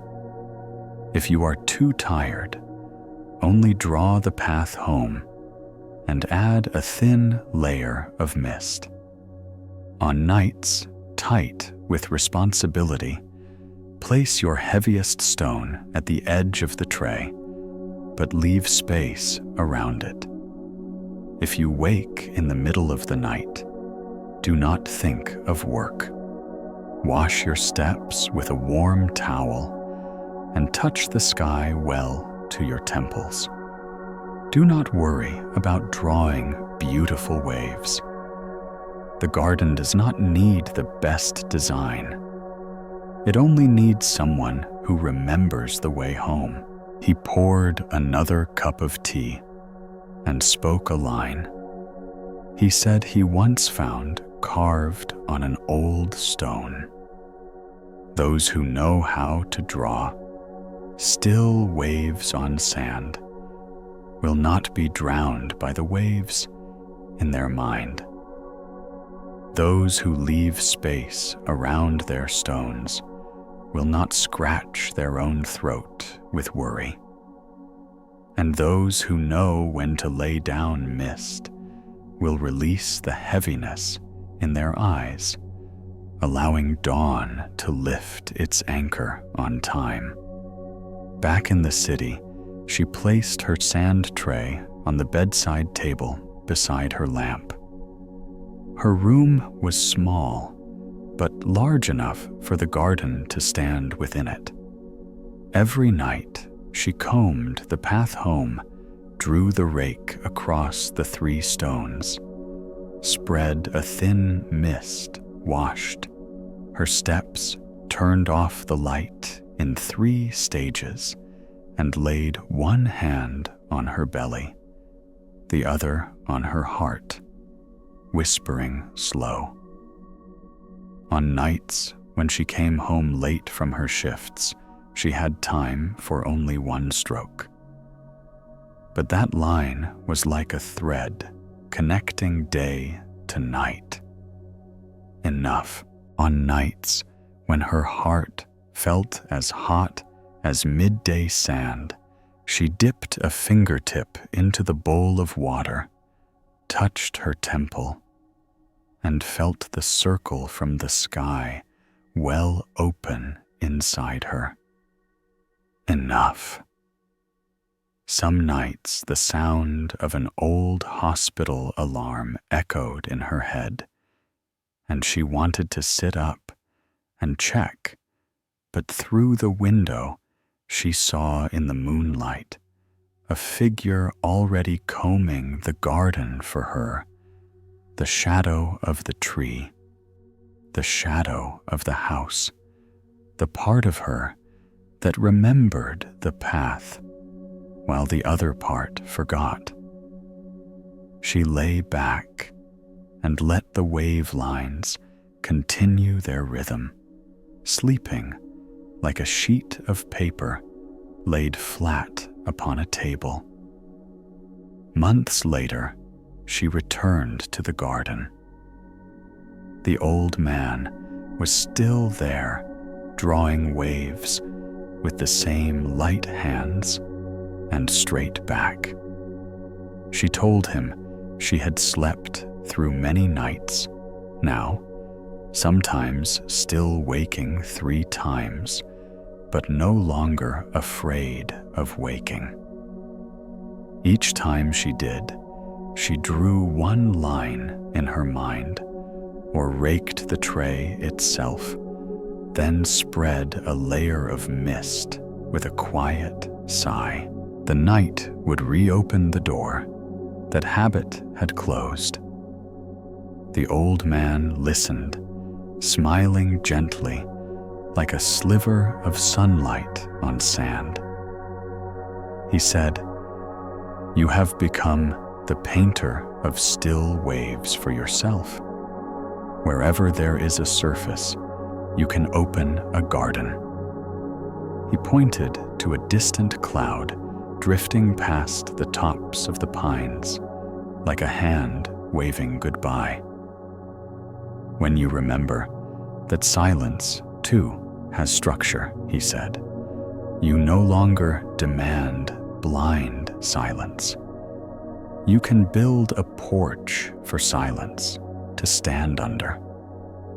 He placed the small rake back in her hand once more, as if giving her one more piece of trust, and in the voice of someone who had seen both the waves of the sea and the waves within himself, he said, "Sleep now. When you can draw one line home, the rest belongs to the night." The observatory and the keeper of stars. On a mountain slope where the night wind poured the scent of wild mint through the cracks of stone, there stood a small white-domed observatory. Its roof opened like the eyelid of the sky, and each night the dome turned slowly, guiding its telescope toward faraway patches of darkness. People called its owner the Keeper of Stars because he lived alone with his celestial maps, his hand-polished glass lenses, his soft red filters, and a thick notebook filled with records of the sky's changing moods. He spoke little. His hands were always clean of grease and smelling faintly of dew. His steps were so light that the wooden floor seemed to breathe under them. Travelers who spent a night at the observatory often said that their sleep felt like falling into the space between 2 stars, not so far as to fear the dark, not so near as to be blinded by light. One night in early autumn, when the Milky Way stretched across the sky, like a trail of spilled milk from an ancient road, a young illustrator came knocking on the observatory's door. He carried a backpack full of colored pencils and a pair of shadowed eyes. His mind was like a sky that could not stop flashing ideas, streaked through like shooting stars, and burned out just as quickly. Plans fell like damaged satellites, still spinning. He told the keeper that for months he had not slept through a night. The harder he tried to dim the sparks in his head, the brighter they flared. The more he tried to forget, the sharper the memories cut. To him, night was like a screen, with the contrast turned up too high, white edges slicing into his eyelids. The keeper of stars invited him in, poured a cup of warm water, and handed him a clean towel to dry his hands. His voice moved slowly, as if he were speaking to constellations just beginning to appear. "Tonight," he said, "do not try to sleep. Learn instead to keep watch over the sky. Because sleep, too, is a sky. It needs a watcher who knows how to turn off the lights at the right moment, how to rotate the dome in the right direction, how to align the lens with the North Star, and how to close the roof gently." He placed 3 objects on the table: a flashlight with a red beam, a circular cardboard star map with a spinning disc, and a black velvet lens cap. He smiled. "These 3 things are enough to carry you through the night, like an apprentice at the observatory." They stepped out onto the porch. The wind climbed up from the valley, carrying with it the sound of insects, ancient codes, whispered in rhythm. The keeper turned off all the white lights inside the observatory, leaving only the faint red one glowing. "Human eyes," he said, "need time to adjust to the dark. We call it dark adaptation. The heart needs the same a few minutes to believe it's no longer being interrogated. If we flood it with bright light, it panics and wakes the whole patrol. From now until you go to bed," he continued, "use only the red light for every small task, writing a line, taking a sip, arranging your pillow. Astronomers never ruin the night's darkness with a sudden flash of white." The young man nodded. The red glow softened every corner, turning the room into a slow-moving spacecraft. The keeper set the rotating star map on the table. He spun it to match the current hour and pointed out the constellations. For that night, the small dipper of Ursa Minor, the archer's bow of Sagittarius, the harp of Lyra. Each night, he said, choose 3 constellations. Name them as 3 memory chambers. The first is for the things still too bright in your mind. The second is for your dim fears. The third is for the small kind things you met today. When you lie down, simply whisper their names. Your mind will guide the drifting stars of thought into their proper orbits, like a satellite control station. The young man picked 3 shapes he liked: the Little Dipper to hold unfinished work, the swan gliding through the Milky Way for fleeting doubts, and Pisces near the horizon to keep 2 gentle moments he'd met that day. The keeper smiled, a peaceful arrangement. They climbed to the upper level. The dome's hatch opened. The sky spilled in, carrying the clean, cold scent of the void. The keeper turned the wheel smoothly, quietly.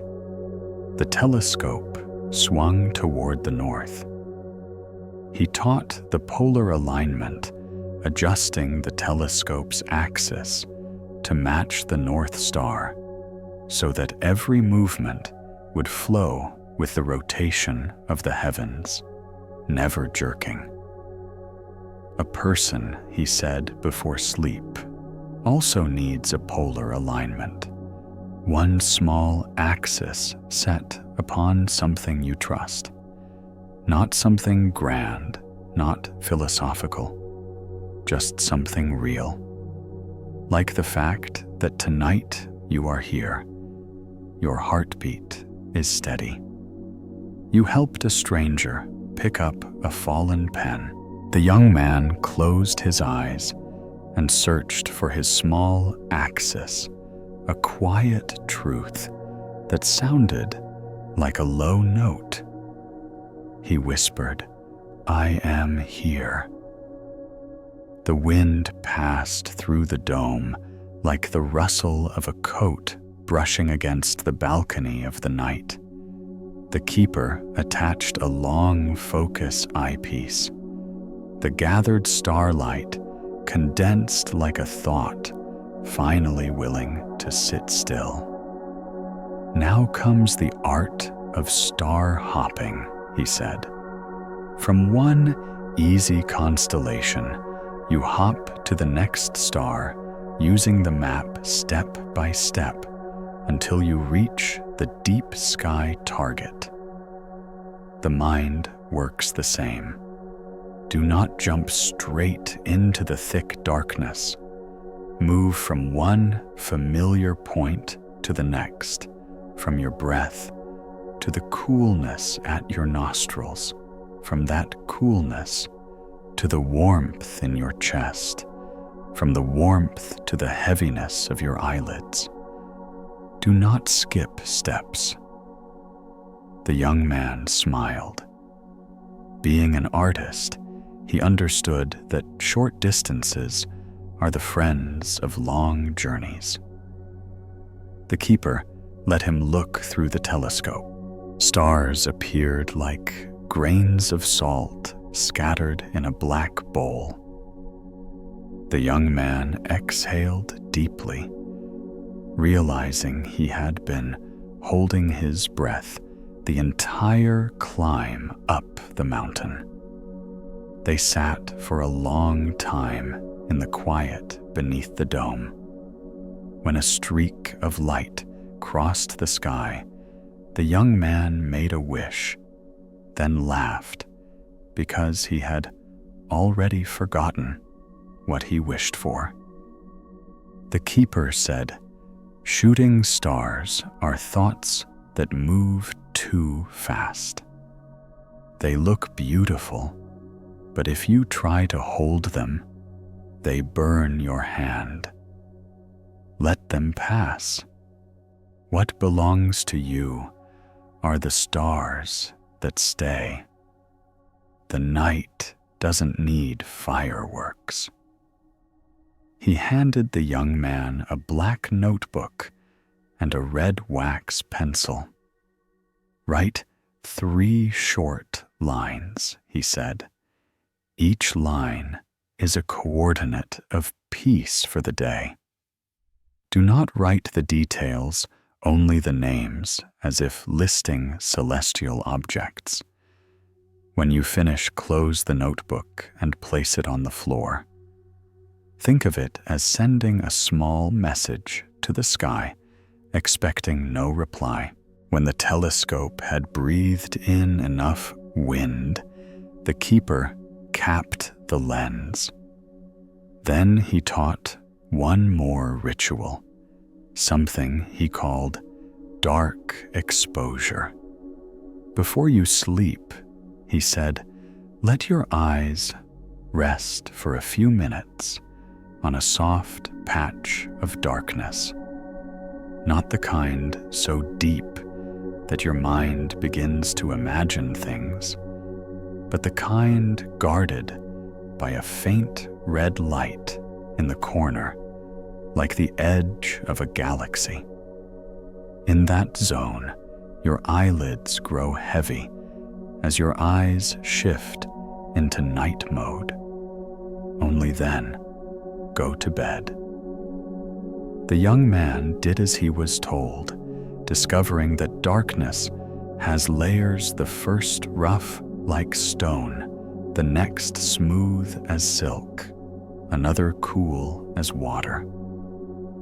Each layer was a lower note, as though an orchestra were winding down its final movement. The keeper placed the black velvet lens cap in his hand. When you lie down, he said, set this on your chest, as if placing the dome's roof over your heart. It reminds you that tonight the dome is closed. The sky remains vast, but your own room is still. You no longer need to chase infinity. The guest room faced the edge of the forest, where the sky was free of street lights and neon. On the table beside the bed sat the small red lamp, the star map, the black notebook, the velvet cap, and a soft eye towel. The keeper explained the final 3 steps. First, set your pole. Sit at the edge of the bed and quietly repeat the truth you chose. I am here. Feel your back align with the slow rotation of a calm star. Second, star hop. From your breath, jump to the coolness at your nose, to the warmth in your chest, to the weight behind your eyelids. Each is a nearby star. Third, close the dome. Place the velvet cap on your chest, pull the towel over your eyes, and exhale long, like the dome sliding shut. Listen. The faint creak you hear belongs to the hinges of the universe. If you wake in the night, he added, don't turn on any white light. Use only the dim red. Write one short coordinate in your notebook. Close it immediately. Don't reread. Don't explain. It's your observation log. The young man followed every step, careful, as though painting the first layer of black on a canvas. The scent of clean metal and old wood made him feel safe, like hiding in a closet as a child listening to rain. Outside, the dome drew the night's breath into its spine. The flashes in his mind, once chasing one another, slowed and settled into the constellations he had named. The velvet cap on his chest felt as light as a promise. He slept. In the middle of the night, he woke for just a moment. through the window, the sky formed a triangle of darkness, a few steady stars pinned like tiny nails of light. His old instinct urged him to reach for his phone, but instead, he found the star map, turned it slightly, whispered the 3 names he'd chosen: the Little Dipper, the Swan, the Fish. Then he set the velvet cap back on his chest. His body relaxed like cosmic dust losing its charge. He drifted. At dawn, the edge of the sky glowed pink, like the underside of a bird's wing. The keeper had already brewed tea, the steam rising like a thin cloud. "How many coordinates did you collect last night?" he asked. The young man smiled. "I'm not sure of the number," he said. "I just remember closing the dome twice with a single long breath, and no shooting stars startled me." The keeper nodded. "Then you've learned the craft." He continued.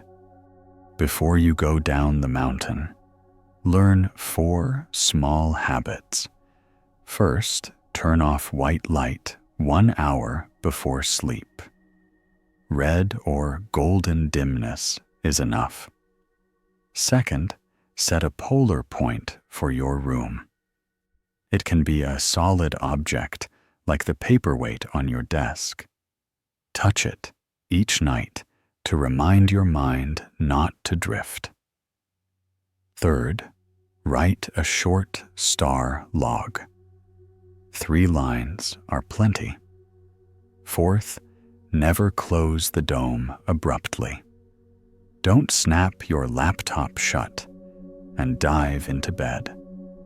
Walk once around the room, like the dome completing half a turn, so the mind can catch up with the body. The young man wrote these in his notebook. His handwriting grew rounder, calmer. Outside, the keeper pointed to an old antenna standing alone, yet firm. Sometimes the southern wind blows hot at night, lifting the smell of earth and making the head heavy. When that happens, don't fight the wind. Open a small crack in the window. Let it pass through. Don't trap it in the room. He pointed to a potted plant by the door. Plants are also a way to set a pole. Their roots anchor in darkness. Their leaves reach for light. We can learn from them, standing between 2 worlds. Then he opened a drawer and handed the young man a small pouch. Inside were a red flashlight, a cardboard star map, a black fabric cap, and a handwritten note. Dark adapt. Set your pole. Star hop. Close the dome. The young man took the pouch and felt as if he was holding the blueprint for his own private sky. The next night, back home, he followed the ritual. He turned off. The white lights switched on. The red wrote 3 coordinates. Rotated his map. Chose 3 constellations. Set his pole with the words, "I am here," hopped across the nearby sensations. Closed the dome with the black cap and slept. On nights when ideas arrived late and burning, he simply opened the notebook, wrote down one name, closed it again, and whispered to the sky, "This object will be observed in the morning. Tonight, I am not both astronomer and artist." On rainy nights, when clouds hid all stars, he did not despair, for he had learned to set his pole and close his dome, even when there was not a single visible point of light. The outer sky could vanish. His inner one stayed open. Sleep came like a telescope, finally deciding to end its exposure. Months later, he returned to the observatory. The dome was still white, the air still smelled of mint, and the Milky Way still flowed.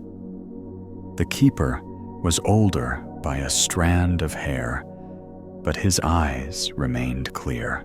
The young man spoke of the comfort of the small red lamp of the nights, when he woke without panic, of the difference between shooting stars and the steady ones.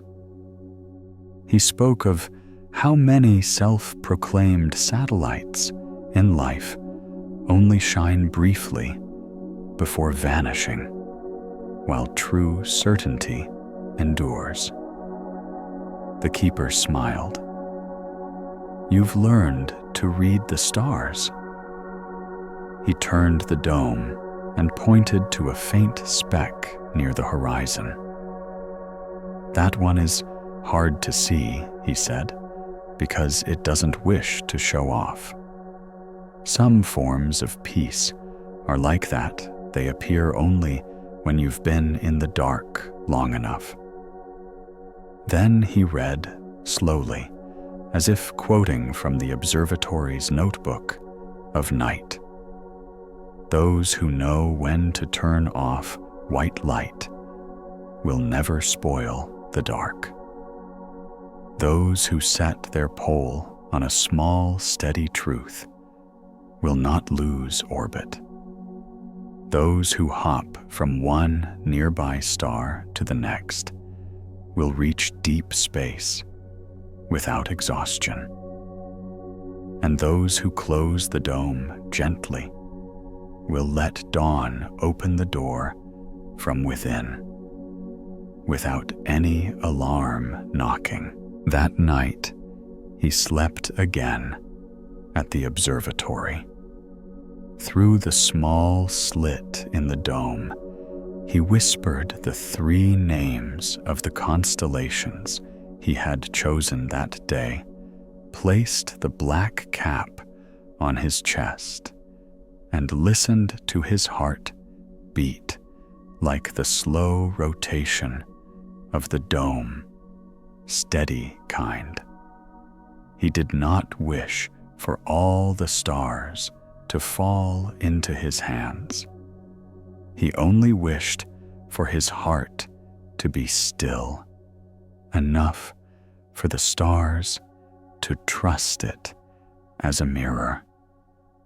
And just before he drifted away, he heard the keeper's voice moving through the bolts of the dome, warm and firm sleep now.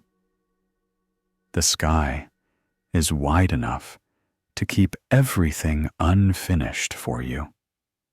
Your part tonight is only to adapt to the dark and to place one sure truth at the center of your chest.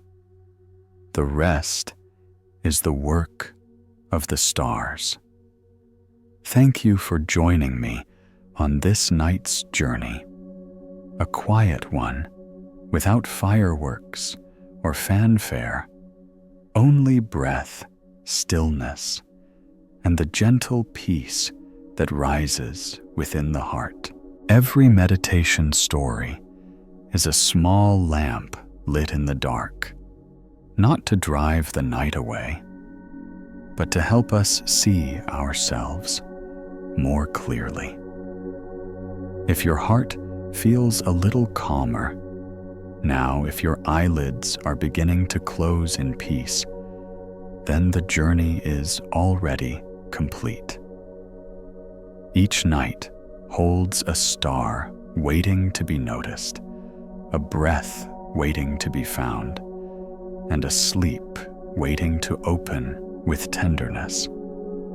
Allow yourself to pause, to be still, to breathe. If you have felt that peace and wish to travel further into stories of letting go, understanding, deep sleep, and gentle awareness, subscribe to the channel and ring the bell, so that each evening, when night touches your window, you'll have a new story waiting, soft as wind, warm as tea, quiet as stars. May your night be deep, calm, and kind. Until we meet again in the next meditation story, where we will breathe together, rest together, and return home together.